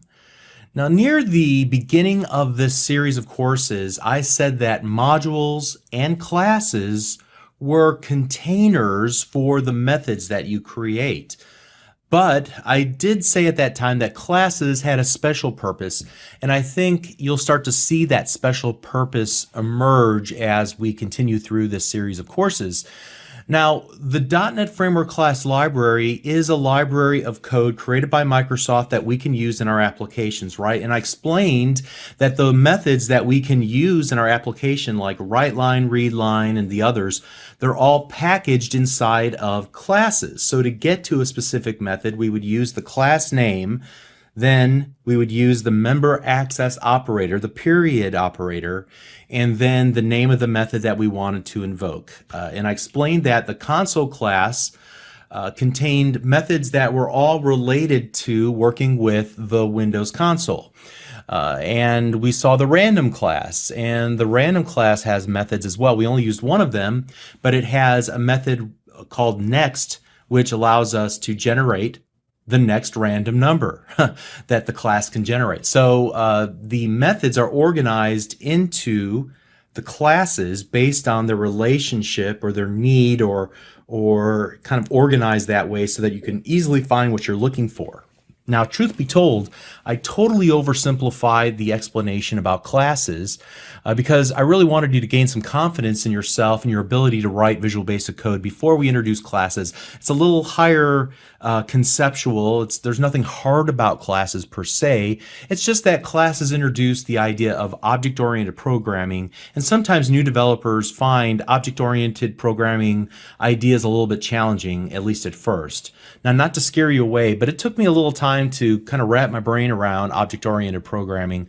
It took me probably longer than most people, just because I was always looking for something harder, making it more difficult than it really was. The fact of the matter is that in one sense, it's very simple, and then in another sense, you spend the rest of your life trying to master it. Okay, so not to scare you off, but it'll be pretty simple, I think, once we get some basic explanations under our belt. The code that you write in methods are ultimately defining the classes of your application. So every method that you utilize from the .NET Framework class library is just a class, and that's why it's part of the class library. That's why they named it the class library. Classes are all around you. You've been using them up to this point pretty much for every little application that we've written.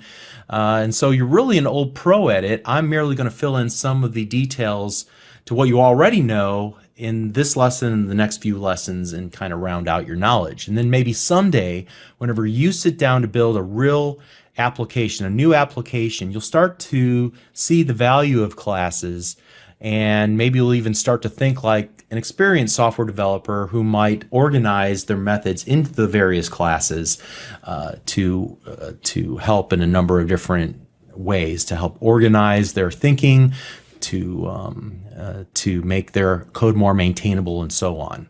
But at this early point in your software development experience, I just want you to be able to utilize the .NET Framework class library efficiently. So I want you to be able to understand the nature of classes and how to create an instance of a class, create an object, how to utilize properties and methods of a class, and so on. So the truth of the matter is that I couldn't possibly cover everything there is to cover about object-oriented programming and specifically about classes in this course. There's just not enough time because it's a vast topic. I have an entire course devoted to it on devview.com, and then you can go on from there and read books and books and books about object-oriented programming. I just wanted to present enough information to you to help you get comfortable with the basics of how to use the existing .NET Framework class library from Microsoft. Use those library classes in your applications. And so in order to illustrate how Microsoft put together the .NET Framework class library, we're going to build our own custom classes and to show you how they built the class library.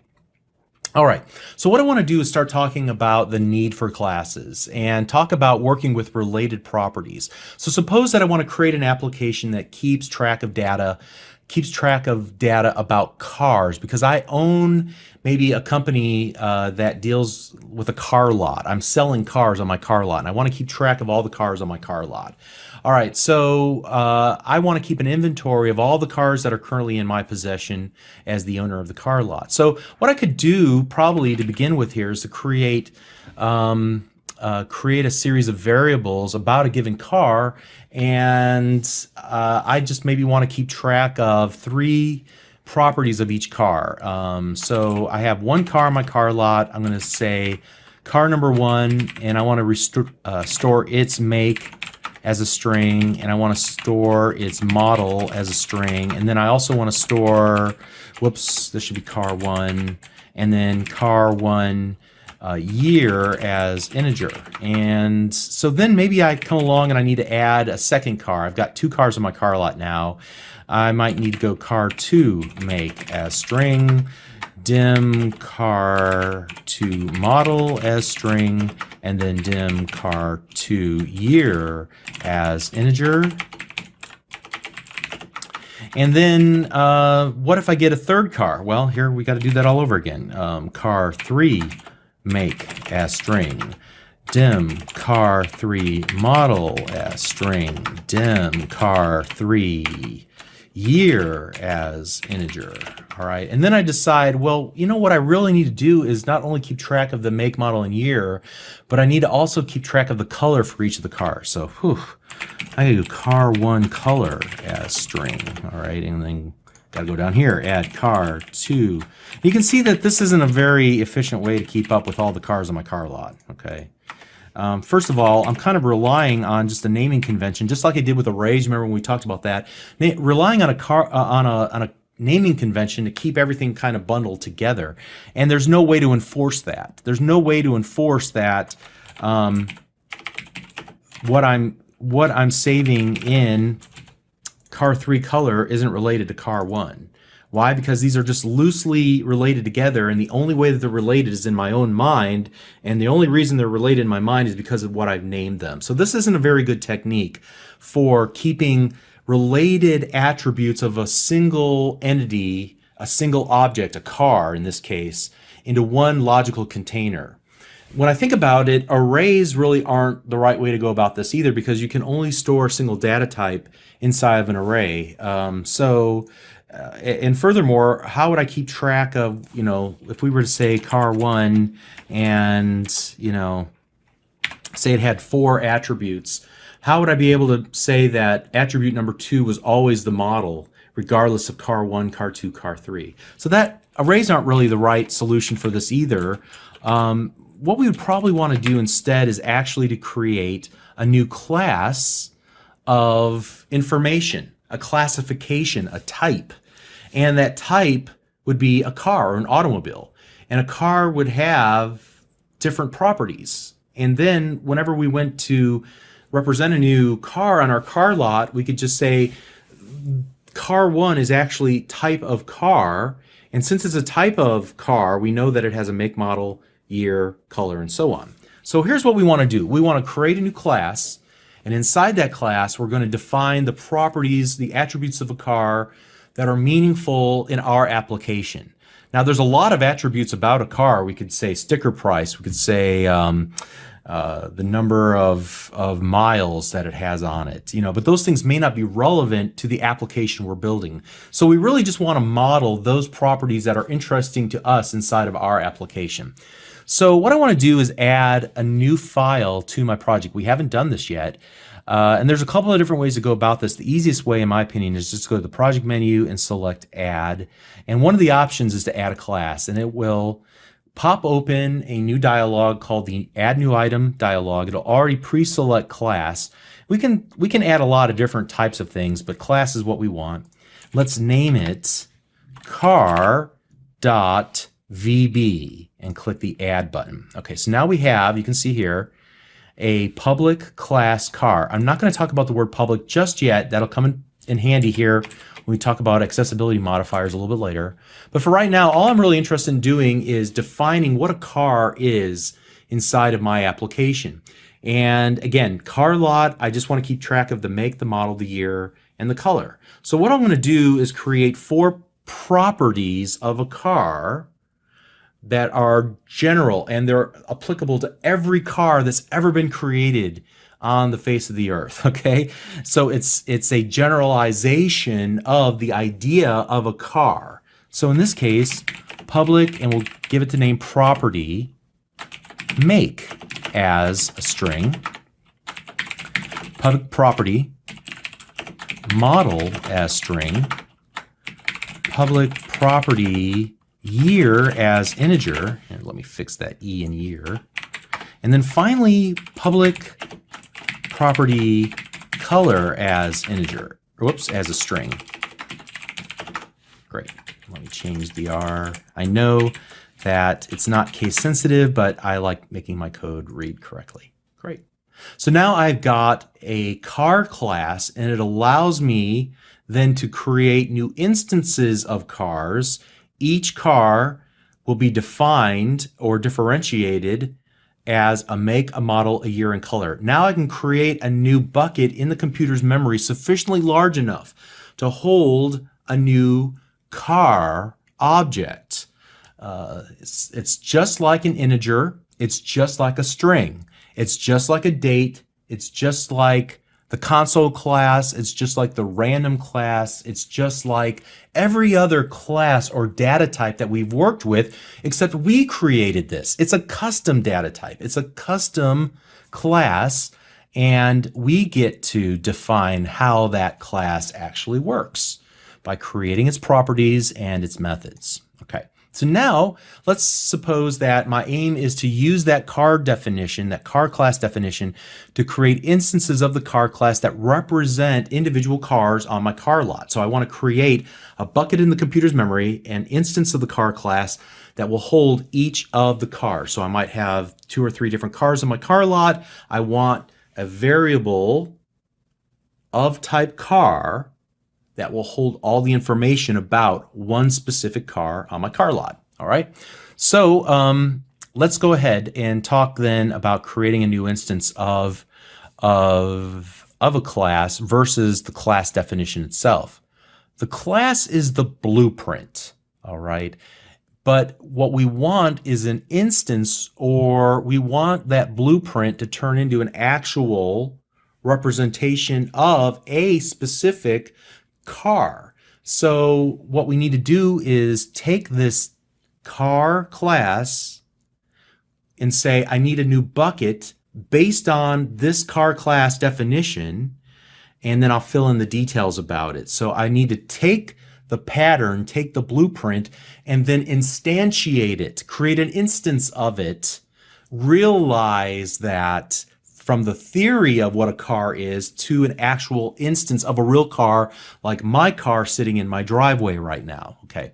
So, you know, in the real world, you can use the same blueprint to create many different houses, right? The blueprint's just on a sheet of paper, but the house actually is at a physical address. And, you know, in some neighborhoods, they call them cookie cutter houses because they all look the same, right? Well, you could use the same pattern to create the same shirt or pair of jeans over and over again, or the same recipe to create the same cake or the same casserole and get the same results each time. That's the purpose of the pattern. That's the purpose of the blueprint. So each time you want to build a new house, it'll be at a different address, all right, a different street address. Each time you follow the pattern, you'll create a different shirt. You might use different fabric. It might be a slightly different size, but the pattern will give you the overall shape of that given shirt. Or every time that you create a new shirt, you can sell it to a different customer. There's an instance of it that you create from the pattern. Each time you follow a recipe, you're going to create a different meal available and that can be eaten by a different person, okay? So the same is true with classes. Each time you create a new instance of a class, you have a new object that's distinct and separate from the other instances of that class, all right? It lives on its own, in other words, is what I'm trying to say. So think of the class as a cookie cutter. You can't eat the cookie cutter, right? You can eat the cookies that you make from the cookie cutter. So when you instantiate a class, you create a cookie or an instance based on the shape of the cookie cutter or the class, okay? So I'm going into a lot of conceptual explanations of the difference between a class and using the class, or the cookie cutter and using the cookie cutter, or the pattern and using the pattern, the difference between the blueprint and actually using the blueprint to create a new house or whatever, okay? So hopefully I'm making that distinction extremely clear. Once you can get that clear in your mind, things will come so much easier, all right? And so what we want to do is create a new instance of a car. Let's go ahead over to our module VB in our submain and create a new car. So dim my car as car, all right? Now at this point, all I've done is created a label that I can attach and say this is of type car. Now, in order to actually create the bucket in the computer's memory, I have to use a different keyword. My car equals new car. At this point, the new keyword's like a factory. It takes the blueprint and it creates an instance of the object, in this case a car, and it essentially creates that bucket in the computer's memory. And at that point then, we've created the item in memory and we've got the name or the label for that bucket, my car. And so now we're ready to work with my car. And we can do something like this, my car dot make equals Toyota. My car dot model equals Forerunner.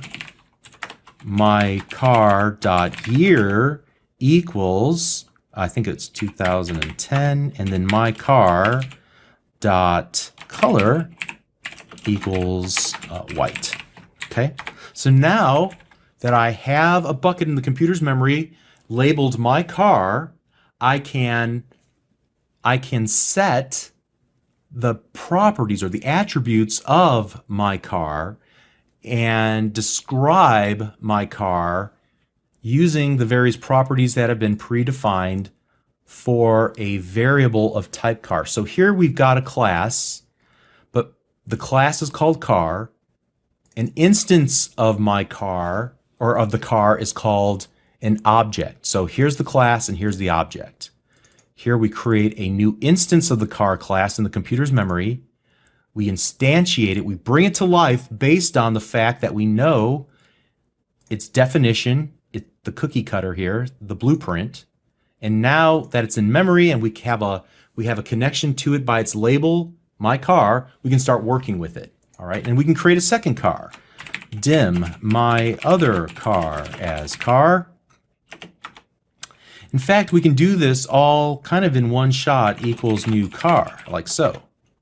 So we've done these 2 lines of code, except in 1 line of code.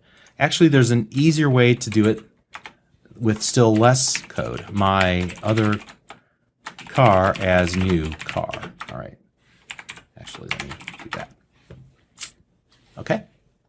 So that's probably the shortened form that you'll find me using most often because I can do it all in the fewest number of characters possible. And so then my other car can be a make equals, let's go Honda. My other car is the model. Let's call it a Accord. My other car dot year is 2012. My other car dot color equals black.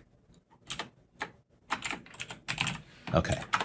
Now that I have 2 cars, I can console.writeLine, and I can print out the specific attributes of each car. So let's just do two things here. And let's take my car dot make and then my car dot year and print them out.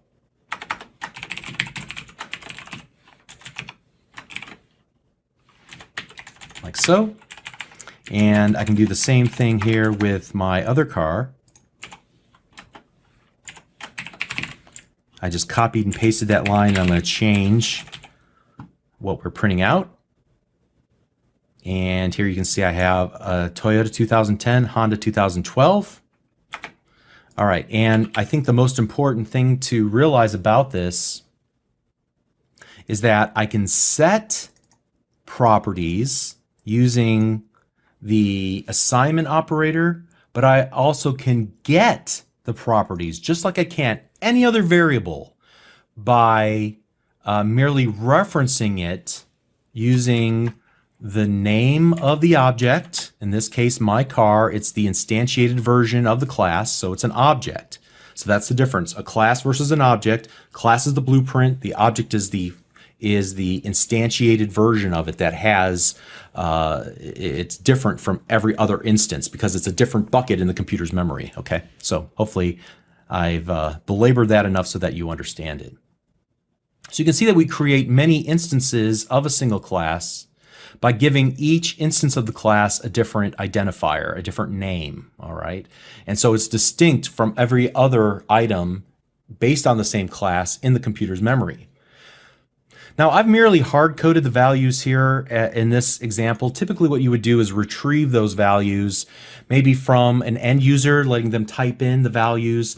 We might pull it from a database or from a file and instantiate an object and then copy the attributes from the file into the object and then work with it and then save it back. So again, here we're taking baby steps, but that's how we would get information in. We probably wouldn't always just hard code them the way that we've done here. It would make for a very inflexible application. What we really want to do is either retrieve data from an end user or retrieve data from some file source or from some online source. Okay. Now I want you to notice also that IntelliSense was smart enough to show me all of the attributes that we've created, right? As well as a few extras like equals, get hash code, and get type. That's because every object or every class is actually based on a kind of a grandfather. It inherits from system.object in the .NET Framework class library. So even though we're creating a custom class, it's really borrowing from the definition of what a class really is that's defined in the .NET Framework class library. So we get some functionality for free, like the toString method, the get type, the get hash. That's where all these other things come from, but they don't really have any functionality just yet by default. We could override their default implementations and do something interesting with them, but we won't do that in this video. Okay, so I just wanted to point that out. Now, the next question is, how long does this instance of the car or the other car stay around? Well, as long as we're using my car or my other car in our application, then it will continue to stay alive. But when we stop using it, it will die. And we'll talk about the scope of variables, but specifically about objects, as well as object lifetime in an upcoming lesson, because it's a very important concept. But essentially, when we get to the end of our sub, what will happen is those two cars will be removed from the computer's memory, thrown in the trash, and that memory is now freed up for other applications that we have on our computer. Okay. So also what I wanted to point out here is that we used a shortened version of defining a property. There's actually a longer version that allows us to add more functionality inside of our properties. So this version is called an auto-implemented property. We're able to create a long version of the property just by typing in the word property or prop, have it highlighted in the IntelliSense, and then hitting tab. And here you can see a fully implemented property. And I don't want to really get into all of it, but you can see that it does have these two little sections here, the get and the set. So that's the two operations that you can perform on a property. You can get or retrieve its current value, or you can set its current value by passing it a new value using the equal sign, the assignment operator. This full-blown version of a property allows me to step in and write custom code, custom logic, so that when anybody tries to access and retrieve the value of an attribute or change the value of an attribute, we can stop it and say, wait a second, before we give away the value that's inside of our new property, let's make sure that they have the appropriate level of access, because I may not want to give away some super secret information if the person who's currently logged into my application is not of a certain level inside of our organization. So this is where we could do some gating and stop people from accessing information at this property level. We could also then do some validation and say, you know, a car can't be, 2030. That year hasn't even come yet. So we could validate the set and only allow certain values to be set. So if we tried to set, for example, the year to 2030, we could throw an error and say, no, you can't do that. So that's the purpose of a full-blown property definition, but we're not going to use that, not at least in this video. I just wanted you to be aware of the fact that this is a shorthand version of creating a property. This version of the property allows us to get it or set it, and set it to any value that you could typically set into a string, even if it doesn't make logical sense inside of our application. Okay. Now, since we defined a data type, just like string or integer, we can use those as input parameters to functions. So what if I were to create a little helper method here and to determine the value of each of our cars? What we could do is create a new function. So I'm going to call this determine market value, and then I'm going to pass it in by val my car as car, and I'm going to return back a money value. And whenever you're dealing with monies, you want to deal with decimals, the decimal data type. Okay, so when you're dealing with money, you want to work with the decimal data type. It's like integer, except it allows you to have values after the decimal place. And so in this case, what I could do is do some super secret formula here to figure out what the value of any given car is. I could even go and search online to find the value of the car, but we're not going to do that. Instead, I'm just going to hard code and return, I'm going to return the value of 100 for the car. So we're going to pass in my car. We're going to do some evaluation on it. We could like retrieve its properties here, mycar.make. So maybe we'll do that in a future example. But we could evaluate it, pass it to something online, get the value, and then return it back. So here, if I were to, let's comment this out. And let's just do this. My car, let's go determine market value, and we'll pass in my car. All right. Then we'll see what the current value of my car is. All right, you can see that it's 100. Let's go ahead and format it like currency, right? So I use the :C formatter. Now we can see the value of my car is actually $100. All right. So the point here is that we can use now this data type car that we define just like any other data type, integer, string, date, whatever, and we can use it as input or as return values from functions that we create. But there's maybe an even better way to do this. Let's talk about creating methods inside of our class definition. So I said before that a class is really just a container for your methods, but I haven't shown you any methods. I only been talking about the properties, but we can also create methods inside of our classes. So let's do that. Instead of putting that determine market value here as a function that we pass the car into, we should be able to just create it here inside the class.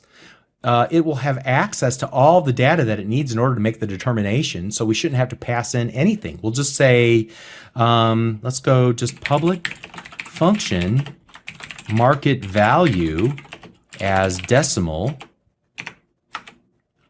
Okay, so we're not passing any values because we're going to be able to access the attributes of this car.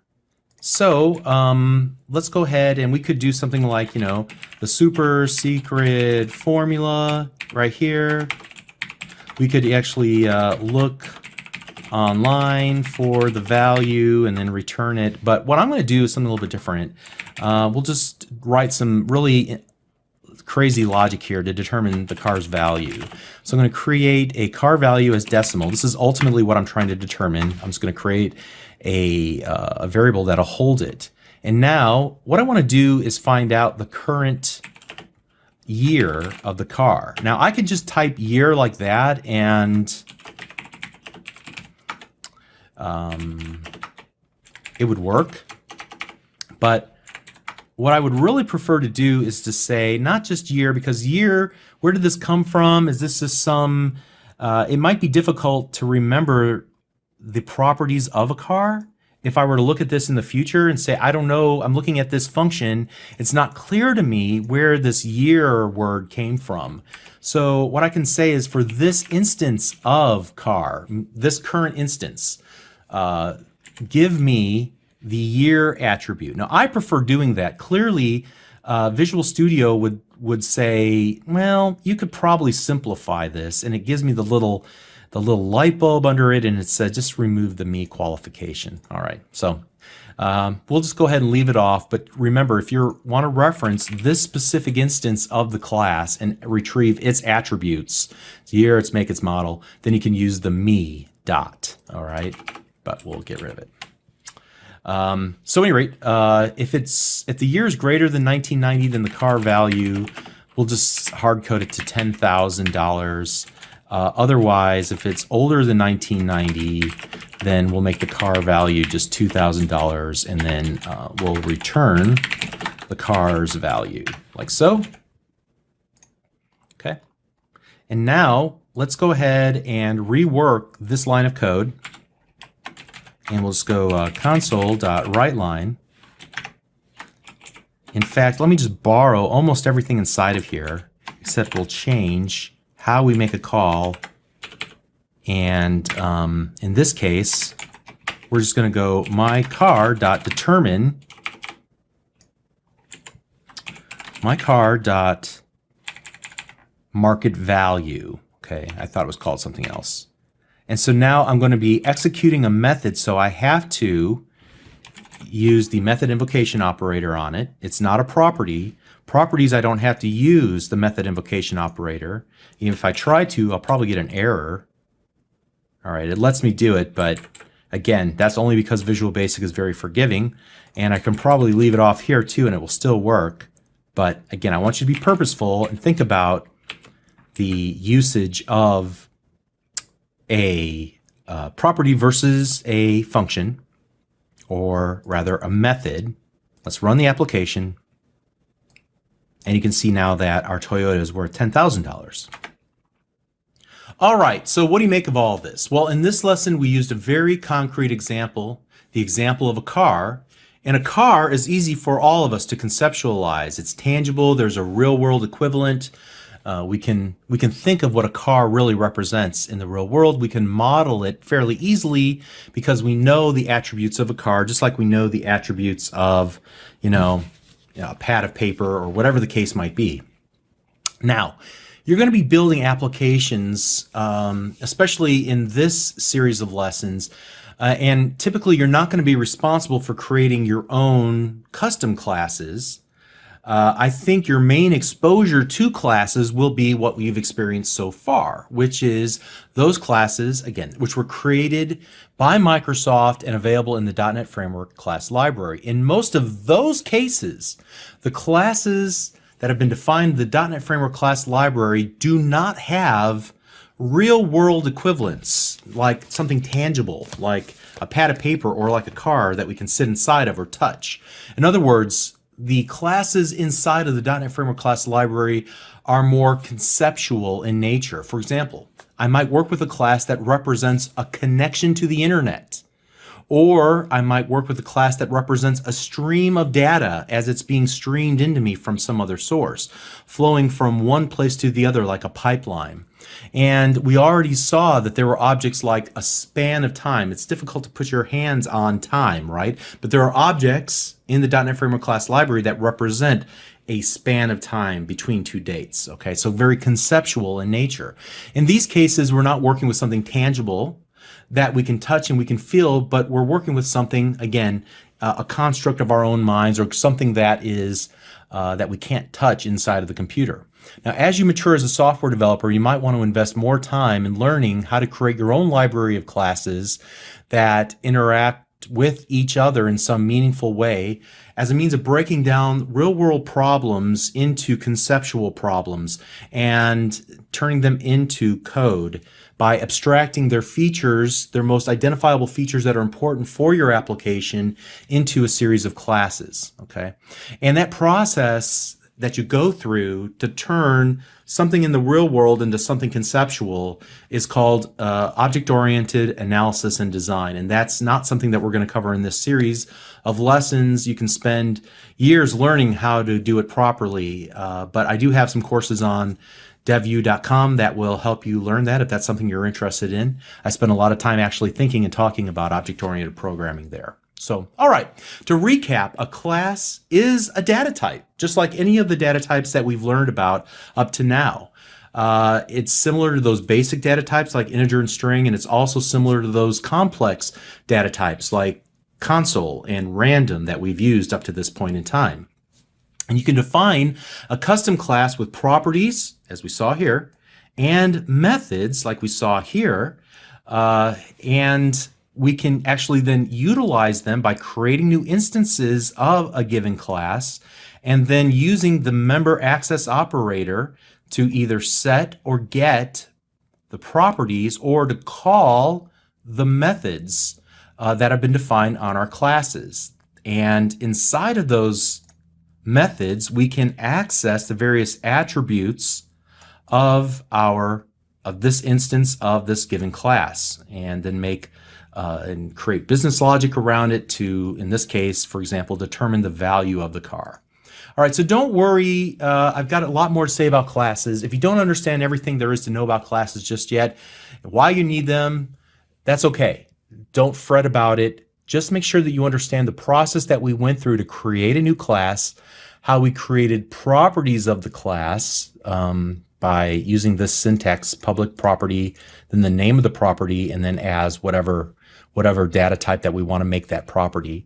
Understand the purpose of when we typed in prop tab and we were able to create the full version of a property, and we see here the get versus the set for that property.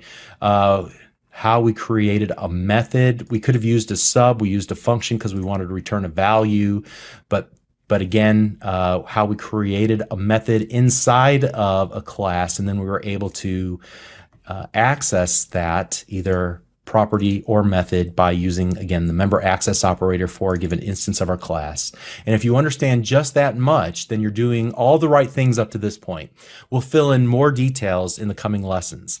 So if this didn't make sense, there's nothing wrong with watching this video a second or third time, or even watching other videos that might help you better understand classes. But do this, stick with this. Don't drop it right here, even though we're at a conceptual hurdle for you. A lot of people have a challenge with this, and don't make it harder than it really is, at least not at this point. Okay, so you're doing great. Let's continue on to the next lesson. We'll see you there. Thanks.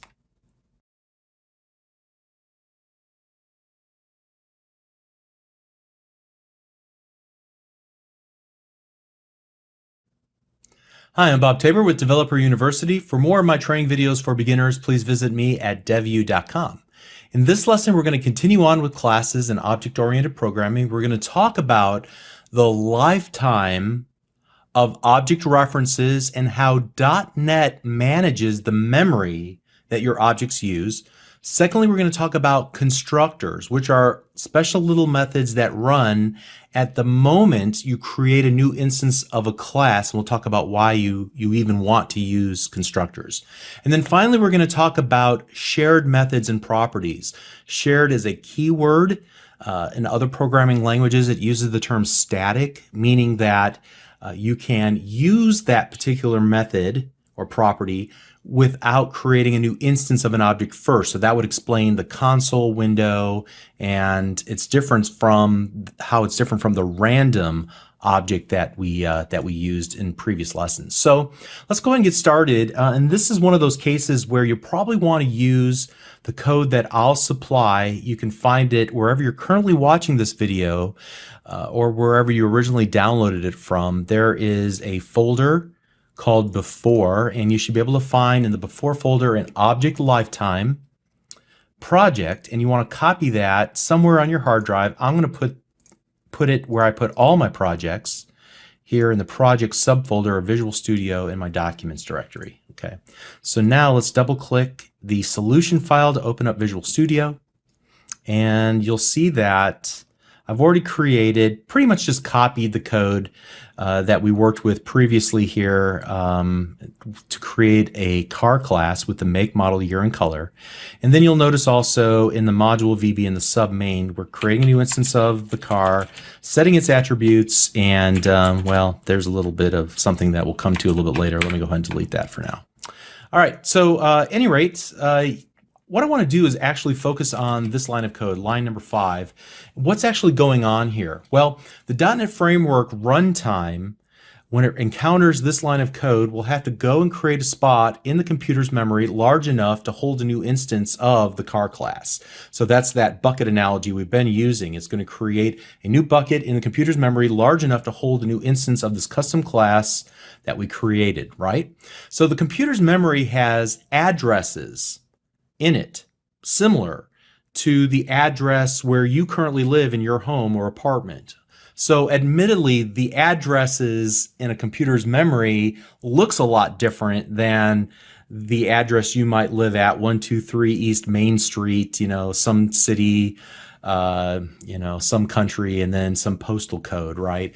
It actually uses hexadecimal values as addresses, but they're addresses, they're known addresses nonetheless, and that's how the .NET Framework runtime knows where it put your buckets. It keeps track of the addresses, and it keeps track of the address and the little friendly label that you give it whenever you create a new instance of a given object. In this case, my car is at this address. It uses that address, looks up into that address in the computer's memory, finds the bucket, grabs the values out, and lets you work with them. Okay, so the .NET Framework's first job is to find an empty address where nothing else is being stored right now whenever you create a new instance of an object.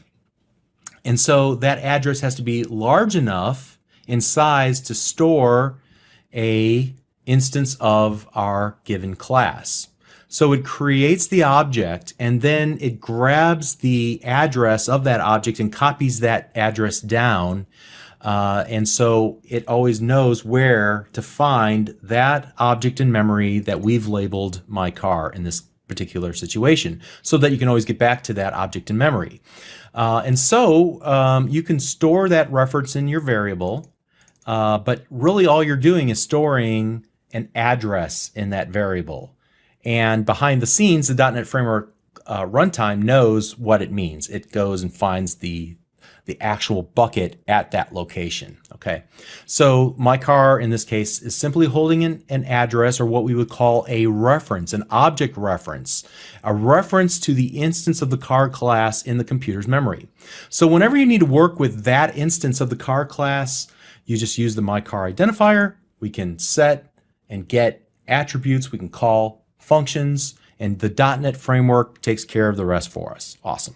So it gives you this illusion that you're actually working with the object itself, but in reality, you're just holding onto a reference to an address in the computer's memory, and then the .NET Framework runtime takes care of all the rest and makes it hidden from you. So an analogy that helps me understand references to objects is kind of, maybe to extend the analogy of a bucket, a handle on the bucket. We've used the bucket analogy several times up to now. So whenever you store an object in memory, .NET gives you, the developer, basically a handle that allows you to get back to that bucket, so you can hold on to that bucket. All right. So what happens if you let go of the handle?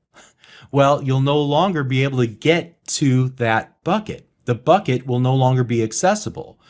Why will it no longer be accessible?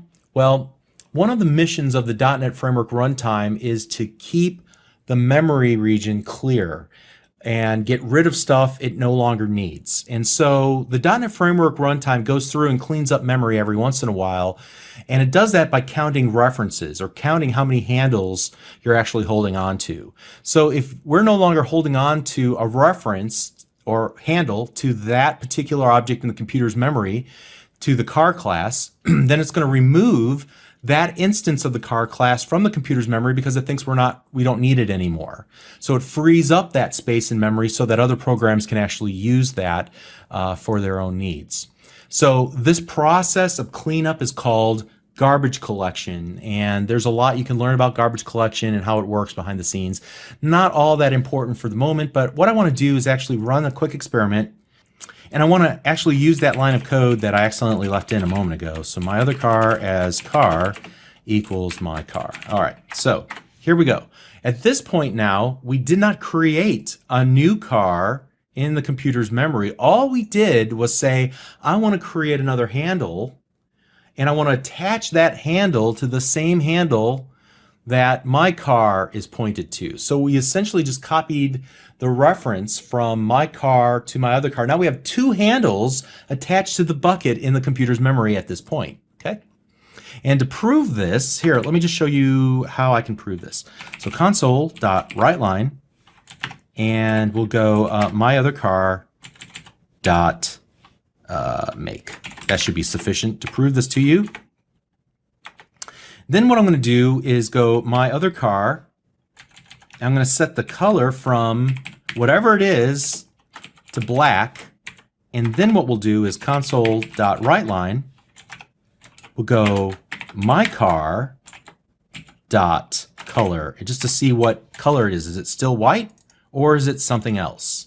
So this should prove that we're now dealing with two handles to the same object in the computer's memory.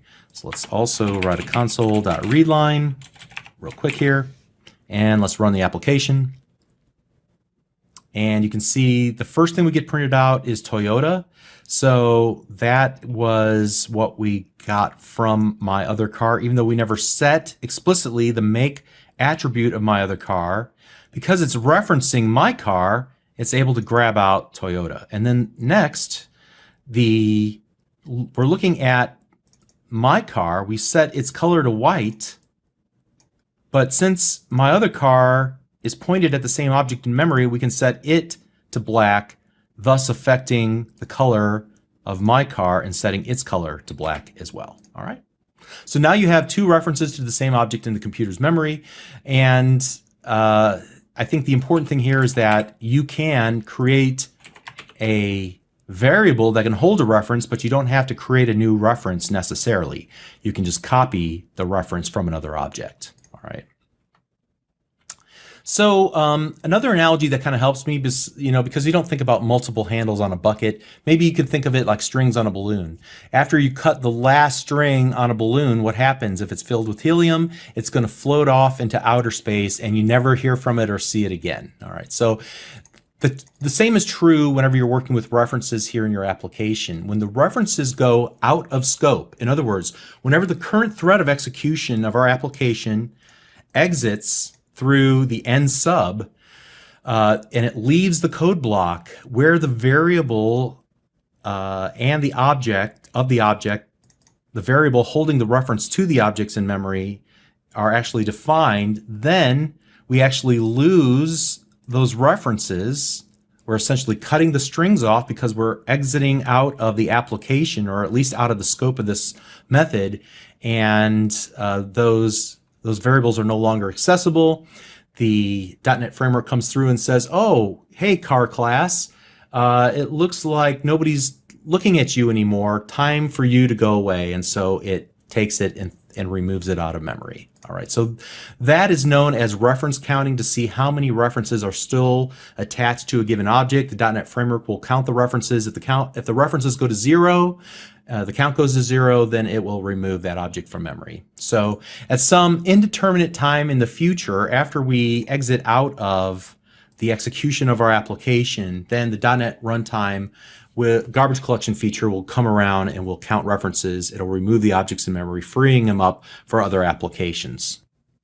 Now, what if we wanted to explicitly remove our references? In other words, what if we explicitly wanted to cut the strings to the balloon before we go out of scope, because we hope to use that particular variable again, or we're working with a lot of objects and we want to free up the memory?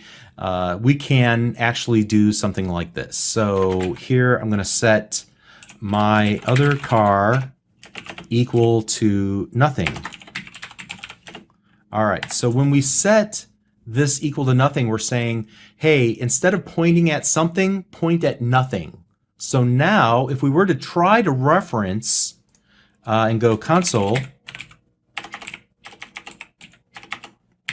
.writeLine and go my other car dot, and we attempt to get the color out, let's see what happens when we run the application. We're going to get an exception that there's a null reference exception. There's a reference, but it's null. In other words, we don't know what it's pointing to. It's pointing at nothing. So we can't access an object that is pointing to nothing in memory. All right, let's go ahead and stop that. Now, if we were to set both of these to nothing, so my car equals nothing, we would actually probably kill off this line of code as well. And then at some future point in time, some indeterminate point in time, the object would actually be removed, but it doesn't really matter from a practical purpose because we don't have any access to that object in memory anymore. So in some situations, this indeterminate amount of time, because the garbage collector will run whenever it feels like running, there are some rules and memory pressure that force it into action, and otherwise it will just be dormant. But if we need to be specific about removing objects, and we want to be explicit about removing objects from memory because we have a very memory intensive application, we can do something called a deterministic finalization approach that allows us to say, hey, stop everything you're doing .NET Framework runtime and remove it now. And we might want to do that in situations where we're holding on to some connection, maybe to a network resource, to a database, to a file, and we want to sever that and make sure that at the moment that we say we want it to be severed, we want it to be actually severed so that it frees up that resource so something else can actually use it. So that might be a scenario where we would want to be very specific about it removing that object from the computer's memory, but otherwise we can just let the .NET framework do it on its own and not really worry about it. That's a little bit more of an advanced concept. We're not going to cover that in depth in this series of courses. However, if you were to search for the words deterministic finalization online, you'll find some articles about it out on MSDN, maybe even some videos. All right, so the next thing that I want to do is focus on the little subtle usage of the opening and closing parentheses, because hopefully there's something about that should jump out at you. And that little something is the fact that we're actually using the method invocation operator here whenever we create a new instance of a class. So whether you realize it or not, whenever we create a new instance of a class, like the car class, we're actually calling a method called a constructor. And it allows you, the developer, the option to write some code at the moment that a new instance of our class is instantiated, that moment when that new instance of the class has been created in memory. We can write code at that point to do things like, for example, put the object itself into a valid state, just like we would any other initialization that we've used for other variables or even the array, as we learned earlier. So this means that we can use our the special constructor method to construct or initialize the values of properties so that our objects are ready to be used on the very next line of code. You may not always be able to do it that way, but it's definitely an option to use. So I want to create a quick example here of why you might create a constructor, and that'll allow us to set the properties of the car at the moment whenever we create a new instance of the car. So to create a constructor, you use the public sub and then the new, and the new keyword represents a constructor. So here I'm going to do something like maybe I would load this from a configuration file to populate the make, the model, the year, and the color. I might actually load it from a database, or maybe grab it from online somehow.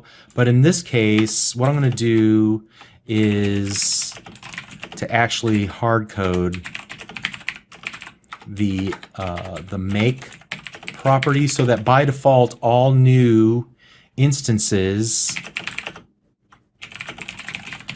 of the car class will automatically be or have its make property populated with a real value. All right, so here what we'll do is just say make equals, and then we'll say Nissan. Okay, so now whenever we create a new car, what we can do right away is console.writeLine and then look at my car dot model, or was it make? I think it was make, sorry. And you can see that initially, by default, the car is in a valid state, setting its property to Nissan. Of course, then we cover that up by setting it equal to Toyota and print it out a little bit later, but at least you get the idea of how you can use it. Now, admittedly, this doesn't make a whole lot of sense right here. I'm just showing you the technique that you would use, not really the rationale. But let me show you an overloaded version of a constructor. So like you created an overloaded method in one of the previous lessons when we talked about methods, and you did that by creating different method signatures, you can do the same thing with constructors as well.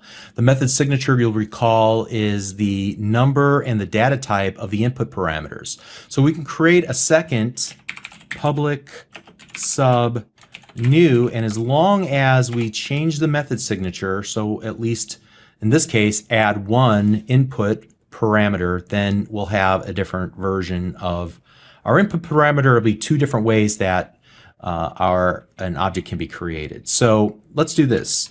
By val, and then I'm going to do, I'll use a underscore, now I'll just call this the make value string, by val model value string, by val year value as integer, and then by val color value as string. Okay, and then here what we would do is just do a mapping from make equal to make value,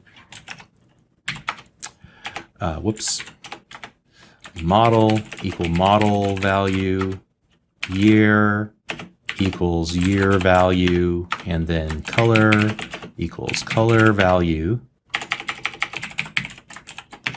All right. So now, whenever we create a new instance of car, and let's just do that here, for example. In fact, let me just comment out everything here so far. And we'll essentially do all of that in one line of code. So dim my car as new car. But notice now I have two versions of my constructor.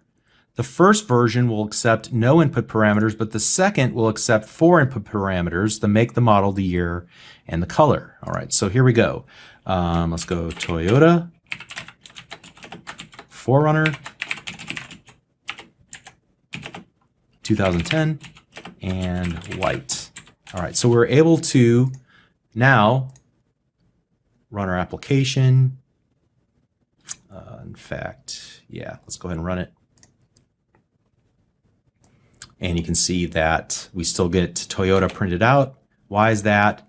Well, because we were able to use an overloaded constructor to pass in all of the values we wanted to populate at the time of instantiation, instead of doing it in subsequent lines of code. All right. Just to kind of reinforce the overloaded nature of it, we can't create another overloaded version without any input parameters. Why? Because there will be multiple definitions with identical signatures. All right, but I do want to say this. If we were to remove this version that accepts no input parameters, what happens then when we go back to this line of code? Well, whether you realize it or not, there is a default constructor. Now in this case, because we have at least one constructor defined here, let me comment that out, we get a complaint. But once I get rid of that, notice that we're able to call the default constructor, and it doesn't really do anything. But if you were to look at the code that's generated, the car class will have an empty method called new, and it will call that. Nothing happens. But just know that behind the scenes, there's a default constructor that's always created for your classes. So you can always use the method invocation operator after the creation of the instantiation of a new class, and you can know that at least it will work. It won't throw an exception. However, once you declare a single version of a constructor, then from that point on, you won't be able to use it, because the default constructor will be covered up by your new constructor. All right, and furthermore, even if you were to create this version like we saw earlier, it will cover up the default constructor as well. All right, finally, I want to talk about another keyword called shared. And what you can do with the shared keyword is to create methods, especially methods, but also properties that do not require you to create an instance of the class in order to use them. So many times classes that we're going to work with related to building .NET applications, they don't require that you create a new instance of them first in order to start using their methods. And a good example of that is the console class. We didn't have to create an instance of console. We just started using the methods of the console class like write line, read line, clear, and others. So another example, when we were working with arrays, you remember I used the array.reverse method. We didn't have to create an instance of the array class. We just started using the array.reverse method, and you typically would use this whenever you need methods, but you don't really need to keep the state of an object. You just want to collect together a bunch of utility methods that do something in your system, but they don't rely on a specific instance of a class in order to operate. Write line, read line, clear, they're all available by just referencing the class name console, because when Microsoft created those methods on the console class, they marked them with the shared keyword if they were writing it in Visual Basic. All right. So you can create your own shared methods as well. And so our objective here at the outset is really just to utilize the .NET Framework class library and understand the difference between a shared versus an instance class. So there's instance methods and there's shared methods. There are instance properties and shared properties. For the most part, up to this point in the car class, we've only used instance methods and instance properties. But what I want to do is create another class, and I'm going to call this public class car lot. And here what I want to do is create an add to inventory method. So public sub add to inventory, and what we'll do is go by val new car as car, and then I'm not going to implement the body of this because we really don't have anything at this point that would help us with this, but the body of the method goes here. I might save this instance of car in an array, or better yet, in a collection, which we'll learn about later. Okay, but the focus here will be just on the fact that we can mark this with the shared keyword. And now notice in our module1.vb, what I can do here is go carlot dot add to inventory. I didn't have to create an instance of carlot because the add to inventory method is shared across all instances of carlot. It doesn't depend on an instance. It's shared. So in this case, I would just pass in like my car, and then it would perform whatever operations on it. You might also notice that I was able to define a second class inside the same file. I typically would want to move those out into their own files, but for such a small version of a class, I can just create it right here inside of another file. Okay. Now, why you might want to use the shared keyword, that's a little bit more complicated. It might require a longer discussion of design patterns and coding heuristics. Again, I just want you to know that it's available, and more importantly, I want you to know that you're going to encounter shared methods as opposed to instance methods like we created previously, and then also with our constructor. You're going to encounter them in the .NET Framework class library. And then why you would actually use this inside of your own application might not be obvious now, but you can pick that up a little bit later as you're designing your own code libraries that other developers on your team might utilize. So it's not really important why you use them just yet. Just know that they're in use in the .NET Framework class library, and there's a reason, and we're not going to talk about that reason in this series. Okay? So let's recap what we talked about. In this lesson, we talked about the lifetime of an object, including what happens when there are no more references to an object in memory, and how the .NET Framework runtime employs garbage collection to remove objects at some point during the execution of the application. We looked at constructors and talked about when they're actually invoked, how to create an overloaded version of a constructor. We talked about the default constructor and why it's not available if you create any other version of a constructor. And then finally, we also looked at the shared keyword, essentially to create utility methods inside of classes so that we don't have to create an instance of the class in order to utilize that particular shared method. And we've seen instances of this all over the place whenever we were working with the console class, the date class, and so on. All right, and you'll continue to see those in the .NET Framework class library. That's the important part. All right, so if you don't completely understand the notion of shared or any of these other ideas, just I would say for now, just go ahead and continue on. Just understand basically conceptually what it is, and we'll learn a lot about some of these other concepts as we continue to move forward. Okay, so let's continue on the next lesson. If you got this far and you're with me, you're doing great. We'll see you in the next lesson. Thanks.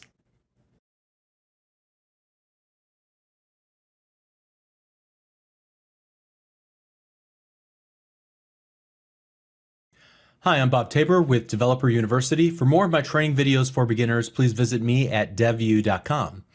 Now, we haven't spent much time talking about the scope of variables up to this point. We did see how scope would impact the lifetime of an object in the previous lesson, talking about as object references go out of scope, so as the current execution flow for the application extends beyond the end of the sub, what happens to our objects in memory? Well, they get garbage collected, right? But I want to take some time and talk about scope, and I want to make sure that you understand local scope and scope at a module and class level, and so that you can more completely understand the topic, and then we'll use that as a launching board to get into visibility. And so there are visibility modifiers like the public keyword, and there's also a private keyword. There's several others in relation to writing classes, and then methods and properties inside of those classes, and how those keywords, those accessibility modifiers, change the visibility of classes and their members. All right, so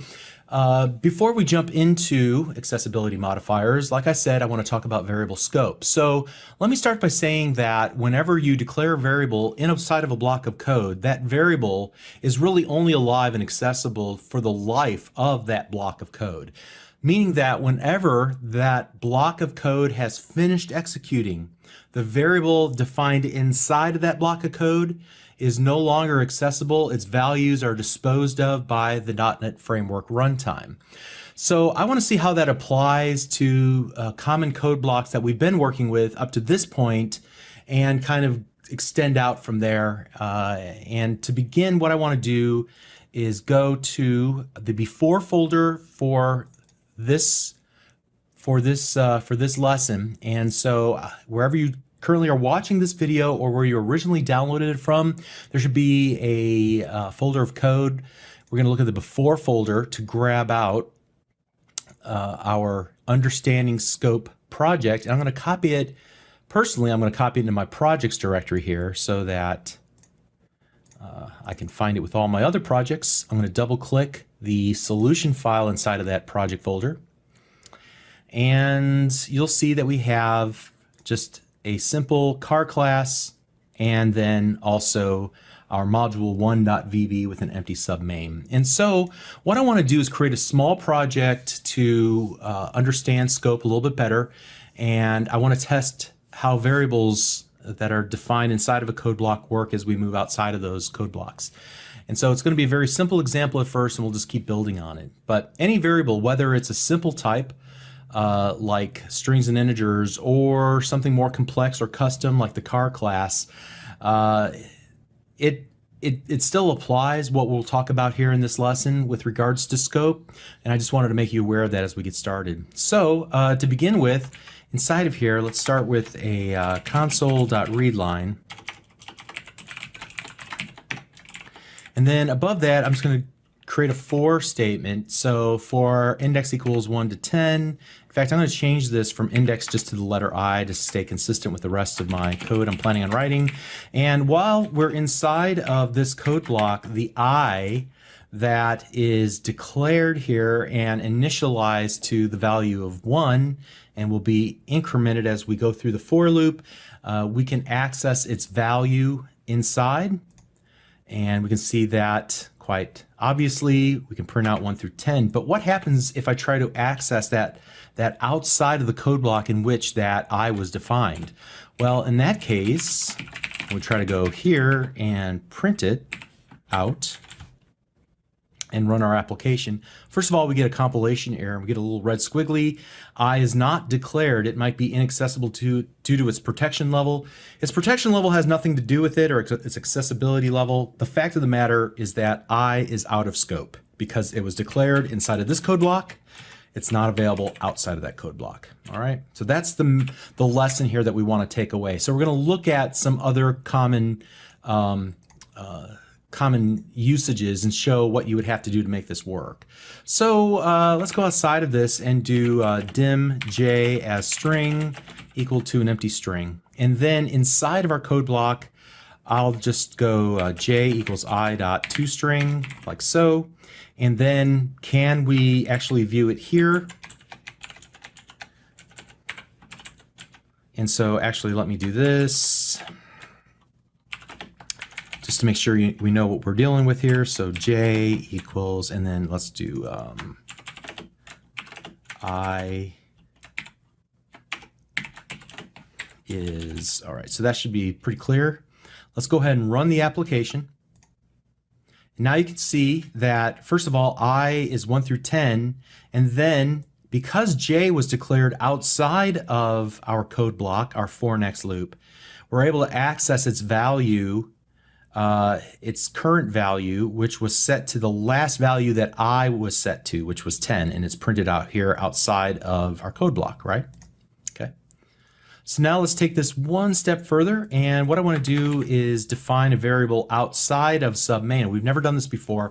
When I create it like this, it's called a field, a private field. So it's a variable that's accessible then to all of the methods that are inside this module, all right? So we'll use the private keyword, and I'll come back to that a little bit later, private k as string, and I'll even initialize it to just an empty string, all right? So here what we'll do, inside of the loop is exactly what we did here, I.toString. And I am pretty sure that we're going to be able to access it here as well, but we'll just make sure by doing that. Now outside of this, we'll call or we'll create a private sub helper method, like so. And then inside of this, what I'm going to do is console.writeLine, and we're going to go k, but we're going to do it from our helper method, like that. And then we'll print out the value of k. And then finally what we'll do is we're going to need to call that helper method here. So again, I can just call helper method by giving it its name and using the method invocation operator. And now let's see if we're able to access the value of k inside of this method, even though we created it outside of all of the methods and set its value inside of our submain. Let's run the application. All right, and you can see the results here when we get near the bottom. K is equal to 10, and then when we call the helper method, its value is 10. So we're able to access, or the scope of the variable defined here outside of, or as a, you could think of this as a relationship, as a sibling relationship to submain and private sub helper method. It's accessible then to its siblings at the same level, all right? So let's continue on. Now let's go inside of this for loop, and we'll go and create an if I equals 10, then we're going to dim L as string equals I.toString, and I'm going to do console.writeLine L, and then we'll print the value of L right there, okay? I think you should probably be able to figure this one out without me telling you, but I'm going to go ahead and try this anyway. What do you think will happen here? Well, you can already see we get a red squiggly line. L is not declared. We're trying to access it outside of its code block. Now, what if we were to do this? We know we can't access it there.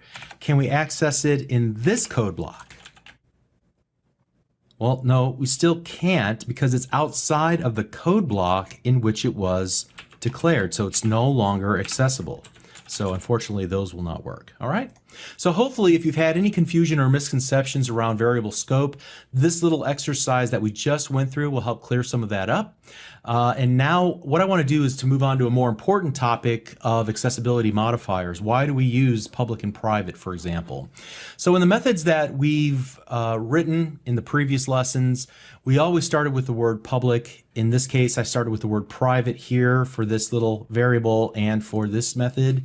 And public and private are called accessibility modifiers. They're used to implement a tenet of object-oriented programming called encapsulation. So in a nutshell, classes should be little black boxes, like black boxes on an airliner, which record every move that the airline or that the airplane makes, and so if it does crash, then they can find out.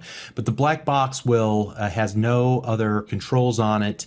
It'll just automatically record everything. And so I think maybe even a better example might be those old style television sets. You may have had one in your home. I'm a little bit older, so I remember the days when my parents or even my grandparents, you'd have to get up from your seat and actually push a button or turn a knob in order to turn the television on or off, or to turn the volume up or down, or to change the channel, okay?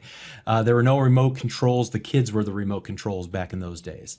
So you had only just a couple of knobs and dials and buttons.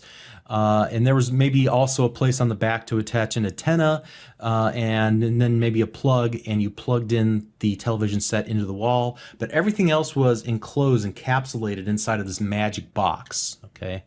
It's all self-contained. And as a kid, I would be fascinated whenever my dad popped off the back of the television set to replace a tube to fix one of the tubes. Yeah, you used to be able to do that sort of thing. It still seems like magic to me that, first of all, my dad could even figure that out. And then secondly, you know, all the complexity inside of the box once we opened up the back and took a look at it. Now, all I know as a kid, and even to this day, all I know is the public interface, the buttons, the knobs, you know, the electricity. I can plug it in, I can hook up the antenna, but that's about it when it comes to television sets. And frankly, you know, that's all you really need to know about a television set to use it, right? As a consumer of the television, I just need to know the simple controls, and everything else is encased inside of plastic, and it's all hidden from the end user. And that's the way that it should be when you create your classes. Classes should be like little TV sets that are all the complexity of it is closed off. You just have a couple of public interfaces that consumers of the class can utilize, but everything else is hidden in private, so that somebody can't get in and just start making changes to it and potentially break the class. All right. So the behind the scenes functionality, especially for methods, should be encapsulated behind interfaces like public methods and public properties. Now, classes may have private properties, or rather private fields, like something like we created right here, as well as private methods like the one that we created here in this module, and to use as like helper methods, and they're used to enable all the magic that goes on inside of our class. But the consumer of the class doesn't know anything about these private members, these private properties, and the private methods. It has, and it shouldn't have, any knowledge of the underpinnings of the actual class itself. All that the consuming class needs to know about is what's publicly exposed through public properties and methods. All right. So in a nutshell, private means that the method or the property, but specifically the method, can be called by any other method inside of the same class definition, but it can't be called outside of the class definition. So that's why I use the term private helper method, because typically a helper method, that term helper method, is used to provide some additional functionality that outside of a given class, it should not be able to see it, but inside the class, it just provides some additional features that can be utilized by the public methods. All right. So, any rate, a public method will then be accessible to outsiders. That's what they'll call to get their work done. Private methods are going to be used by insiders, those who are those methods that are also declared inside of the same class. So here what we'll do in our car class is actually create a private helper method. In fact, I'm going to call this private function helper method as string, and I'm just going to do something really simple. Howdy partner. All right, so all it does is just return a string, nothing fancy at all. But let's pretend for a moment that that's all the business logic and complexity of our application, and it's all hidden there inside of a private method. Now, I may create a public method, so public sub do something important, like so. And here I might just do console.writeLine, and then I'll call the helper method, okay? So just a real quick caution, you probably don't want to ever put a console.writeLine inside of a class. There's a long reason why we have two concerns now that are munged together in the same code. I don't want to go into depth, but typically you would just want to return back a string and then let module 1 actually print that to screen. But at any rate, just felt like I needed to give you a little bit of a caveat there. So let's go here after we've done all of this work. In fact, let me select it all and I'm going to comment it all out. And here what we'll do is go dim my car as new car, and then my car dot, and notice that I can see the do something important, but I can't see that little helper method, okay? Because it's private, it's hidden from me. So all I can know to do as the consumer of the car class is to call do something important. Behind the scenes, I don't know what's going on. Now, you know, that's a little bit of a misnomer. I, as a programmer, can look here and see, oh, I see what it's doing. But we're talking about this from the perspective of the code that's doing the calling. It cannot see into the implementation of that class. It shouldn't have any knowledge of what's going on and how it's actually doing its implementation. So yes, in a sense, because we're the programmer, we can see what's going on inside, but we don't want any other objects to go in there and fiddle around and make any changes or be able to call the helper method independent of the higher level public do something important method. All right, so you have to kind of use your imagination and work anthropomorphically in the code, looking at it from the perspective of the sub-main, not from the eyes of the software developer. All right, so here, let's run the application now. You probably guessed what you'll see. Just the words howdy partner. Actually, the example is much less impressive than the concept itself. Admittedly, this is extremely mundane. It's a simple example that's only real value is to illustrate the notion of encapsulation. So we're hiding the implementation, but exposing a public interface that's available to consuming code like submain. All right. So the purpose of this lesson is to better understand the notion of scope, because we said once variables, especially those variables that are holding on to references to objects in our computer's memory, after they go out of scope, then those variables values are no longer accessible. The .NET runtime gets rid of them. Garbage collection then will remove any of the objects in memory that no longer have any references to them. Furthermore, it's important to understand that there are parts of classes that you have access to, and then there are parts of classes that you won't have access to. So there are probably many more methods in the .NET Framework class library that you don't have access to because they're hidden behind the private accessibility modifier, all right? Now, if you ever do decide at some point in the future to build your own custom classes, then you should strive to expose public methods and give a simple, straightforward, obvious usage for your class while keeping other helper methods that implement the logic of your class privately tucked away and not available to the prying eyes of the consuming code. All right. You want to give the code that's calling into your class a way to use the class properly through the methods that you designed and the input parameters and the return values. So this removes ambiguity whenever you're very clear about the way to call into a class. It makes its usage much more clearer and obvious as well. And so in the .NET Framework Class Library, methods and properties are exposed using the keyword public. They may also use private methods, but we would never know about that, right? So they might use other types of accessibility as well. We only talked about public and private. There's one called protected. There's another one called, I believe, internal, and some others. But they're used primarily whenever you're building a much richer inheritance relationship between classes, when you're building this rich class hierarchy, a library of functionality, and most of us probably won't need to do that, not for some time. So you really don't need to know those just yet. But again, they're available. It's just kind of beyond the scope of what we want to talk about here, absolute beginner topics.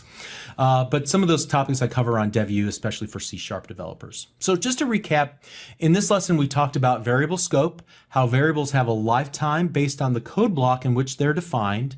When the current code block is part of the current scope of the execution at runtime, the variable will be available, but once you exit out of that code block and the flow of execution extends beyond the definition of the code block, then those variables will no longer be available. We also talked about accessibility modifiers like public and private and how that impacts the way that the .NET Framework Class Library is accessed, that we can only get to the public methods. And even perhaps someday when we build our own class libraries for our own applications, we might want to use accessibility modifiers to control what the consumers of our classes actually can see. And we want to hide any helper methods behind the private keyword while exposing methods using the public keyword. All right, so we're doing great. Hang in there. We're getting close to the end, believe it or not. A lot of the complexity we've already covered. You're doing great. We'll see you in the next lesson. Thanks.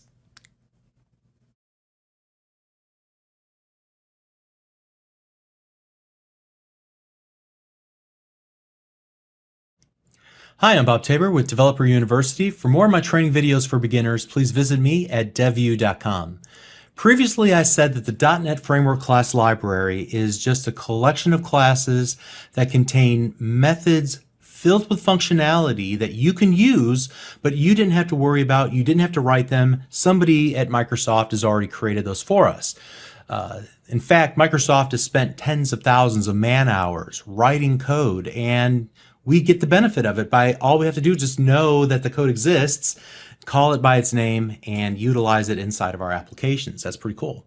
So since the framework class library is so large, its developers split it up into multiple files. So if you had to load every single line of code in the framework class library, every time that you wanted to run a simple application, it would be excruciatingly slow and it would require a massive portion of your computer's memory. So these library code files are called assemblies, and all of the classes and methods are split up into different assemblies. In fact, when you create your own projects, you are creating the basis for a .NET assembly as well. In fact, there are two kinds of assemblies that we're talking about here. The first kind is an executable assembly, and the other kind is a library. All right, so just make sure that you understand that there's two different kinds of .NET assemblies. There is a executable assembly that has a .exe file extension. And then there is a library that only has code. There's nothing really executable about it. You can't just like start it by double clicking it. It just contains functionality, and those have a .dll file extension. Again, it's intended to be used by other code that is executable. All right. So every time that we run an application here inside of Visual Studio, what happens is that an executable .NET assembly is generated for us inside of the bin directory for our project. So if we were to take a look at, here, let me just pop open our projects folder, and we were just working with Which one were we working with here just a moment ago? I think we were working with understanding scope. So if we were to drill into the project folder, we'd see a bin directory. If you drill into the bin directory, there will be a debug directory. If you drill into there, you'll see a number of files, but the most important is the understanding scope.exe. If we were to double click it, then we would get the results from the previous video. All right, so there are some other files that are included here which help Visual Studio's debugging experience connect to the executing assembly, and so you can safely ignore these. They're just regenerated every time that you want to create a new version of or rerun your application in debug mode. But at any rate, the .NET framework has to already be installed on the computer where you're going to actually execute this program in order for it to work, because it will load itself into the .NET framework runtime, and like we talked about near the very beginning of this course, and it will live inside of that protective bubble. Now, fortunately, just about every copy of Windows already has the .NET framework installed in a location that's globally accessible by all .NET applications, so you don't have to distribute the .NET framework with your applications whenever you want to distribute it to other people. And so that location is called the Global Assembly Cache. Unfortunately, that's not something we have to worry about. It's just sitting on everybody's computer. So back to my original point, whenever you create your application, you indicate which of those framework class library assembly files that you intend to use. And you say, well, wait a second, I don't remember ever declaring that I wanted to create an executable versus a library, but actually you did whenever you were actually choosing to create a file new project. You were selecting a console application, and by default it'll create an executable for you. However, we could, and we will in the next lesson, create a class library, and that'll allow us to create a .dll file that only contains classes with methods inside of it that we can then use from other executable applications, whether it be a console application or a Windows or even a web application. All right, so let me just cancel that.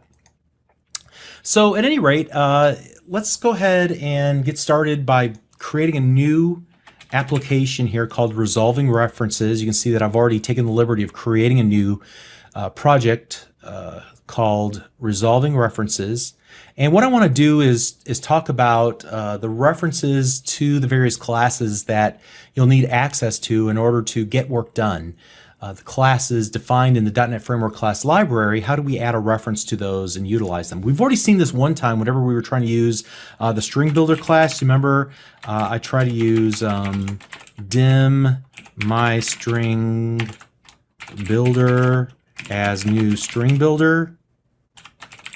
And at that point, I got the red squiggly line, and it said string builder is the type string builder is not defined. And I said, well, I know that it exists in the .NET framework, but what I needed to do was to actually get a reference to the namespace where that particular class lives. Now, sometimes you're going to need to add a reference to an assembly that's not currently referenced by your project.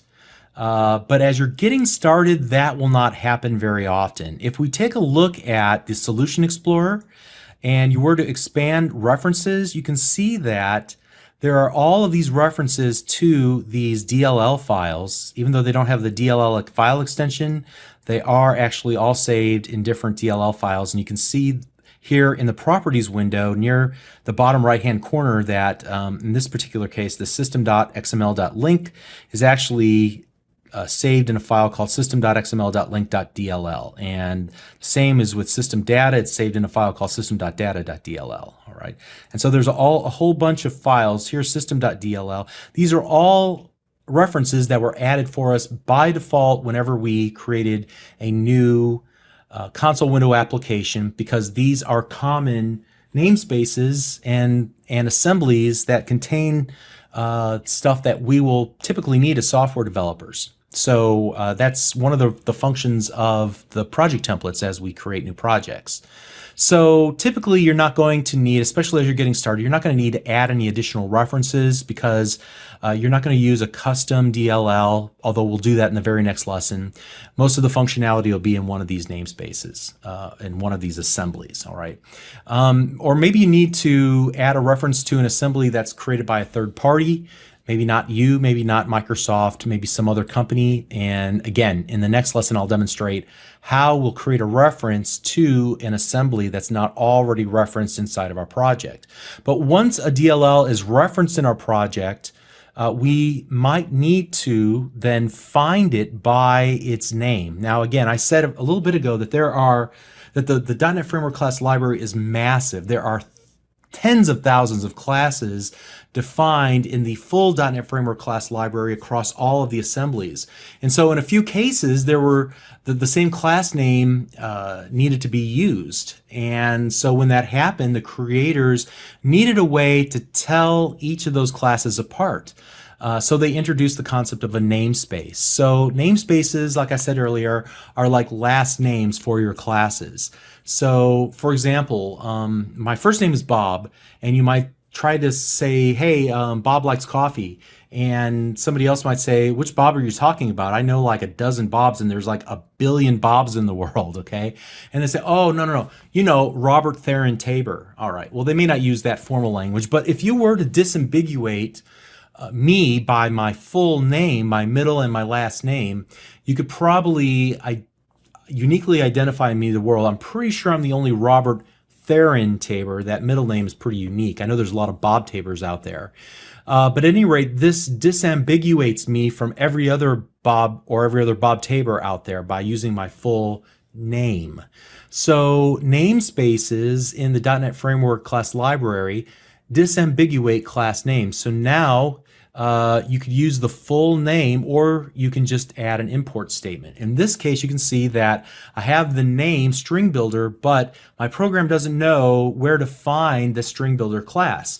Now you can see there's this little quick actions light bulb that appears off to the left hand side, or if I hover my mouse cursor over it, I can then select to either import system.txt. We did that last time. Remember how it added that to this import statement then at the very top of my file. But let me comment that out. That should give us an error message again. And this time, let me just use the full namespace. And you're like, well, that's not really the full namespace. That's right. The full namespace is system.txt.stringbuilder. All right. But since system is assumed to be part of your the namespaces that are imported by default, you don't need to add it. You can just go text. But honestly, if you're going to go to that extent, I would recommend that you go ahead and use the full name to remove any unclarity. So those are two ways in which you can find the classes in the .NET Framework class library that you already have references to, that you're already referencing the assemblies that live in the global assembly cache on the user's computer, all right? So, by the way, a couple of things that you probably need to know about. Number one, your project will automatically have a namespace, and it'll be the name of the project. If you want to change the default namespace for your project, what you'll need to do is select the project. Inside of the Solution Explorer, you can right-click and then select Properties. And you can see if we go down to, the assembly name will be Resolving References, and the root namespace will be Resolving References. Now, we could change the root namespace, but we should probably leave it by default. So whenever we're calling into, for example, if we had some classes, it will automatically know that those classes are in the same namespace as Module 1. If not, we could import that new namespace, or we could add the full name of the class. So resolving references.car, for example. Why is this important? Well, typically, whenever you want to build applications, you're going to want to do something and you're not going to know how to do it. So at that point, you're probably going to open up a web browser and you're going to start doing some searches out on the internet. So for example, say I wanted to figure out how to write text from my application to a file, to a text file on my computer. So what I might do is do a search in Bing. So search, and I'm going to just refine this search and say I only want to search Microsoft.com. Write to a text file, and then Visual Basic. All right, and this will probably get me to a good article on how to write text to files in Visual Basic. Happens to be the top answer there. And so now what I might want to do, and they give me a couple of different examples here. All right, now it looks to me like this particular article is cheating a little bit. It's using the My Namespace, and that's not really going to accomplish what I want for this video. We're going to talk about the My Namespace in the very next video and how the My Namespace makes some things extremely simple. We can find most of these types of functions just by using the My Namespace. It's special to Visual Basic. But this isn't a good test of the functionality because, frankly, we're cheating a little bit here. Let's go back, and instead let's search for something different. We're still going to search Microsoft.com, but this time let's go Visual Basic retrieve HTML string, and let's see how to retrieve data from a website using Visual Basic. All right, so. Not sure this is exactly what I'm looking for either, but I happen to know if I were to do the searches for something called the web client, I'd be able to find some examples in Visual Basic. There we go. Let's see this example on MSDN.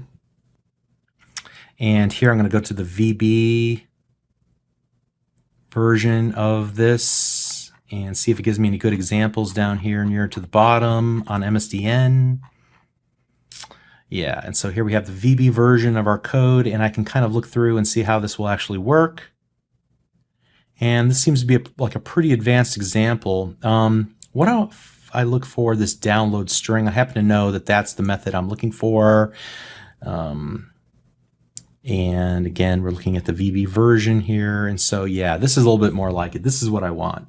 So here they give us the ability to put in an address and then grab the content from that address. So I'm just going to copy these 3 lines of code, Control C, and then I'm going to go over here and I'm going to paste these in.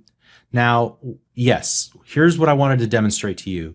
When you paste in code from the internet, sometimes you're not going to have the references. You're going to need to resolve the references. Now, you'll see that this little light bulb will pop up sometimes, and it will give you the import statement, or it'll automatically type out for you the entire namespace for the given class if it recognizes it. However, what I'd recommend, so you can keep your fingers on the keyboard at all times, is to hit the Control period, and this will open up that little dialog and allow you to use the up and down arrows to choose which of these you want. In this case, I want to import system.net. That's the namespace where the web client class is from. And then in this case, all we need to do is pass in, I think, just an address as a string. So I'm going to type in my website, devview.com, and then it should be able to give us back all of the HTML from my website and print it off to the console window. So let's see if that worked. There we go. All right. It took a second, but we got it. And now we've got all of the HTML.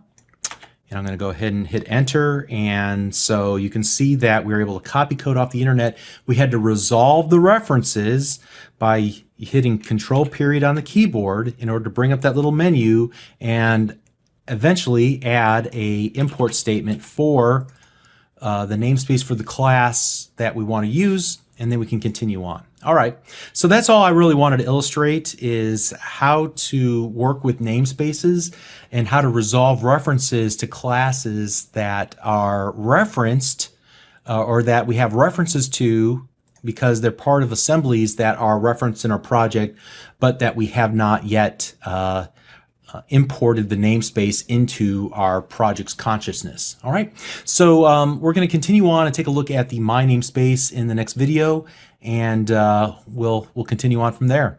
And we'll see how we can utilize the My Namespace to do some pretty cool stuff without having to hunt and find all of the classes that we might typically need in order to do interesting things with our applications. So we'll see you there. Thanks.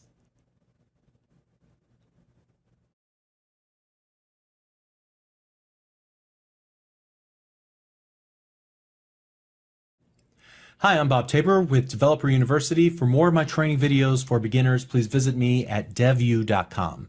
So we saw the My Namespace pop up ever so briefly in the previous lesson whenever I was trying to find a good code example to write text to a file, and I saw the help article on MSDN. I'm like, oh, they cheated. They used the My Namespace.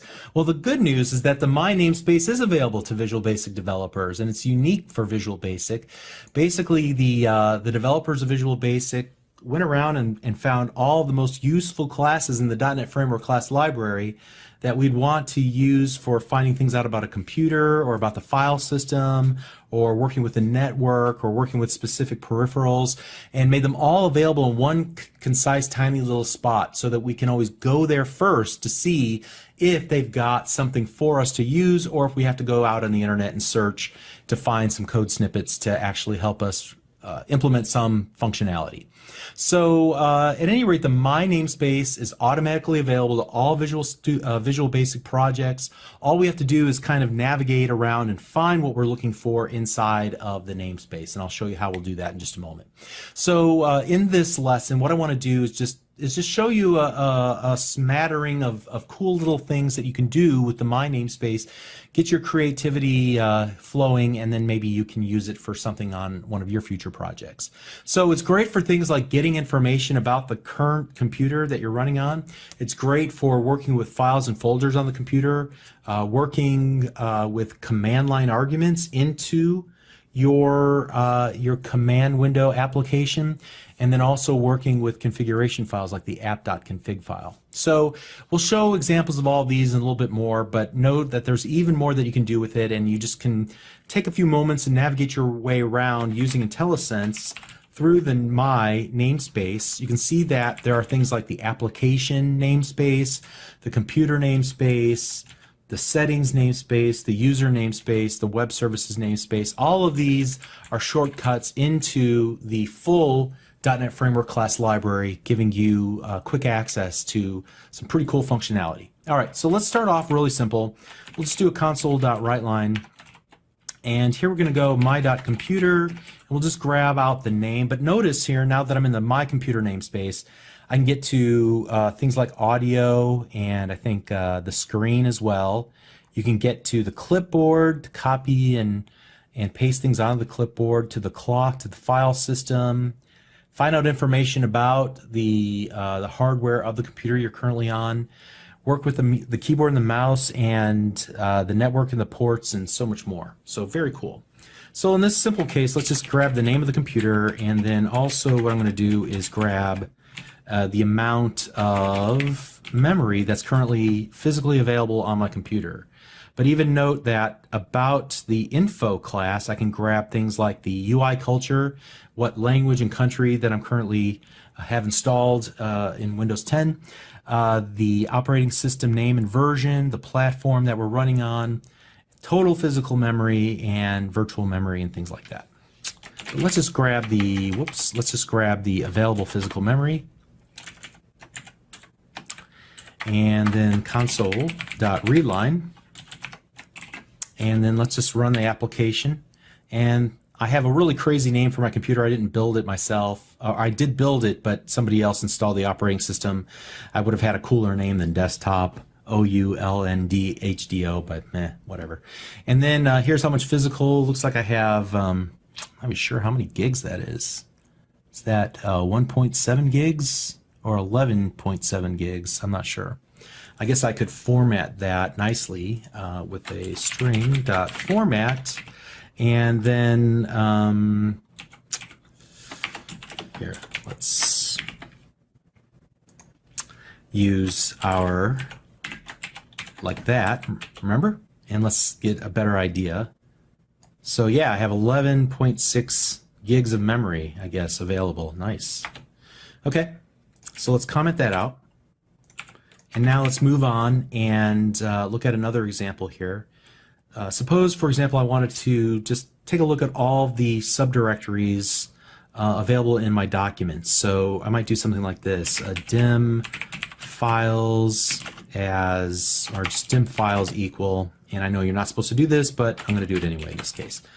mycomputer.filesystem, and I want to, and you can see all the things you can do. You can copy directories and files, create a directory, delete the directory and file, determine if a directory exists, search inside of files for text, and so much more. Move, open files, read, rename things.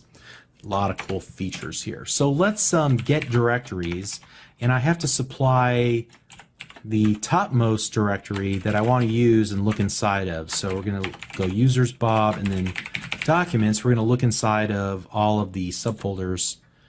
For documents, I'll just do a for each through each of the items in the files and do a console.writeLine and print those out, so each item.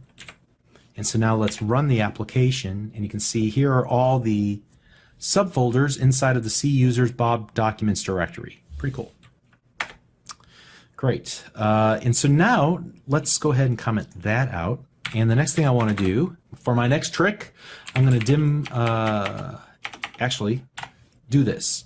Inside of the code that's available for this particular lesson, there should be a folder called test, and it just has three text documents with a famous saying in each one, like now is the time for all good men to come to the aid of their country. There's a couple of others like that, and I'm just going to copy that entire folder, and I'm going to put it on the root of my C drive. So I'll just paste it there. And now what I want to do is come back in and do the following. So dim files equals my.computer.filesystem.find in files, and here I'm going to give it the directory to search in, that test directory. I'm going to say search for the word time. Tell me which files have the word time in them. And then I have to give it whether I want to ignore the case or should it honor the case. Let's just say ignore case. And then finally I have to give it a search type. Just do this, file IO dot, and then we want to choose search option dot. I can either search all directories or the top level only. Doesn't really matter in this case, but I'm going to only search at the top level.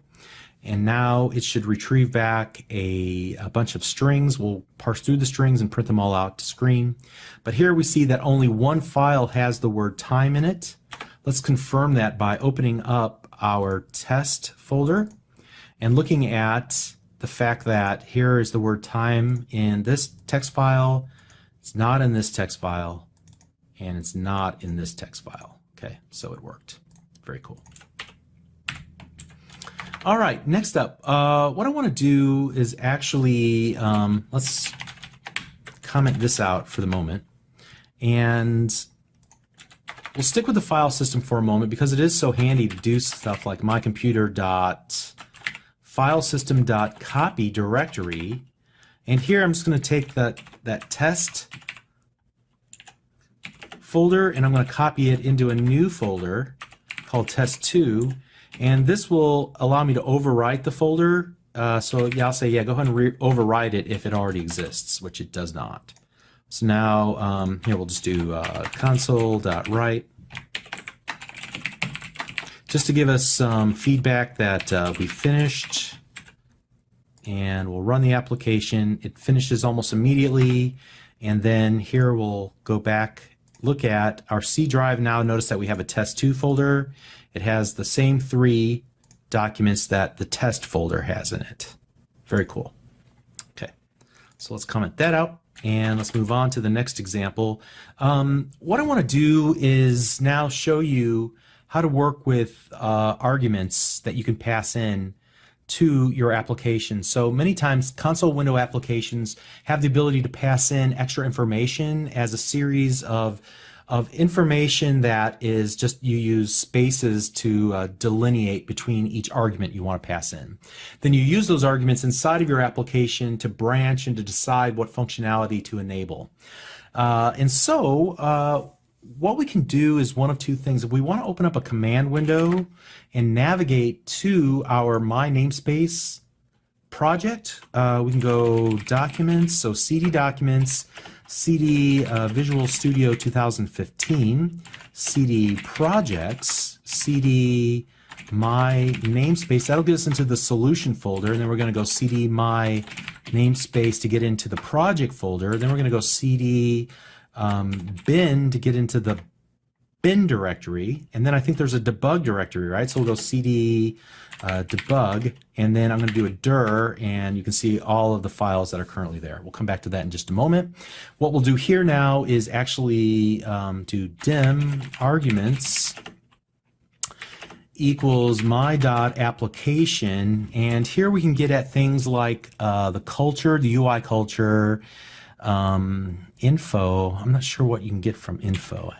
Oh, okay. Oh, info about this application. Right. Okay, I get it. And more importantly, though, I want to look at the command line arguments that are going to be passed in, and then we'll go for eaching our way through each item in the arguments, and we'll just do a console write line to show that we can actually retrieve them out and display them on screen. But ideally here we would do some logic inside of our application and change the functionality based on the arguments that are being passed in. So let's go ahead and just run the application once to compile it.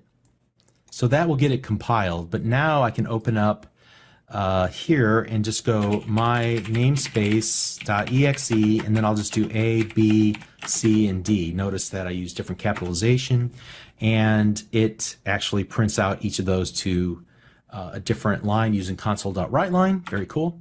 Now, if I didn't want to go to all this work inside of the command prompt window to navigate into the project directory, I could use a special feature inside of Visual Studio that allows me to adjust the properties of my project. So I'm going to right-click on the project name in the Solution Explorer and select the Properties option. And here we're going to go to the Debug tab on the left-hand side and type in our arguments. I think we already did A, B, C, D. Let's go E, F, G, H, and I. All right, so we're giving it 5 more command line arguments. We'll save this and then rerun our application. And this time you can see that it gives lowercase e, uppercase F, lowercase g, uppercase I, H, and then lowercase I. And we can basically test our command line arguments right here from inside of Visual Studio. So just so you know. All right, let's comment all this out. So that's another very cool little thing we can do with the My Namespace. Let's move on and talk about one other thing. Let's stay in that Properties editor and go to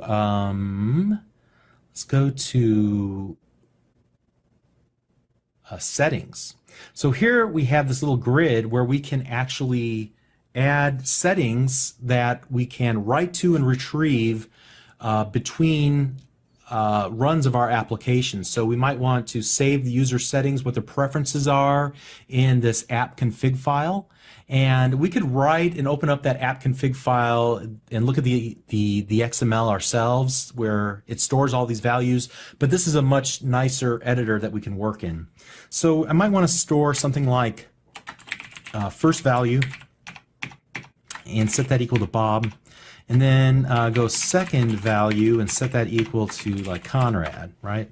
So now we have 2 strings that are stored in our app config, and I can retrieve them out and use them inside of my application using the my.settings.firstValue. Notice that it automatically creates a property called first value and creates one called second value automatically because we created those keys inside of our settings tab of our properties. So let's go, let's do this, console.writeLine, and we'll do a before And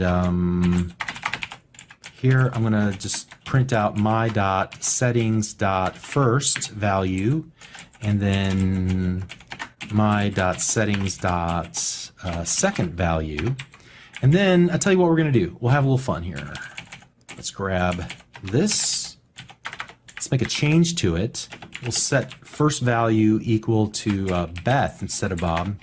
And then we'll set the second value equal to Grant instead of Conrad. And then we'll save those changes. And then we'll go ahead and print this out again, except this time we'll do after. And let's just grab this and just add an empty line there. All right, so this should be interesting. I'll go ahead and get rid of that too, or actually let's just comment it out. Okay. All right, a lot of typing here, but hopefully you can see what I'm doing. I'm going to open up and grab the current values inside of the app config, and then I'm going to change the values and save them, and then display what the new settings are here in my console window application. And you can see, whoops, we get the before and the after as the same. I wonder why that happened. And let me try this.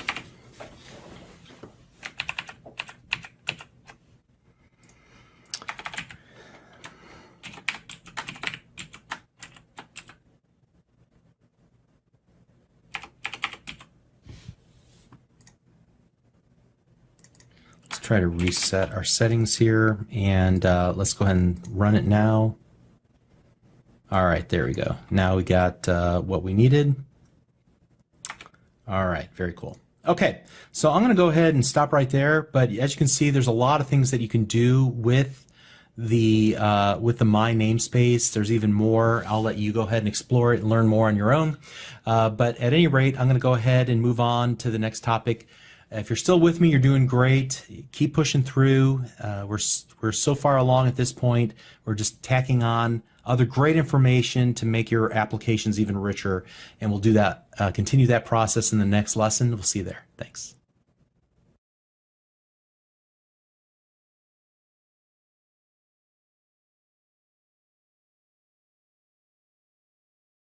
Hi, I'm Bob Tabor with Developer University. For more of my training videos for beginners, please visit me at devu.com. Previously, I said that the creator of the console window project template, whenever we go File, New Project, and we select console application or console window project, it added references to the parts of the .NET Framework class library that we might find useful. However, if there was a need for some class that didn't reside in the assemblies that were by default referenced in our project template, then we could add a reference to it ourselves. And the way that we would do that, and you can see I just have a little throwaway application that I'm calling typical console application. The way that you can do that is to select the references node inside of the Solution Explorer, right-click and select Add Reference, and that'll pop up the Reference Manager. And you'll see that there are a number of different categories here. We'll choose Assemblies and Framework. And here you can see all of the assemblies that are part of the .NET Framework class library. You can see some of them already have little check marks next to them indicating that we already have references to those. Now, many of these, I don't know that anybody has used them all.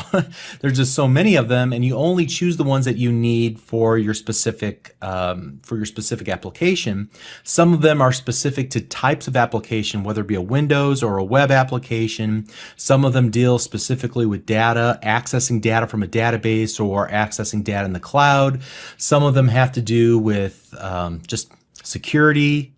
Some of them have to deal with I mean, there's just everything you can possibly think of. It's going to be represented here in one of these. So if I needed one of these, what I could do is just find it. For example, system.data.link. I might want it to create or maybe SQL XML. I want to work with XML and save it in a SQL database. I might then add that reference by clicking the checkbox next to it and then selecting the OK button, and now it's added that reference to my application. I can use all of the classes and namespaces inside of that if I need it. Now, if I wind up not needing it, I don't have to worry about removing the reference. This is really just a convenience for compilation. The .NET compiler, the Visual Basic compiler, is smart enough to know that we really didn't need a reference to that particular assembly, and we didn't use any of the namespaces or the classes inside of that assembly, so it'll safely ignore it on its own. All right. Now, that's one way that we can get those additional libraries that were created by Microsoft for specific purposes into our application. But there's also a wealth of free open source libraries that are created by third-party companies and teams of individuals that provide many common features that we might want to add to our application. And so the repository for those open source projects is NuGet. And what we can do is go to Tools and go to the NuGet Package Manager. And while we could use the Manager console, I recommend that you, starting out, use the Manage NuGet Packages for Solution. This will open up a visual editor. And what we can do is browse for a specific type of library. Perhaps we know the name of the library that we want to use. Let's say I want to add some logging capabilities to my application. I might choose this Log4Net, and there's a bunch of different ones, but I might select it and then say, oh yeah, I want to add that to this project, this typical console application, and I want to install the latest stable version of it, but there are some other options that I could choose from down here. I'm just going to go ahead and click install, and now it's going to grab down all of the assemblies and references to other dependencies that I would need in order to use that Log4Net library of functionality inside of my application. So I just wanted to show you how to use it. We won't be using Log4Net, but you can see that it's now been added to as a reference inside of my project. It's also copied down some of those library files into the actual project. Here, let me find it real quick.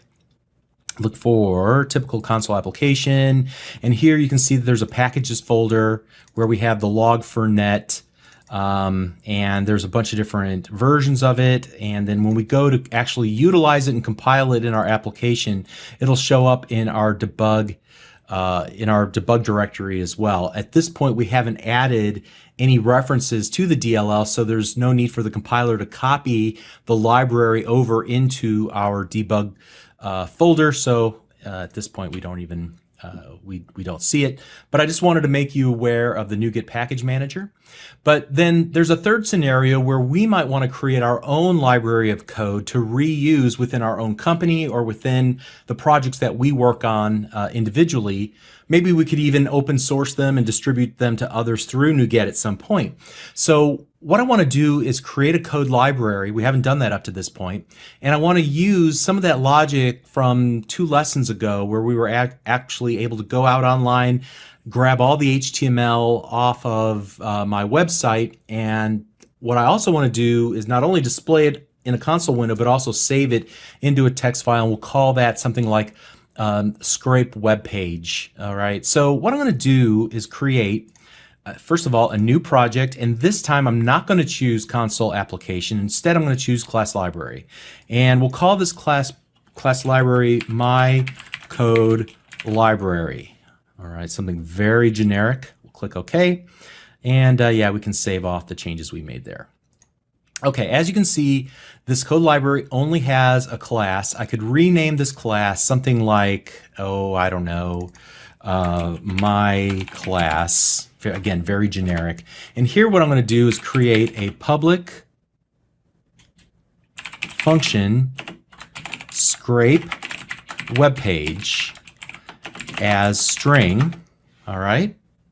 It doesn't like the name my class. Let's call it the scrape class. And so then we'll create a scrape web page function. And here what I'm going to do is just start off by using the web client. So we'll go dim client as new web client. Of course, it won't be able to find it. I'm going to hit Control period on my keyboard to import the system.net namespace. And the next thing I'll do is go dim reply as string equal to client.download string.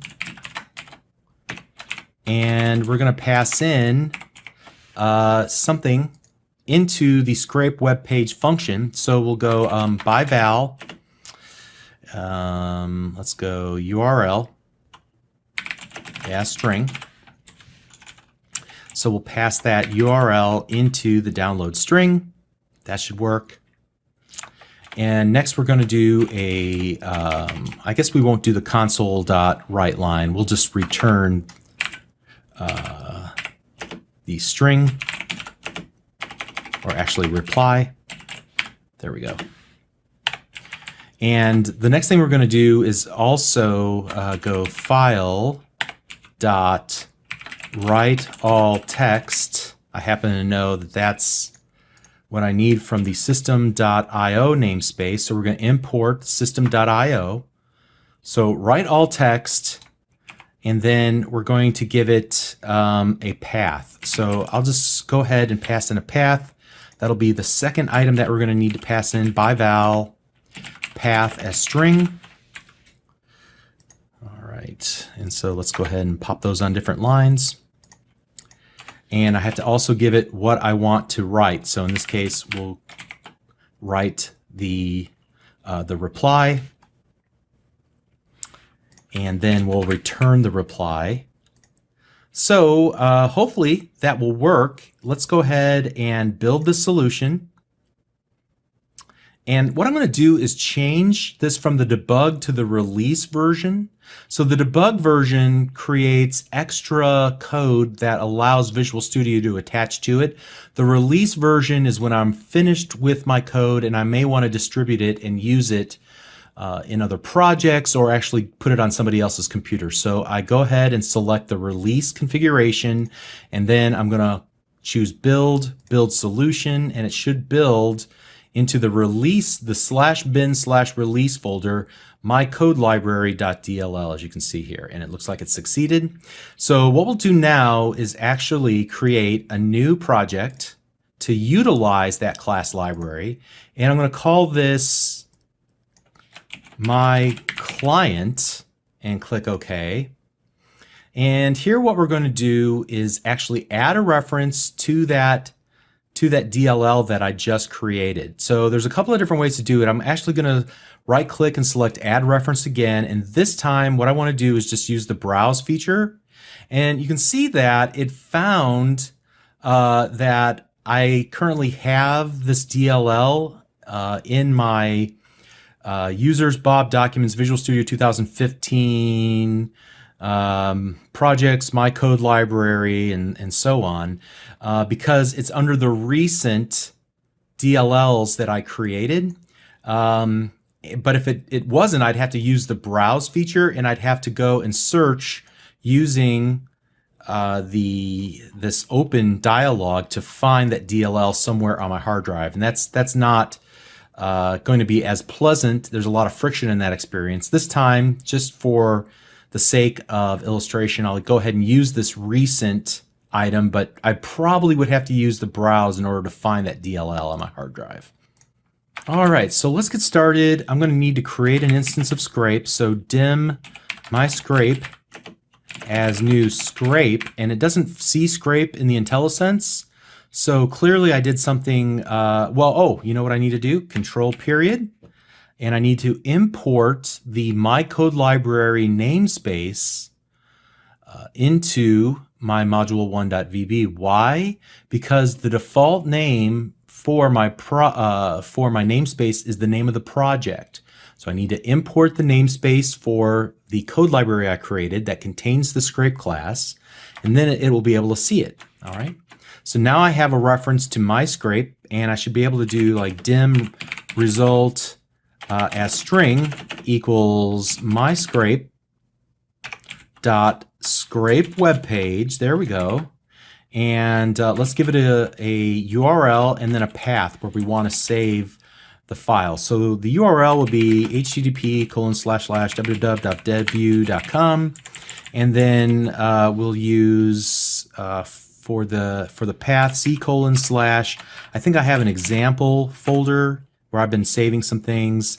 Example devview.txt, and that result will come back. I'll do a console.writeLine just to show that we can actually get that string back, and I'll do a console.readLine, and now I have hopefully successfully used the code library that I created in the previous step. So let's go ahead and run the application. Whoa, we got a problem. There's a syntax error where, let's go ahead and add an underscore there. Probably should have done it like this instead. And then we'll add that there. Okay, let's try and run it now. There we go. All right, so we grabbed all the text pretty quick. I'll go ahead and hit enter to finish that. And now let's take a look at the example folder. There should be a devview.txt, and there is, and it has my entire web page. So that's how you can create a library with functionality to scrape web pages off the internet and waste everybody's bandwidth. But at any rate, you can see that it was made pretty easy by the fact that we were able to add a recent item. But what I'd like to do is actually recreate this project really quickly and just show you how to create this project. So we're going to call this the scrape, web scrape, I'll call it. Web scrape, and click OK. And what I'm going to do is I'm going to allow this web scrape project to be the console window application, and then I'm going to add another project to it. So I'm going to go to File, Add a new project, and I'm going to create a class library, which I'm going to call My Code Library.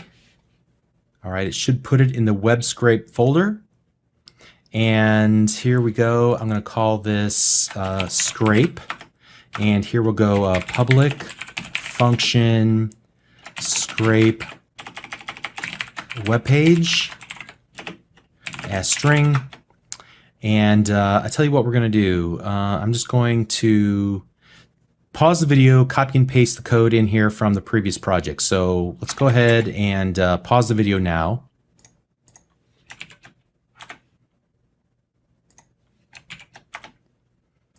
All right, so you can see that I've got two projects. The code library project will have a class called scrape with my scrape web page functionality in it. And I have a second project that will actually be the consumer of that code library. And here we'll go and utilize it by going, let's go scrape, and I'm going to hit Control period on my keyboard, and it doesn't see it. Well, what we need to do, as you can see, is use one of the options near the bottom, import my code library from my code library. All right. And so that will fix the issue, and it created a reference all in one shot. You can see it added the reference here as well. Very cool. All because it's right inside of the same solution. So let's go and do a dim my scrape equals new scrape, and then we'll go dim result as string equals my scrape dot scrape web page. Here we'll pass in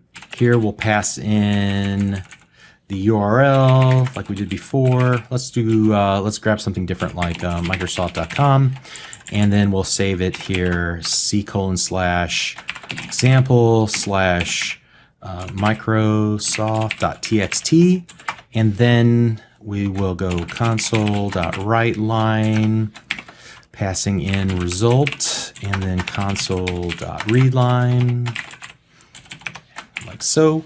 And now let's run the application, and we're able to get back the Microsoft homepage, and if we were to navigate over to our example folder, we have a Microsoft.txt that has the web page in it. Great. Okay, so like I said, in larger projects, it's likely that you want to keep multiple projects into the same solution when they're somehow related. Here we've split up the functionality and created a shared code library, but we were able to access it then from another project whose purpose is to actually do the to call into that code library and then to actually show stuff on screen, save it to a hard drive, all that kind of stuff. But this is the exact scenario where using multiple projects inside of a single solution makes sense.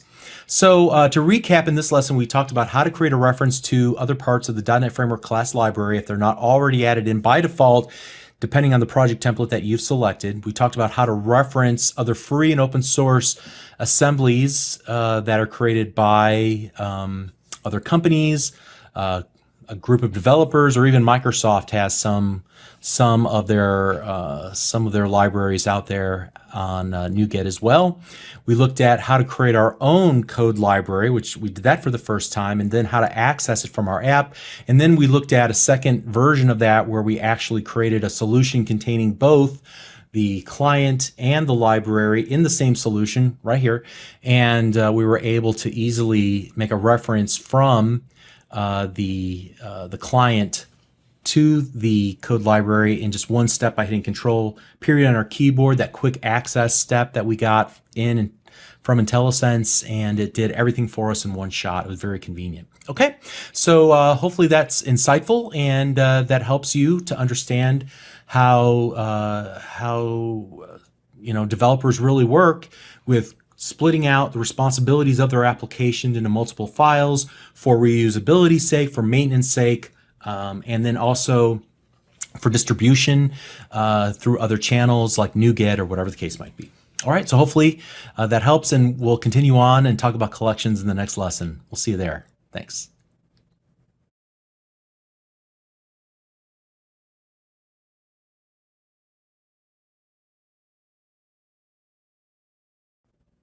Hi, I'm Bob Tabor with Developer University. For more of my training videos for beginners, please visit me at devu.com.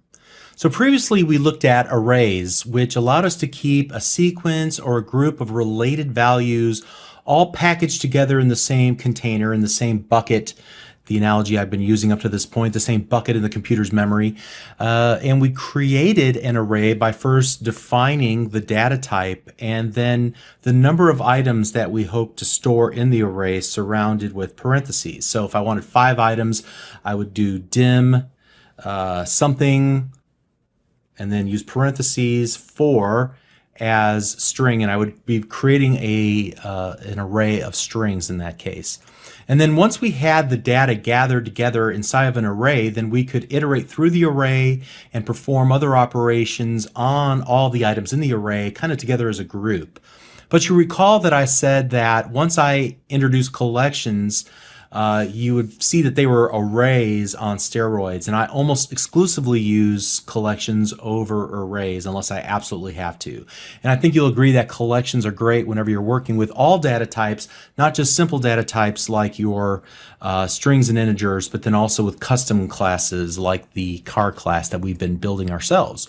So the .NET Framework class library will use both arrays and collections depending on what it's trying to do, but you're often going to prefer to use collections because of some of the rich filtering, sorting, and aggregation features that it provides through a feature called LINQ, which stands for Language Integrated Query, which is an innovative feature that was added some years ago to Visual Basic and C# for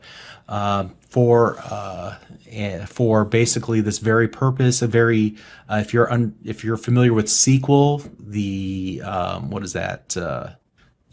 structured query language, then it's going to look a lot like that, or at least it was structured to look like that. And we'll dive into LINQ in the next lesson. But there are essentially a couple of different collections that we want to take a look at in this lesson. We're going to look at lists and dictionaries. and there's probably a dozen additional types of collections we could look at. Each of them have their own superpowers. They're used for very specific situations. However, I personally feel like if you were to understand lists and dictionaries, you'll use them about 95% of the time. So I'm going to introduce these to you, and then you can go off and learn about the other specialized lists and collections that you can use on your own. So suppose that I have a number of cars on my car lot, and I want to work with all of that data, all of the car objects collectively as a group, as opposed to just storing the data about each one of the objects individually. So to get this set up, what I want to do is actually point you to the code that's associated with this lesson. There will be a before folder, and I want you to copy out the understanding collections as a starting point. And if you're going to follow along, let's go to the projects folder and paste that baby in. And now we can open up that project, and we'll both be in the same place here. Okay. So as you can see, this project has two different classes: a book class, which I created. It has a title, author, and ISBN property, and then a car class, which only has a make and model property for now. And then you can see here that I've already created two instances of car and one instance of book. So we'll be able to start typing our code here in about line 17 or 18. But again, back to the example. Suppose that I want to work with all of these cars collectively and put them in essentially and group them together in a collection or an array. I probably will wind up using a collection because of the reasons that I said earlier. It gives me so many additional options here. So what I want to do is start off by talking about a specific type of collection called an array list. And I want to start by talking about it because it's a lot like an array, but it has some added features that are pretty nice. For example, array lists are dynamically sized, so you don't have to say ahead of time how large you want your array to be. You can also add and remove items really easily using some methods. And the other thing about this particular collection is that it'll allow you to put any data type into it. You don't have to specify that it's a specific type, whether string or integer or car. Of course, that's the downside as well. So let's go ahead and get started by creating a new instance of this array list. So I'm going to go dim my array list as new system.collections.array list. All right, now obviously I used its full name. Apparently I didn't need to because it's already been added to the default collection of namespaces. So I can just hit Control period on my keyboard, and I can choose the simplify name and just go ahead and remove that. And now we're working with the array list without the full name. All right. So now what I may want to do is go my array list dot add car1 and my array list dot add car2. And then what I can do also is do a for each for each item as car in my array list, and I can do console.writeLine and do item dot, and I can print out either the make or the model. Since it's strongly typed and I know what kind it is, I can say, hey, just print out the make for both of the cars in the array list. All right, and you can see that I get the list here. Now, one of the dangerous things about the array list is that it is so flexible. So what we could do with the array list is actually add that instance of book that I created, or actually it's just B1 is the name of it. I can add that to my array list as well. And when I run the application, I'm going to get an invalid cast exception. In other words, you can't convert a book to a car. So on the third iteration through, I try to take the book and say this is actually a car, and it says no, it's not, and it won't let me proceed. All right, so I can easily break my application. Let me see if I can do something here and just remove that, and now I'll try to run the application again.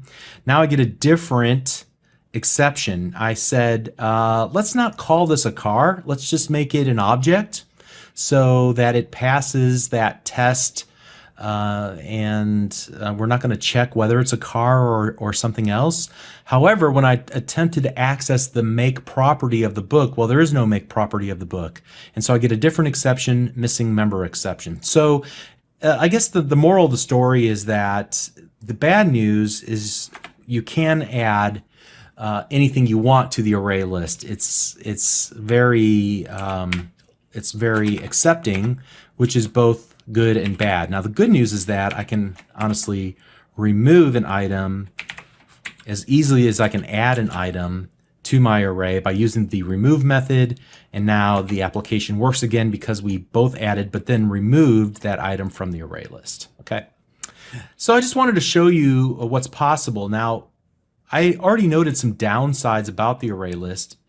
While it is extremely useful and flexible and probably better than an array, the fact that you can put anything inside of it's kind of a problem.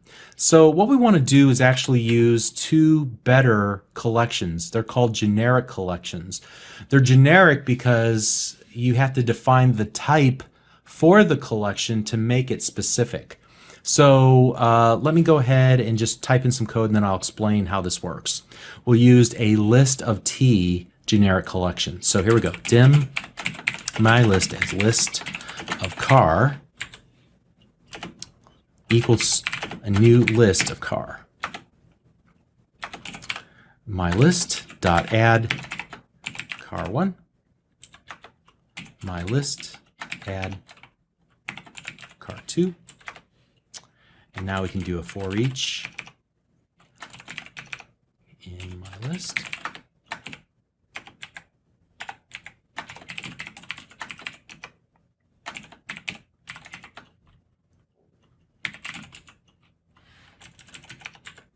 Okay, so this is going to require a little explanation. Let me just make sure it works, and it does. What is this list of car? Well, its formal name is list of T, where T represents a data type, any data type that you want to make it specialized. So in other words, it's a generic collection, but we're making the generic collection specific by saying it can only be a list of cars and nothing else. So you'll remember that I was able to break my application at runtime, but it passed at compile time by adding a book, B1. But this time we're going to get an error whenever we try to add the book to our generic collection, our list of car, because value of type book cannot be converted to car. All right, so it's better to catch these things while we're doing our software development, and by using a generic list, in this case a list of car, we're narrowly defining the collection and saying it can only work with car, so don't try to add anything else to it.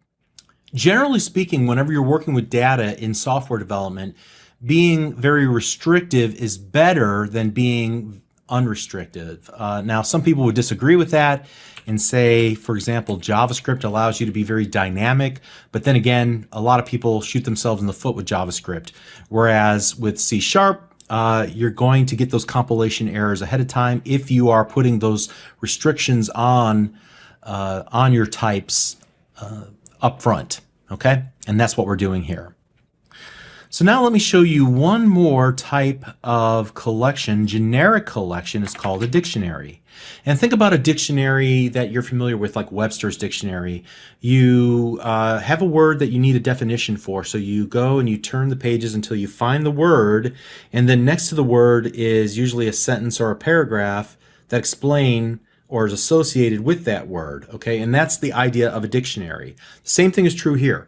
You're going to have a collection that'll have a key. In this case, in the case of the Webster's dictionary, the key would be the term that we're looking up, and then the value would be the definition itself, which would be the sentence or paragraph explaining the key.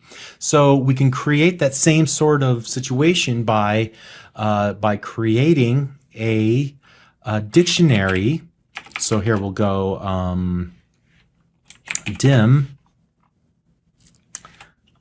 my dictionary as new dictionary of car.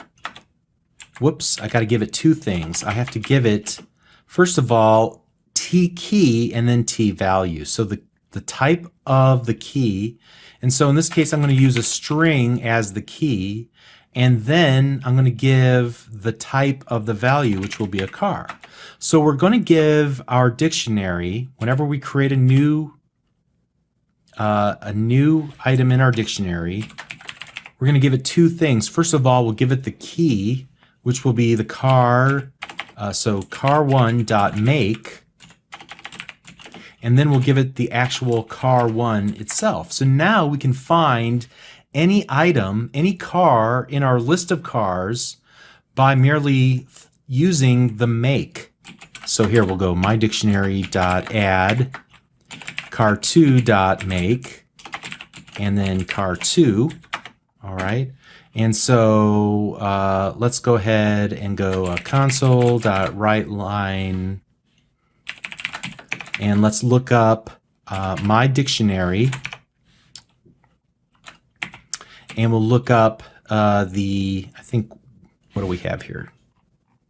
We have the geo prism. Okay, so we'll look up the geo, and then we can get to its make or its model, like so. All right, so I can index into the dictionary by supplying the make, which is the key, to get a specific instance of the entire object. All right, so let's go ahead and run the application, and you can see that now we find that the prism is the model because geo is the make. All right, very cool. Now we can attempt to go mydictionary.add, and we can go ahead and give it b1.author as a key, and then attempt to give it the book itself as the actual object that it'll be saving in the dictionary. However, we're going to get an error. The value of type book cannot be converted to car. So while author is a string and it would probably pass, unfortunately, or fortunately rather, the book is not of type car and it cannot be added. So it's restrictive, and that's a good thing because we catch those kind of problems while we're writing our code. Very nice. Okay, so moving on from there, we've got two generic collections we can work with, the list of T and the dictionary of T key, T value. Let's talk about object and collection initializers. So did you remember from before where we did this? Dim names as string equal to, and then I gave it, I think, Eddie and Alex and David, Lee, and Michael. All right, and then we were able to now, in one line of code, both create and initialize our array. Well, you can do the same thing with objects and with collections of objects. So here we'll create a new car. So let's do this. Dim my car as new car. All right. And then I can use the with keyword, and I can just do this. Dot make equals, let's make this a BMW, and then dot model equals 745 Li. Okay. Now I've created a new instance of the car object and populated its properties, all without the use of a constructor like we did previously when we were looking at creating constructor methods. I'm able to create an object and initialize it all in one line of code.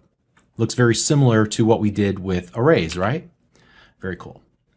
All right, and then to kind of top it all off, I can use the same kind of process to create many instances of car and add them all to a new list of car, all in one line of code. Even though it'll be separated on different lines, it's essentially one instruction that we're passing into Visual Basic.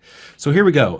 Dim my list of cars as new list of car. All right, so that's the first part. Now we're going to use the from keyword, from, and then opening and closing curly braces.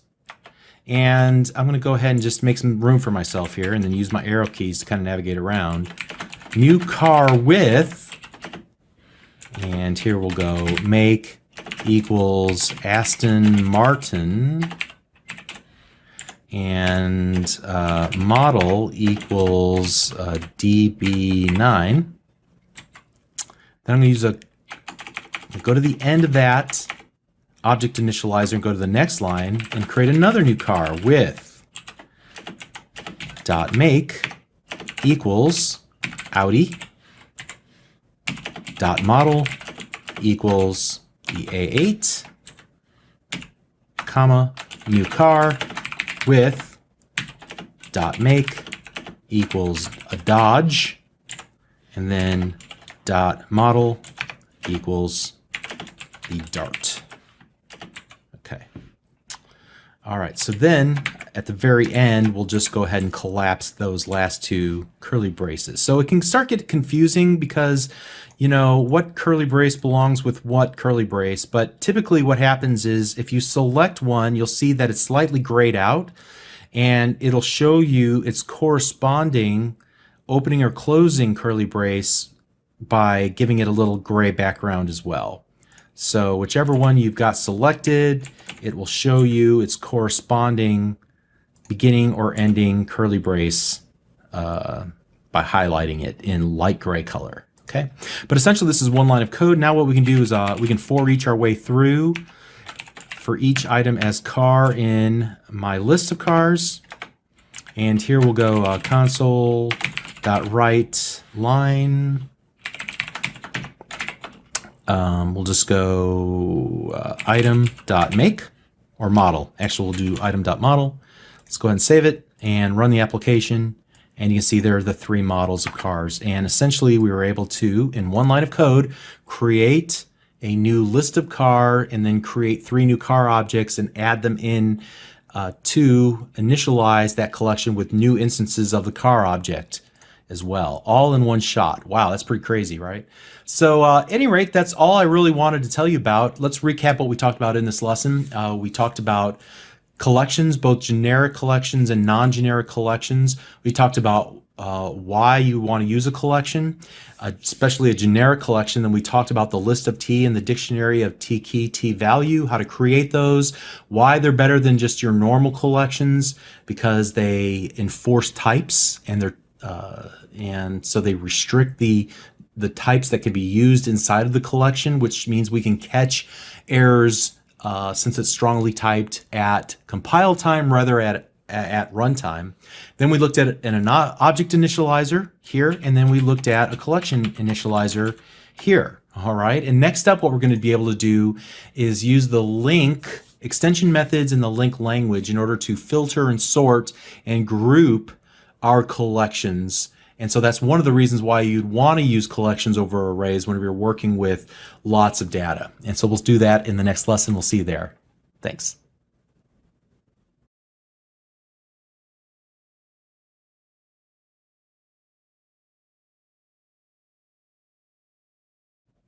Hi, I'm Bob Tabor with Developer University. In this video, we'll learn about LINQ, L-I-N-Q, for filtering, sorting, and performing other group-related functions on collections like we just learned about in the previous lesson. So LINQ stands for Language Integrated Query, and it comes in two forms, and we'll look at both of those in this lesson. There's, first of all, the query syntax itself, which resembles SQL, the structured query language. So if you're already familiar with SQL, you will see some similarities and will help your adoption of LINQ. But there's also, in addition to the query syntax, there's a method syntax. So it's just calling a series of methods just like you would any other method, and you can chain those methods together like we learned about previously. Now the only little wrinkle here is that they use a special feature of Visual Basic called lambda expressions, which are these like mini tiny functions that you pass in as a parameter argument into those methods, and that can sometimes bend your mind a little bit if you're not familiar with looking at them. But we'll take a look at them, and I'll try to explain what each of the little lambda expressions do for us. And I'm only going to show a few examples of LINQ in this lesson. Frankly, you could create a whole course just around using LINQ inside of your applications just to demonstrate all the features of LINQ. So it's a pretty extensive topic.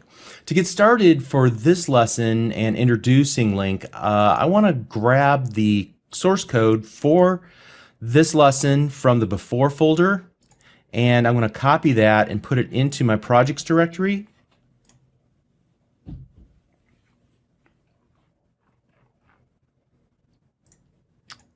And we'll paste it there. Great. Now let's open that up, and if you take a moment to catch up with me, you will be looking at the same thing I'm looking at right now. As you can see, I have a car class. It has make, model, year, and sticker price, and then I'm creating a new list of car, creating several cars using that object and collection initializer syntax to create 5 cars so that we can start filtering and sorting these cars and displaying them on screen. Okay, so first of all, let's just take a look at how to do a simple query syntax for to find all of the cars that are from BMW. So let's go dim BMWs equals from car in my cars, which is the name of the collection. You can see here. Then where car.make equals BMW, select car. Okay? And then here what we'll do is just do a for each item as car in BMWs. And we'll just do console.writeLine. And here we'll just make it easy. We'll go use the replacement syntax and just use item.make, item.model, and item.stickerprice. And we'll go ahead and just format the sticker price. All right, so let's run the application, and we'll see now that we get from our LINQ query only 3 BMWs out of the possible 5 cars on our car lot, and we're also displaying the model and the price. Awesome. Okay, so that's a simple case where we're just looking for and filtering by a single property of the objects inside of our collection. Let's go and make this a little more advanced. In fact, I'm just going to copy the previous example, paste it here, and we're going to say that this is almost identical, but instead of just filtering on one of the properties, I'm going to filter on 2 properties and find those BMWs that were created in the year 2010. All right, so what I want to do is just to add another item here, and we'll go item.year. Okay, and so now let's save it and run it. And we can only find one BMW that is a 2010 model in our list of cars. All right, so by using the AND keyword, we're able to add additional filtering criteria in our LINQ query. All right, so far so good. What if we look for just those newer cars? So let's start off by going dim new cars equals from car in my cars, where the car.year is greater than 2009. Let's just go ahead, first of all, and just select the car itself. And then we'll come back and do this a little bit different the next time through. I'm going to change this from BMW, since we changed the name of the collection we're retrieving back, to new cars. All right. And so let's run the application, and you can see now we get 2 cars back that were newer than 2009. And now let's go one step further and say we only want to select out certain attributes. So instead of select car, let's select just a couple of attributes and put them into a new data type. So car.make and car.model. And those are the only 2 attributes that we're going to use. Now, already you can see that we've got a small issue here. When I added this select new with, it doesn't like it here because I'm no longer working with a collection of cars. I'm working with a collection of something that resembles a car because it has 2 similar properties, but this data type that I'm actually creating here on the fly, it will only have 2 attributes, a make and a model.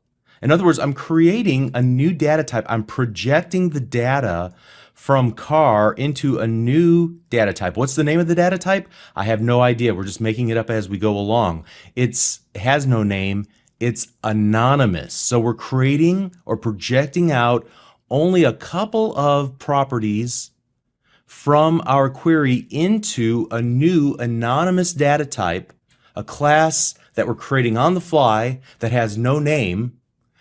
Now internally, Visual Basic will give it a name. So that's one of the problems here that we see, that we are, instead of working with a collection of cars, we're working with a collection of something called prime A, the little dash in the A. So all you need to know about this is we're just going to remove this as car part here, and it should work. Now, you'll see that we're going to get some more errors. Why? Because this new anonymous data type doesn't have the idea or any definition for a sticker price or a year. So we're going to need to delete those attributes as well.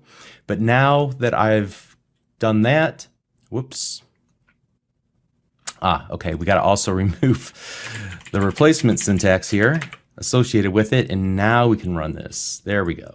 So I realize that I threw a lot at you in that little code example, but just reason with me here. If I don't need to pull back all of the data, and because I only want to display just a few properties of the data, then selecting the entire object out of the collection and putting it into a new collection might make that new collection just as large as the old collection. So I can be a little bit more savvy about only choosing those attributes that I really need and putting them into a new anonymous type. Now, you may never do this. I just wanted to show you what was possible. All right, so again, this is called projection, and we're projecting into an anonymous type in this example. But there were some ramifications from it. It was a little more complex, and I don't want to throw you too much, so let's just move on from there. And let's talk about, instead of filtering and projection, let's look at how to order, and this will be a simpler example. So ordered cars equals from car in my cars, order by car.year, and then select car. All right. And so let's just call this ordered cars. And then let's also add back in item.year. And let's go ahead, add back in the as car. And let's go ahead and run it. And so we should see a list of all 5 cars. And let's also add back in the display of the year so we can see that. All right, so now we're going in order from the oldest to the newest. So what if I wanted to actually sort them in the opposite fashion? I can order by descending. There we go. And now when we run it, it will start with the newest cars and go to the oldest cars. Great.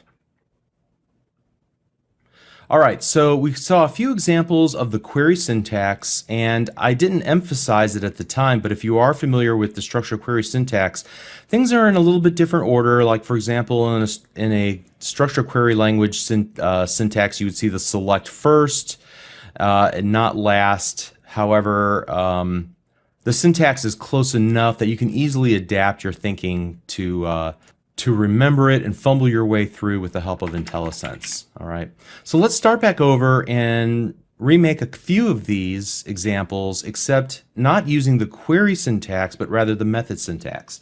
So here we go. Let's start with just finding all BMWs. So let's go dim BMWs equals my cars dot. So look, we're already using, instead of we're using methods instead of using a syntax that looks like SQL. So here's where things get a little funky, right? I'm going to have to find all cars that, what was the criteria again here? That are BMW. Okay, so here what I'm going to do is pass in what's called a lambda expression, which is a mini method or a mini function. So I'm going to say the criteria we're going to use for the where clause is I'm going to create a little function and I'm going to pass in each car in my list of cars. And I want you to pass me back those cars where the make is equal to BMW. All right, see how we did that? So again, just think of this as a mini method. I'm not going to give the method a name. I'm just going to say, I'm going to pass you in every car in my list of cars. You pass me back all of the cars that match this function's body, the criteria that I'm defining here, where the make is equal to BMW. All right, and then at that point, we'll be able to then iterate through and look at each of the cars inside of that collection that we're getting back from the where clause. So we're in the application, and we get back all BMWs. All right. So what if I wanted to extend this and say, not only do I want you to give me back all BMWs, but also all BMWs, and we'll do the same sort of thing, where, so I'm just chaining on another method, another where clause here, and I'm going to pass in another little lambda expression, another little mini method. So function, and I'm going to pass you back, of all the cars that were passed back whenever we eliminated some from being just BMWs, now we're going to further refine that, and we're going to pass in each of those cars into this little mini function and say only return back those cars where the year is 2010. All right, so we're going to filter the original list, and then we're going to filter the list that came out of that, and then return back that list, and then we're going to iterate through each of the items. I think there's only one item that meets that criteria, a 2010 550i. Okay, great. All right, so now let's take a look at the ordering of cars. So let's go dim ordered cars equals my cars dot order by descending. So there's a whole method just for order by. We'll start off with the order by or order by descending. So here again, I'm going to say, I'm going to pass in a little mini method to tell you what I want to order each car by, and I'm going to want you to order it by the year. All right, so let's go ahead and change this to ordered cars. And furthermore, I think we can, print out the year. Great. All right, so we've ordered them from oldest to newest, and then we can do the order by descending to create from newest to oldest. Great. Now, I personally prefer the method syntax. Once you get past what a lambda expression really is, once you can like rectify that in your mind, and you can look at examples online for help for a given LINQ extension method, which are these wheres and orders and order by. Those are extension methods that are added onto collections by the LINQ functionality. Then I think it's the easier syntax, frankly. And you can do some interesting things with a little bit less code. So one of the things that I want to show is, in fact, let's go ahead and comment that out. you can perform operations on the entire group as a whole. So say, for example, I wanted to get the total of all the cars on my car lot, their total value. So I might do something like this, dim the sum, and I'll go my cars dot, and notice here that there's a sum method, and I'm going to say, and give it one of the many functions, passing in every car from the list of cars. I'm going to say sum it by the car sticker price. So go through every car and add up the sticker price and then return back the total amount for me. And here we'll go console.writeLine, and we'll put in the sum, and here we'll say total value and 0C to format it like currency. And the total value of all the cars on my car lot are $250,000. Cool. Let's take a look at some of the other method syntax options that we have. So for example, we can aggregate items. We can get an average of, for example, each car's value. We can cast or convert each object from one type to another. We can get we can find out if an item exists in our collection, and we can find the first item or the last item. We can do the for each, which will be pretty cool. We can group by items just like we could in SQL. We can get the max and the min. We can do even complex unions between two data sets. So it can get pretty hairy, but let me just show you one other thing just so you're aware of it. I want to use the for each, and what I want to do is actually take every car and add $10,000. We're going to have the opposite of a sale. So instead of a function, I'm going to pass in a sub because I don't want anything to be returned back. I just want to operate on each item inside of each item that we pass in. So each car in my cars, I want to take the car and add $10,000 to the sticker price. And let me do this. So sticker price, let's do plus equals 10,000. All right, and then let's go ahead and print out and get a sum of all the cars, and then print that out here. And let's see what we come up with. There we go. All right, so there we go. We have increased the value of our car lot by 50,000. Why? Because we've added 10,000 to each of the individual cars. In fact, I could even make this a little bit shorter by just going here with the total value. Let's just go mycars.sum. We can do it right here in line. And function car, and inside of that, we'll do car.stickerprice. All right, so we're able to reduce that down to 2 lines of code, but I'll bet you I could even reduce this down to 1 line of code. Let's do inside of this, we can get pretty silly here and do sticker price plus 10,000. Let's see if that'll work. Here, I'm gonna get rid of that. And it's not a permanent change, but we're able to do it all in 1 line of code. You can see how crazy this gets. Let's go ahead and split that up into multiple lines here, just so you can kind of see it all.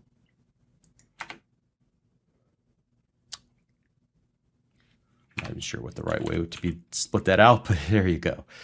So we can get pretty crazy with this and do some really interesting things, all in a very compact syntax. It makes your code less readable, but you can do some powerful querying, filtering, sorting, and also group operations on your data with using LINQ, both the query syntax and the method syntax. All right. So that's really all I wanted to show you in this lesson. Let's continue on. If you're still with me, you're doing great. Follow along and then go ahead and do some experiments and even search for LINQ Visual Basic examples online or on Microsoft.com. Okay? So we'll see you in the next lesson. Thanks.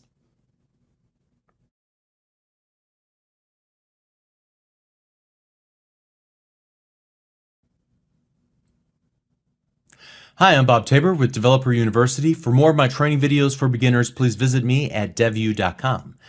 In this lesson, I'm going to introduce a new decision statement in Visual Basic. The if and the conditional, the IIF methods work great with a limited number of use cases, but when you begin to evaluate many potential cases and you need to branch off in one of, 10 or a dozen or 24 different directions, then the if and especially the IIF method, they start to become cumbersome. They're very wordy and they're very flexible and powerful, but it might be overkill for that particular situation. And I'll show you an example here in just a moment of where it makes sense maybe to use a new decision statement called the select case. But first, I want to talk about a special data type called enum, and specifically, what I said earlier with regards to working with data as a programmer. You typically want to restrict the values or restrict the kind of data that can be stored in a variable or any kind of data that you're working with. So admittedly, we're already limiting the kind of data that you can store in a variable given its data type, right? But even within the data type, I might want to limit the possibilities to just a few options, a few possible values. So typically, again, in software development, you want to limit and constrain your data to ensure its validity and its usefulness within the software system. So an enumeration or an enum is a data type that limits and constrains all possible values to only those that are valid for our application. So we may want to keep track, for example, of a series of to-do items. We might be creating a to-do app, and each to-do item could be represented by an instance of this to-do class, as you can see here in my Understanding Enumerations project. So, we might want to keep track also of the current status of an item, and maybe it should only be one of several different statuses, like maybe not started or in progress or on hold or completed.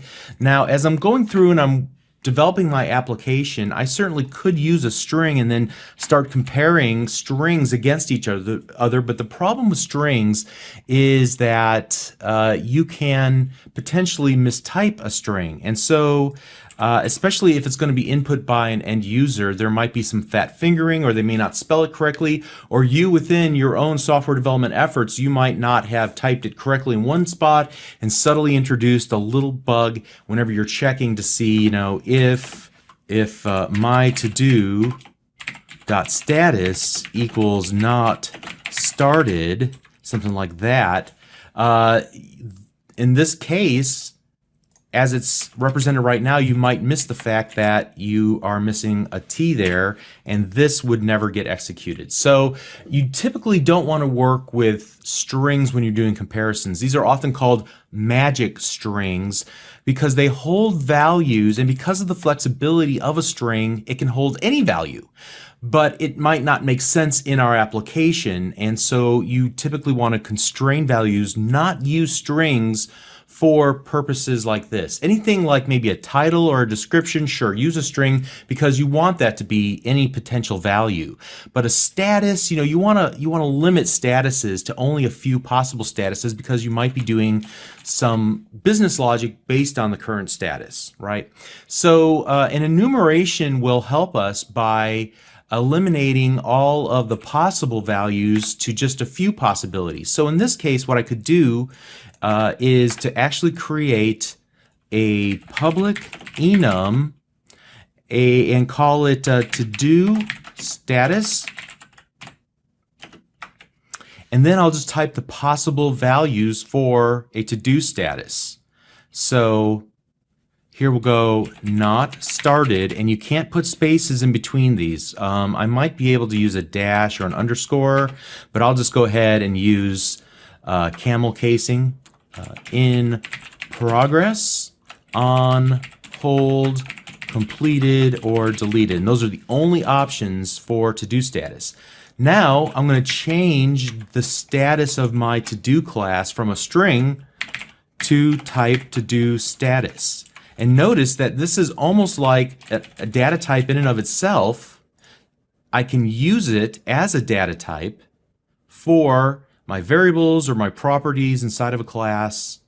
However, it's constrained and it can only be certain values. Now notice that behind the scenes, not started is equal to 0, in progress equals 1, on hold equals 2. So if we were to save this to a file or save this into a database, what would be stored in the database is 0, 1, 2, 3, or 4 in the case of deleted. So it's 0 based, and each of these options have a value from 0, in this case, to 4.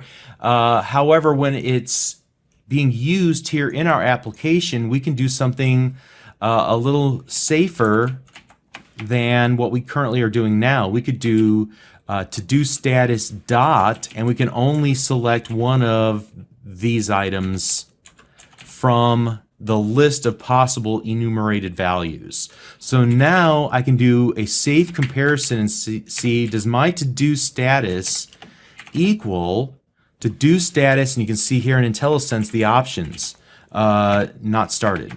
Okay, and in that case, now these types, they're strongly typed. I know that it can only be one of these 5 statuses, and it can never be something else, and I can never fat finger it, because at runtime or at compile time, it'll do that type checking and make sure that if we come up with something crazy like something crazy, or we just were to type it incorrectly, we're not even going to be able to run the application. It's not going to build. It's going to give us a compilation error because something crazy is not a member of the to-do status enumeration. Okay, so hopefully that makes sense.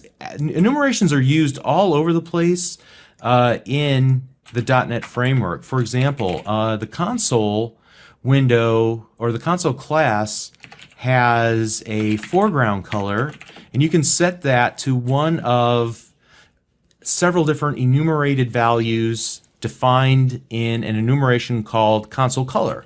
So I could make this, for example, dark red, and then whatever I type in, so console.writeLine, and we'll say hello world, and then console.readLine, it'll be limited to just those colors. You can see hello world, very dark red, just those colors defined in the console color enumeration. All right. So again, enumerations are a very good thing whenever you're working with data because it limits the possible values. Let's go ahead and create another quick example here, working with a different data type instead of to-do items. Let's work with superheroes and create a little application that allows us to see for a given superhero what their nickname is. And so I'm going to add another class to my existing project, and I'm going to call that class superhero. And in the superhero class, actually I'm not going to make it a class. I'm going to actually just make this an enumeration. So I'll just make variables of type superhero, not an entire class. So to change a class into an enumeration, you just change the word from class to enum, and then you start typing the names of superheroes like Batman, Superman, Green Lantern, and so on. Okay. And then here in our main program, what we'll do is ask the user to type in a superhero's name to see his nickname. And we'll go console.readLine, and we'll set that into a user value as string equals console.readLine. Okay, so now we have the user value, and what I can do is attempt to compare that to one of the possible values here. So I'm just going to do an if statement to begin with, but we'll come back and we'll replace this with something a little superior to an if statement. So if user value equals, we could just use magic strings, right? And say if it equals Batman, then console.writeLine, Caped Crusader, or Dark Knight, or one of the other nicknames Batman has. All right, but we don't want to do it this way, again, because we don't want to work with magic strings. We want to work with enumerations instead. And so there's going to be a little bit of a disconnect, because whenever we get content from the user, we're going to have to try and convert that into one of the enumerations. And if it doesn't convert, then we're going to need to let the user know that there's an issue. So what we're going to do is use this if superhero dot, and then we're going to do this try parse method of our enum, and I'm going to give it the user value that was typed in, and I'm going to try to let's look at the second version of this. Yeah, I'm going to ignore the case, and then I'm going to attempt to convert that into a into my value. Now I haven't created my value yet. Let's go ahead and dim my value as superhero. Okay, so what we're going to attempt to do is take the user value that they typed in, and we're going to try and parse that string that they type in into a type of superhero. And if we can do that successfully, then we'll go ahead, we'll go if my value equals superhero dot Batman, then console dot writeLine Caped Crusader, else if my value equals superhero dot Superman, then console dot writeLine Man of Steel, else if my value equals superhero dot Green Lantern, then console writeLine Emerald Knight, I believe. All right. And I think it's complaining because it wants things on separate lines like this. And if. All right, and then console.readline. And so let's run the application. And we'll type in a superhero's name, and I'll just say Batman, and it types out Caped Crusader. Now, obviously, I don't have a lot of checking here, because if I put in Wonder Woman, I'll get nothing because we're just skipping over this. We were not able to successfully parse what the user typed in and convert it to one of the enumerated values. All right. And this is not that great of an example, admittedly, because we're allowing the user to type in and then we're having to attempt to convert it. But I just wanted to show that concept of how you would do it. The to-do example is probably something you're going to find more often, because you'll have complete control of the data, and you may want to present the data options to the user in some sort of either selection, select 1 for Superman, 2 for Batman, or some drop-down list box in a web-based interface or in a Windows user interface, whatever the case might be. But let's go ahead and just leave this the way that it is for now. And what I want to do is come back to this example in just a little bit, because I'm going to pair this up with the new, with a new type of decision statement. Instead of using the if, we'll try something else which will be a little bit more elegant than what we did here.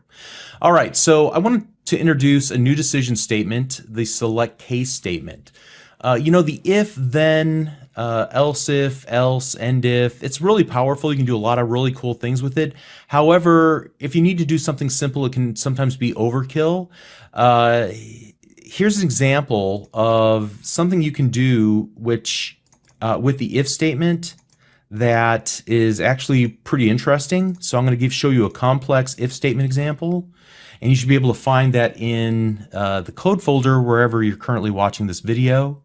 And so as you can see here, I can do some interesting things like use ORs inside of my if statements to look for ranges of things. So in this case, if the value that the user types in is less than 1 or greater than 100, I can give some specific feedback that the option that they chose was out of the normal boundaries. Now, if they select specific numbers, 42 or 23 or anything greater than 90, then we can give them a message that you found one of the special numbers.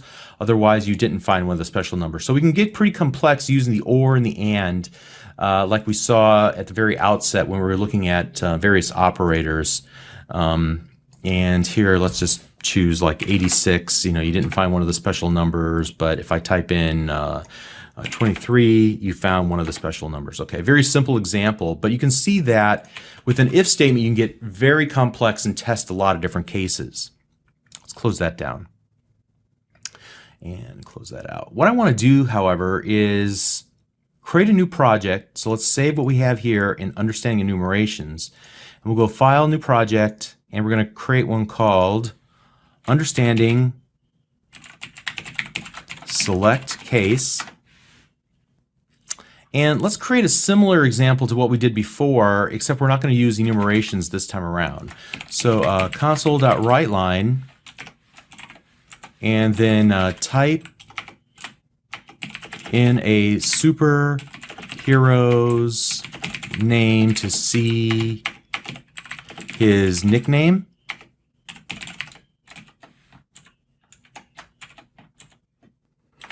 All right, and then let's go dim user value a string equals console.readline. And then now we're going to use select case,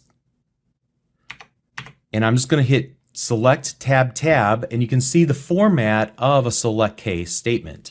And so what we'll do is evaluate this user value, and in order to make sure that we are comparing apples to apples, I'm going to call the toUpper function like so. So that, and here I'm going to hit tab, we can select and check for Batman, for example, or for Superman, for example, and I could continue to add additional cases like Green Lantern. All right. Now here I can just do, you know, the console.writeLine and type in caped Crusader, console.writeLine, Man of Steel, console.writeLine, Emerald Knight. All right, and then the case else, we could just say console.writeLine, not found, okay? And then here we'll do the console.readline, and that should end the program. So now let's run the application. And yes, admittedly, we are using magic strings, but you can see the elegance of and how quickly we were able to create a select case statement. Whoops, couldn't find it because I didn't type it correctly. See, therein lies one of the problems. But how quickly I was able to create a select case statement as opposed to using the if, else if, else, end if statement. All right. So at any rate, now let me do this. Let's combine these two ideas together, the select case, our enumerations. So let me close this project down and reopen up the previous project that we had, the Understanding Enumerations. And I want to take a different tact than we did here, and I'm going to comment all that out. In fact, I'm just going to push it down here below. Whoops, I'm going to actually use that. And so we'll go select, tab, tab. We want to check my value, tab. Here we're going to go superhero dot Superman, superhero dot Batman. We'll go another case, superhero dot Green Lantern. All right. And here we would go the console.WriteLine, or I can just do something like a little bit easier. We'll just do dim result string, and then we'll do result equals Superman, or we could just do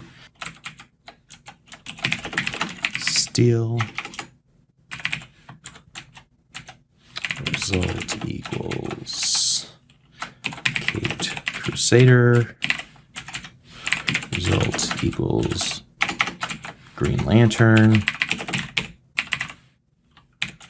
All right, so then finally, let's just go ahead and go here at the bottom, console.WriteLine result, and we should get the same results.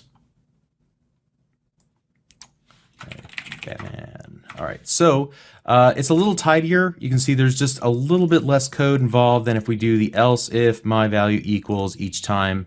And so for simple cases, this will suffice. We could also just put everything here on one line to even make it more compact by using that line ending character, the colon, so we can keep it real nice and tight like that. But at any rate, you can see how they're used together then in these situations. Okay, so that's really all that I wanted to demonstrate here. We talked about the value of enumerations to limit and constrain the kind of data or the amount of data that can be assigned to a given property. We looked at a couple of examples of that. Then we looked at how we were able to utilize the select case as opposed to the if statement in those situations where we just want to evaluate one particular value against a number of potential cases, as we saw here, and then take some action, some simple action based on that. It's a little less verbose than the if statement, if, else, and so on. And we looked at some complex if statements and a few other things like try parse, which allows us to attempt to, in this particular case, take a string that the user typed in and find a match for it in our enumerations. If it returns true that we did find a match, then we'll execute this code. But if it didn't find a match, it'll just skip over the entire, all the logic that we wrote inside that code block. Okay, so doing great. Let's continue. See you in the next video. Thanks.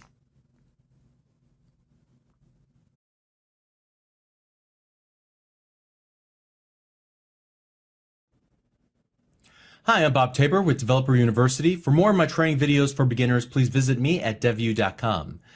In this lesson, we're going to talk about handling exceptions that occur within our applications. We're going to discuss what can go wrong, why things go wrong, and how to build resilient applications that are impervious to crashing through the use of the try, catch, and try block in Visual Basic.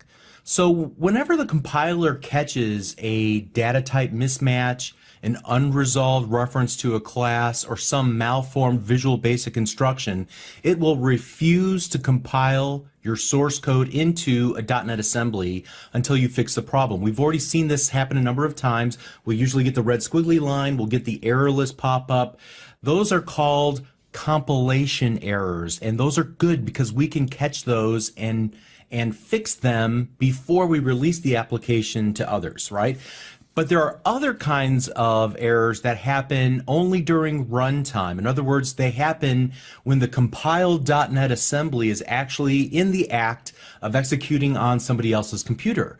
So there are countless reasons why this could occur, but many times it occurs due to situations that are outside of the control of the software developer. For example, if you're creating an application that cannot read or write to the disk for some reason. Maybe it's because there's a folder or a file that's missing, or the file is corrupt, or because the network access to that resource is unavailable, or perhaps your application attempts to connect to a database and that particular table in the database that you were relying on is no longer there.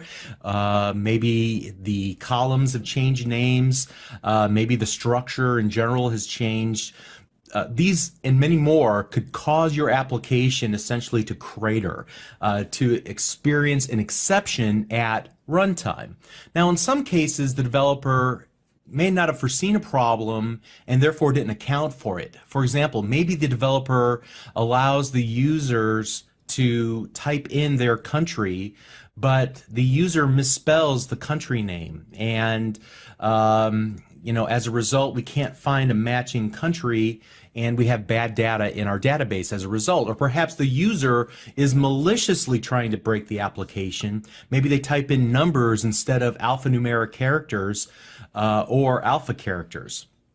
So as a software developer, your job is to make sure that you account for every possibility, everything that could potentially go wrong with your application. A friend of mine was fond of saying that 80% of all code exists to solve 20% of all potential problems that can happen.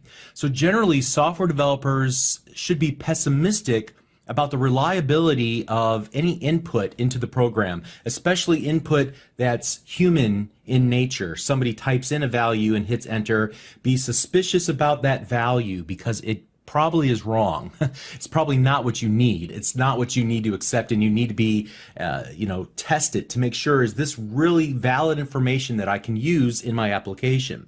So if you rely on a file or a network resource, treat it with great suspicion because it may not be there. If you rely on a user to type data into the application, treat that as absolutely evil. All right, you have to be very suspicious about anything you cannot absolutely control in your application. And this is the software developer's equivalent to defensive driving. You should always code defensively.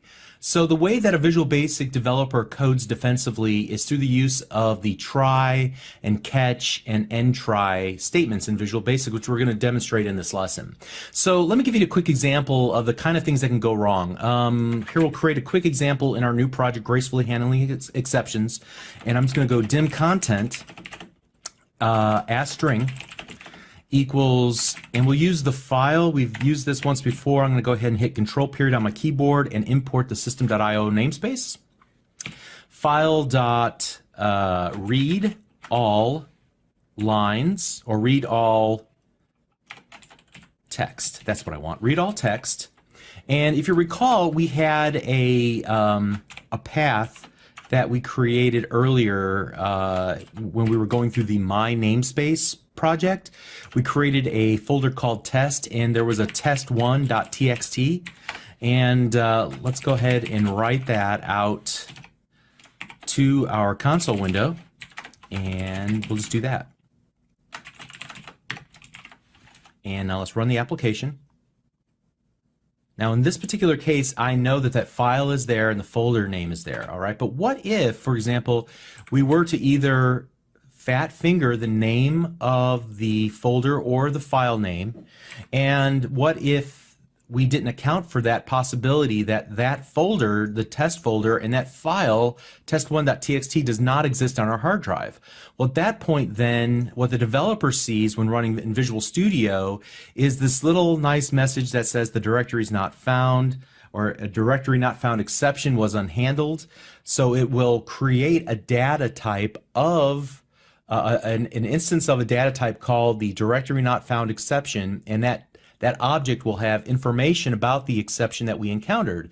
And it will tell us and give us information about the issue, couldn't find the directory. Okay, so as a developer, I can see this and I can fix the issue.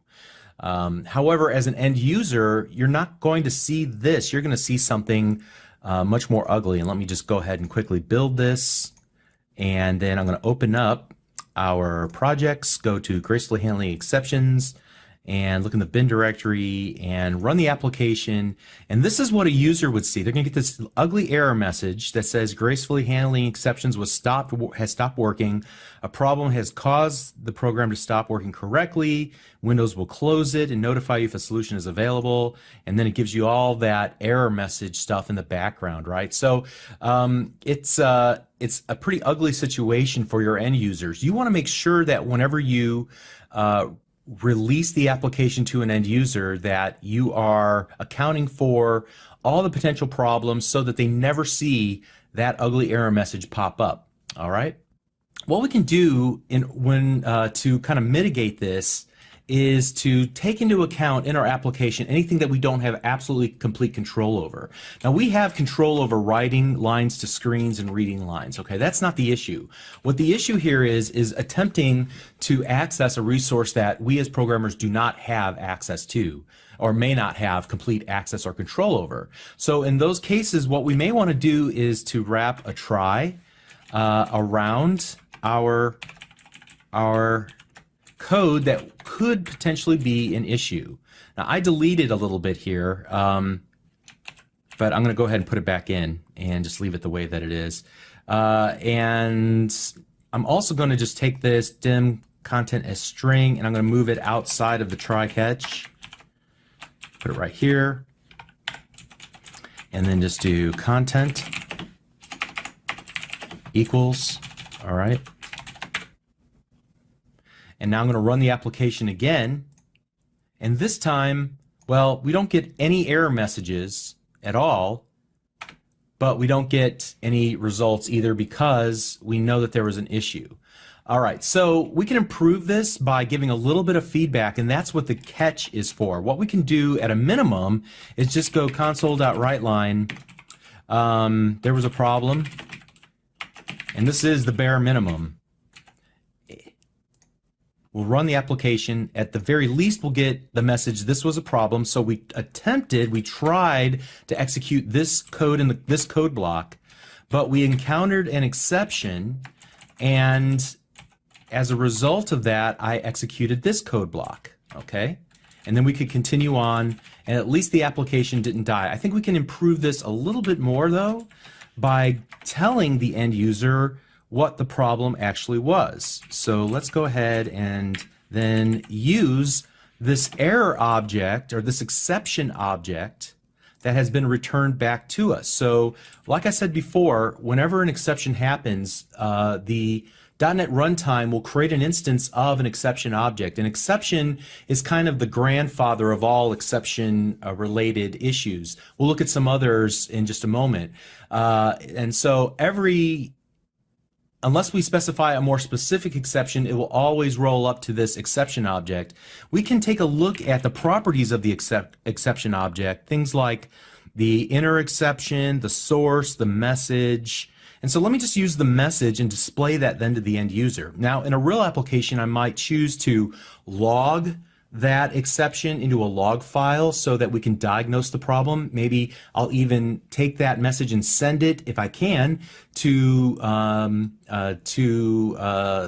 database where I, as a developer, can look at all the exceptions that have been thrown by the various users across all the users of my application, and be able to proactively find bugs and fix them. All right, but in this case, all we're going to do is just report the message of the exception to the end user whenever we encounter it. All right, so at least we're giving some feedback here. Could not find a part of the path.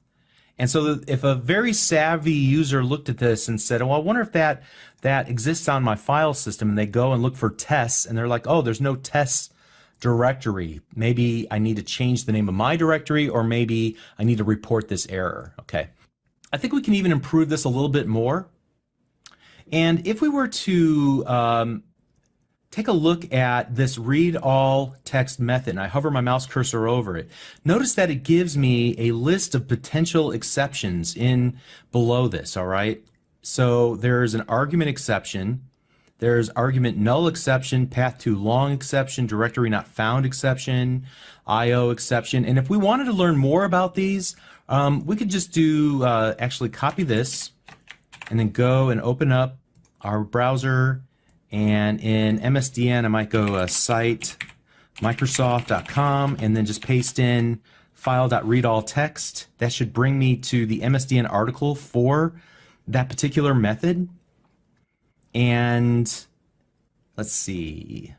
Yeah, here we go. Let's click on this version of it. There were two versions of that method, an overloaded version. And this will show me how the method is declared. But the most important part of this are the arguments, the list of potential exceptions rather that can be thrown from this and why they would be thrown. So for example, file not found exception. The reason why this happens is the file specified in the path was not found. Maybe the file is in an invalid format. Maybe the user doesn't have the required permission. Maybe there was some sort of issue when attempting to open the file. Maybe the disk is corrupted. Maybe the directory was not found, or it was inaccessible.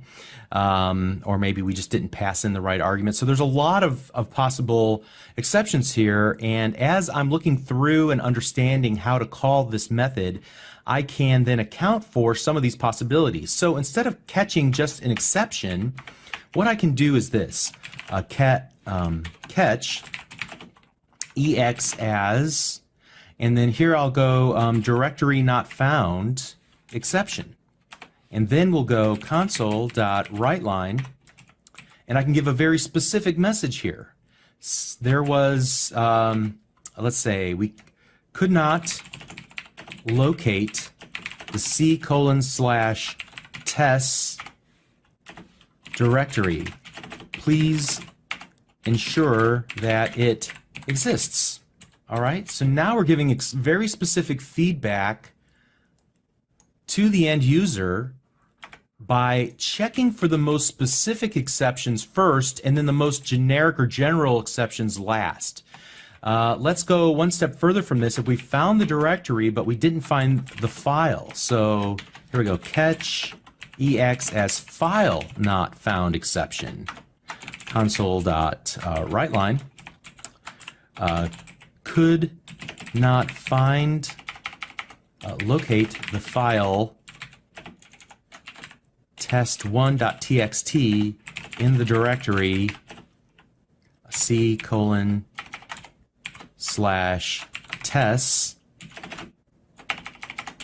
Please make sure the file exists. All right, so it's a little bit more specific here.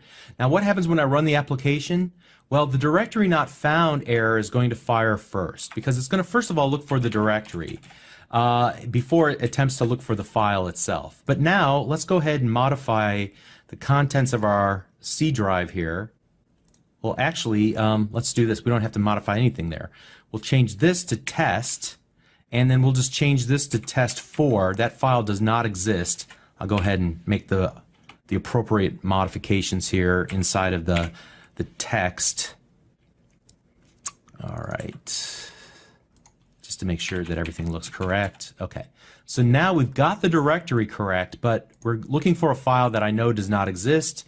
And this time, we're going to give a descriptive error, could not locate the file test4.txt in the directory C:/test. Please make sure that that file exists. All right, very cool. So the key here is to look for the most specific exceptions first and then the most general exceptions last, or catch them in the order in which we know that they'll be performed.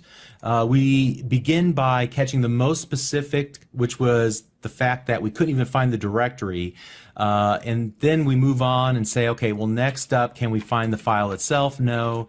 Well, if it's not that, then it could be one of a number of other issues, as we see here as we hover our mouse cursor over, but we'll just not account for those necessarily. We'll just say there was an issue, all right, and let the user figure it out on his own. Alternatively, we could go and implement a catch for every single one of those potential exceptions.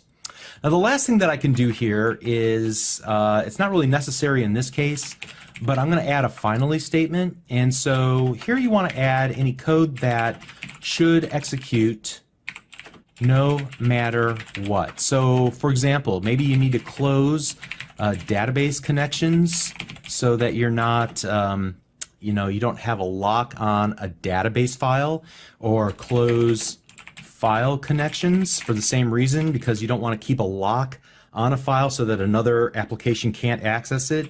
Maybe you want to clean up any work that you've done previously and just make sure that it's adequately destroyed. Maybe you want to set your values and maybe set content equals something like no data found, maybe something like that. Let's see what that will do.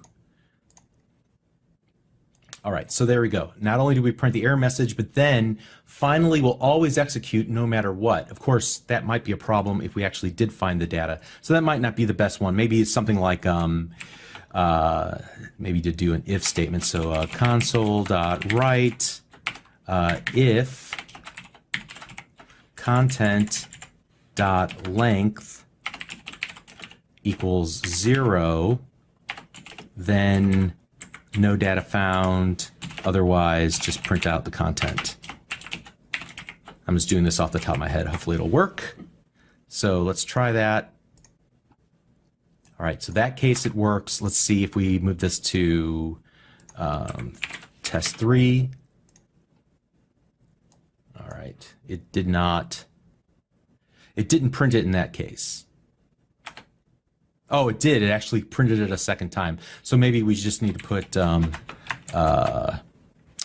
nothing in that particular case. All right, that would probably be the better course of action. So there you go. We just get it printed one time instead of twice. All right, very good. So as we look at the entire structure of this try, catch, finally, end try block, on the surface, it might seem to make sense to you to just wrap your entire application in a try catch. And frankly, that's a little bit on the lazy side. Some developers have done that in the past, but they often will be ostracized by their end users because you wind up doing something very cryptic like we did here, where we just create a general exception because we're not taking the time to understand all the specific exceptions that can pop up. And we just say, there was a problem here, you figure it out. All right, that's not advocating for the end user. And typically, whenever you do something like this, you're going to be printing out messages that the .NET framework will generate. They're intended to be understood by developers, not end users. And so you'll see some error message that no normal human would be expected to understand, except for the guy who actually wrote the application. So the reasons that developers do that and sometimes take that approach where they just wrap an entire method in a try-catch is because they leave the exception handling to the very end of the software development process. And that leads to this catch-all situation where you're just like, oh, we're pretty much done with the app. I just need to wrap everything in a try-catch. And just it's a lazy approach to just slapping some code up at the problem and hoping that it takes care of it. But in the meantime, when users run into issues, it's maddening for them and very frustrating. And I'm sure you've been there and you've seen those maddening error messages before and you have no idea what to do next. You want to try to avoid that as a software developer. Take pride in your code. Take the time to understand the kinds of exceptions that can happen. Ask yourself when you type in code, what am I relying on here? And what are the potential problems that could pop up, and account for them the way that I've done here in these. But then also be reasonable. You don't have to implement every single exception. The ones that are probably the most likely to happen are the ones you want to catch. All right. So you should strive to put the same amount of attention into protecting your user from having to guess what to do next or how to fix a problem. If you, the developer, can fix the problem, then and the end user doesn't even have to know about it, then awesome. That's what you should do. But if you can't, well, then at least identify the exact problem like we've done here in these lines of code, and then tell the user what they could do to try to diagnose the problem on their own, and at least you'll help them from not feeling stupid. The worst thing you can do is make a user feel like they've done something wrong or that they feel dumb whenever they're using your application. That's what makes your application polished, and it's what users expect. A reliable experience, no surprises, tell them what they need to know in order to self-diagnose and fix problems. All right, so to recap in this lesson, we talked about defensive coding through the use of the try, catch, and finally an end try statements, and the plan for how to plan for the inevitable problems that will pop up during the execution of your application. We talked about handling the special cases first and then moving on to any general cases last. And we talked about the mindset of the conscientious developer who seeks to advocate and protect the end user from maybe losing data or even having to make tough choices or feeling dumb and not knowing what you're supposed to do next with your application. So using that catch-all strategy and just trying to wrapping it around everything, like just only using this catch EX as an exception and nothing else. That's not an ideal, it's not a perfect solution, and you should strive to examine every part of your application that relies on some exterior resource that is not directly in your control as a developer. And then apply the try-catch, finally, judiciously in those parts of your application. So you see here that I'm not wrapping it around the write line and the read line because I'm not expecting those parts of my application to fail, all right? Only those parts that rely on something that I cannot control. All right, awesome. We're making great progress. And if you're still hanging in there with me, you're doing great. I'm so proud of you. We're almost to the end. Don't give up now. We're almost there. So see you in the next lesson. Thanks.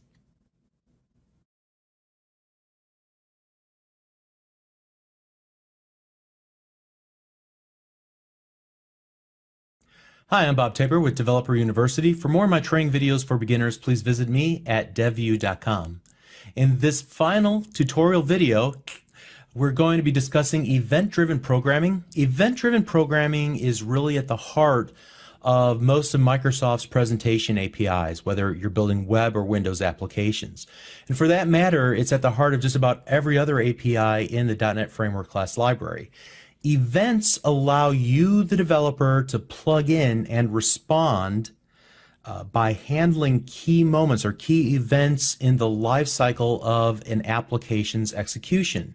So up to this point in our simple Windows console applications, there's really been only one event that occurs, the application startup event, which in turn triggers the sub-main inside of our module 1, where we wrote the majority of our code in this course. However, in a modern user interface, whether it be a native Windows application or a web-based application, users can interact with various elements on a screen, whether it be buttons or text boxes. They can move their mouse cursor around and hover over elements. They can press keys on the keyboard. They can type text into text fields. They can drag and drop various elements around the user interface, and so on. And so a software developer will write code that responds to those interactions that they want to enable. So a given component, let's say a button, it might define an event. Let's say it's the click event for a given button, but it may have other events too, like hover over or drag over. But let's say we're only going to consider the click button event. The developer says, I want to write code that performs this business logic whenever somebody clicks on that button. And whenever that button's event, that click event is raised, then I want to handle that event, write code that will respond to that event. So the developer creates a method and attaches it or registers it with that event and says, hey, whenever you happen, let me know, because I'd love to run some code whenever that button gets clicked. All right. So as the application is running, the user interacts with the application. Eventually they click that button. The .NET Framework runtime raises the event and notifies any methods that were asked to be notified. And it would then execute that code as well that's attached to the event. And I'm going to show you how events are used in a very, very simple Windows application near the end of this lesson. But first I want to start with the absolute basics, and I'm going to create a timer example. And the great thing about a timer is that it has an elapsed event. So you give it how many milliseconds you want to run before it says, I finished elapsing, I finished elapsing, I finished elapsing. All right, so it'll keep doing that until you tell it to stop. And so what we're going to do is write code that'll say, whenever you finish elapsing, I want to know about it, because I'm going to write some code and we're going to do something interesting like write something to a console window. All right, so let's go ahead and get started here by creating a new project called Understanding Events. And inside of the submain, what we'll do is start by creating a new system.timers.timer. and I'm going to call it, so dim timer as system.timers.timer, and I'm going to pass in how many milliseconds I want it to run between each elapsed event that it will raise. All right. So in this case, I want, let's see, new keyword. I want 1,000 milliseconds or 1 millisecond to elapse between each raised elapse event. Okay. So what we could actually do is simplify this, right, by hitting Control period and just simplify the name, selecting that option. Actually simplify, I could actually add an import statement, but hopefully you get the idea. Okay, let's continue on. Next, what I want to do is attach to the elapsed event or register a handler for the elapsed event. So here's what I'll do. We're going to go and use the add handler keyword. We use the name of the timer and then the event that we want to handle. So elapsed, comma, and then what I want to do is give it the address of a method in the computer's memory. Okay, so methods have a spot in memory, and we want to say, hey, whenever the elapsed event happens, I want you to add a handler and then call out to that event in this address in the system's memory. So here we're going to just create something called module1 dot, and we'll give it a name. Let's just call elapsed 1, or tell you what, handle the timer 1. All right. And then I'm going to hit Control period on my keyboard, and one of the options is to generate a method called module1.handleTheTimer1. And notice that we created a method stub, a private sub, handleTheTimer1, and notice that it automatically creates the correct method signature for the event. So it's going to send two things to us. It's going to send the object that created the event, and then it will give us additional arguments that we can take a look at. And one of those arguments will be something that will actually print off the screen. Now, because it's generated code, it adds this throw new not implemented exception. Let's go ahead and get rid of that because we don't need it right now. Instead, let's do this. Let's go console.writeLine. And then inside of here, we will do handle the timer 1 event, and then I'm going to put in the hour, minute, second, and millisecond when the event was signaled, or when the event was raised. So we're going to use the signal time. All right. So the next thing we'll need to do, now that we've wired up our event to occur whenever the timer elapses after 1,000 milliseconds, now what we'll do is simply go timer.start, and we'll just keep running until somebody hits the console.read line and hits enter on the keyboard, and then we'll go timer.stop, and then we'll just exit out of the program. All right, so let's see how this works. Run the application.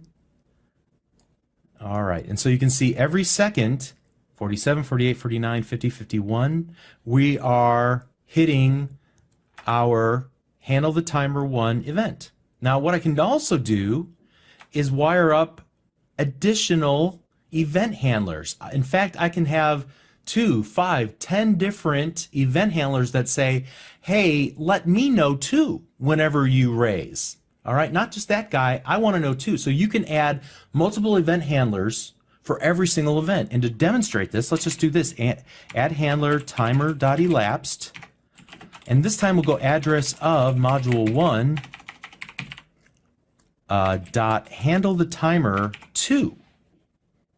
I'll hit Control period on the keyboard to generate the method handle the timer 2, and it adds it right here.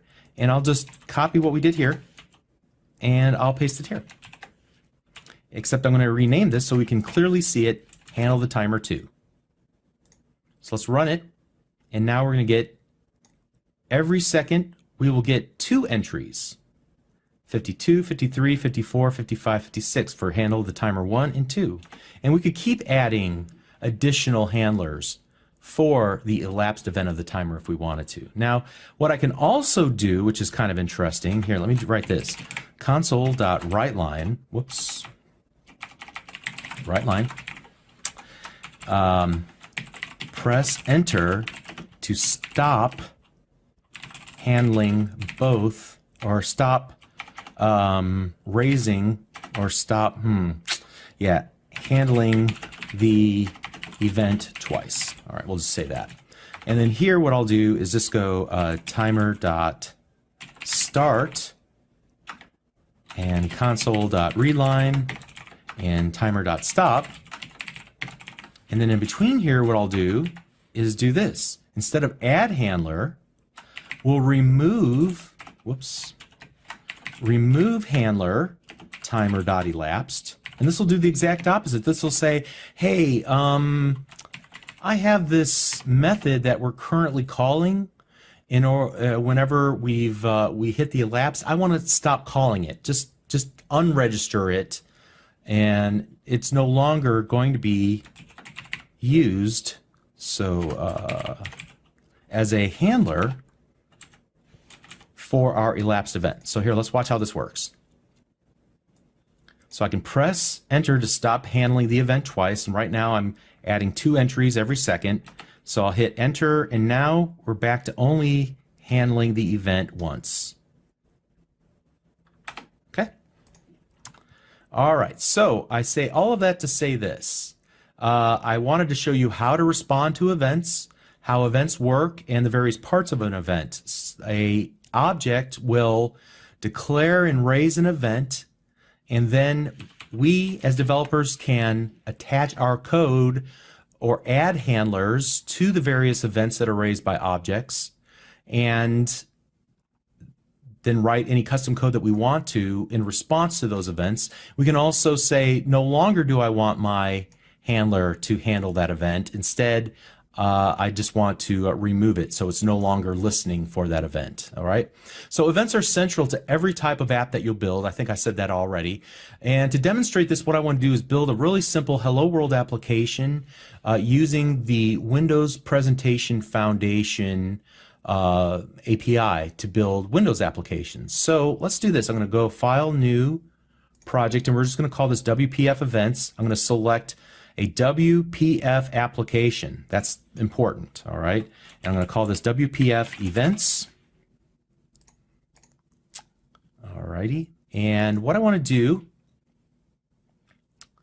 and I'm not really prepared to talk about WPF. There will be entire courses on Microsoft Virtual Academy that will explain what you need to know about it, but all I really want to do here is just drag and drop a button, and then drag and drop a label, or actually a text block. That would be better. Let's put a text block right below it. Okay. I'm going to select the button, and I might change its content and say, click me. All right. And then in the text block, I might change the text and remove it, just make it empty by default, but I want to rename it to my text block. And I'll rename the button as well to my button, something memorable. All right. All right. Now the next thing that I want to do is come over here to the properties window, and I want to make sure that I have the button selected on the design surface that I dragged and dropped from my toolbox. And here I'm going to select the little electric lightning bolts thingy over here on the right hand side, and this will show me all the available events for an object. In this case, make sure it says my button, type button, and then you'll see all of the events that this button can handle. You see, wow, there's a ton of events. Yeah, many of these you'll probably never ever need or use, but the one that you'll always use is the click event. So what I'm going to do is just inside of this little white area here, I'm going to double click. And when I do, notice that it adds a my button underscore click event. All right, and here I could write my label or my text block, in fact, sorry, dot text equals hello world. And so let's run the application. And we're just going to click the Click Me button, and notice it says hello world. Now, you might say, well, this wasn't very satisfying because I don't see anything similar to what we did previously. Where did it actually wire up the relationship between the button and the click event my button underscore click? Well, let's do this. I'm just going to go and select the form itself. So the entire window, all right, just the entire visual area. In fact, I'm going to make sure to select just outside of that, because if you select just the inner part, it'll be a grid that's used for layout purposes. I want to select just outside of it and make sure that the word window is visible. Then I want to go down to initialized, and I want to make sure to double click it so it creates this window initialized handler. And then what I'm going to do inside of there is go ahead and do add handler my button dot click comma address of, and then we're going to go main window dot, and we'll give it a name, handle the event one, just like we called it before. I'm going to hit Control period on my keyboard and select generate the method handle the event one. All right, and we'll have to do something a little bit funky here, so just stick with me. Private shared. Let's just call this result as string.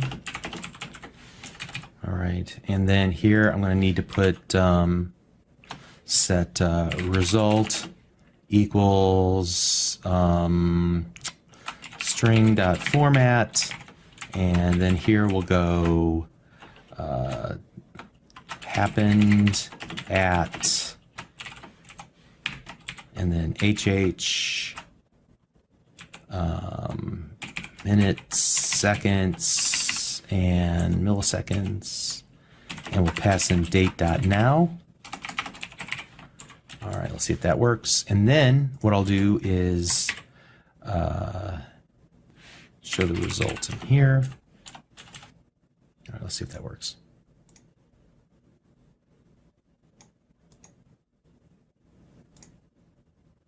All right, and you can see it works. Now, the first time you click it, nothing will happen, because the very first time you click it, the result will be an empty string, but then every subsequent time, the handle the event one will have fired second, and it will be populated with values, okay? Now what we could do is just make it happen one time, and then we could do something like this: remove handler, my button click, address of, module one, or I'm sorry, main window dot handle the event one. See if that'll work. It doesn't work. We'll have to put that someplace else. Maybe here after the very first time. There we go. That should work. So let's run it. And now the first time we click it, nothing happens. The second time we click it, nothing happens. But then every subsequent time, it does not change the date, or rather the time. Why? Because after we run through this block of code once, we've removed this handler, so it never updates the string result. Okay?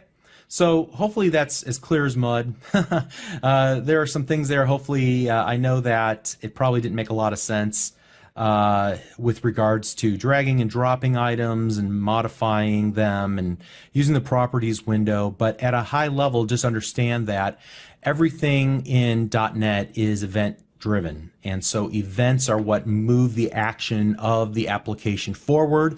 And here we were just handling an event that's wired up automatically for us through the beauty of the Visual Studio IDE, but we can take control of adding and removing events to, or event handlers to specific events ourselves by using the add handler and remove handler keywords and pointing them to the address of methods that we implement in our source code. All right. So hopefully that's the one of the main takeaways. The main takeaway really is that events are everywhere you look, and that if you can dream up an action that you want your application to respond to, your first thought should be, what event should the application be responding to? What should I be handling as the developer?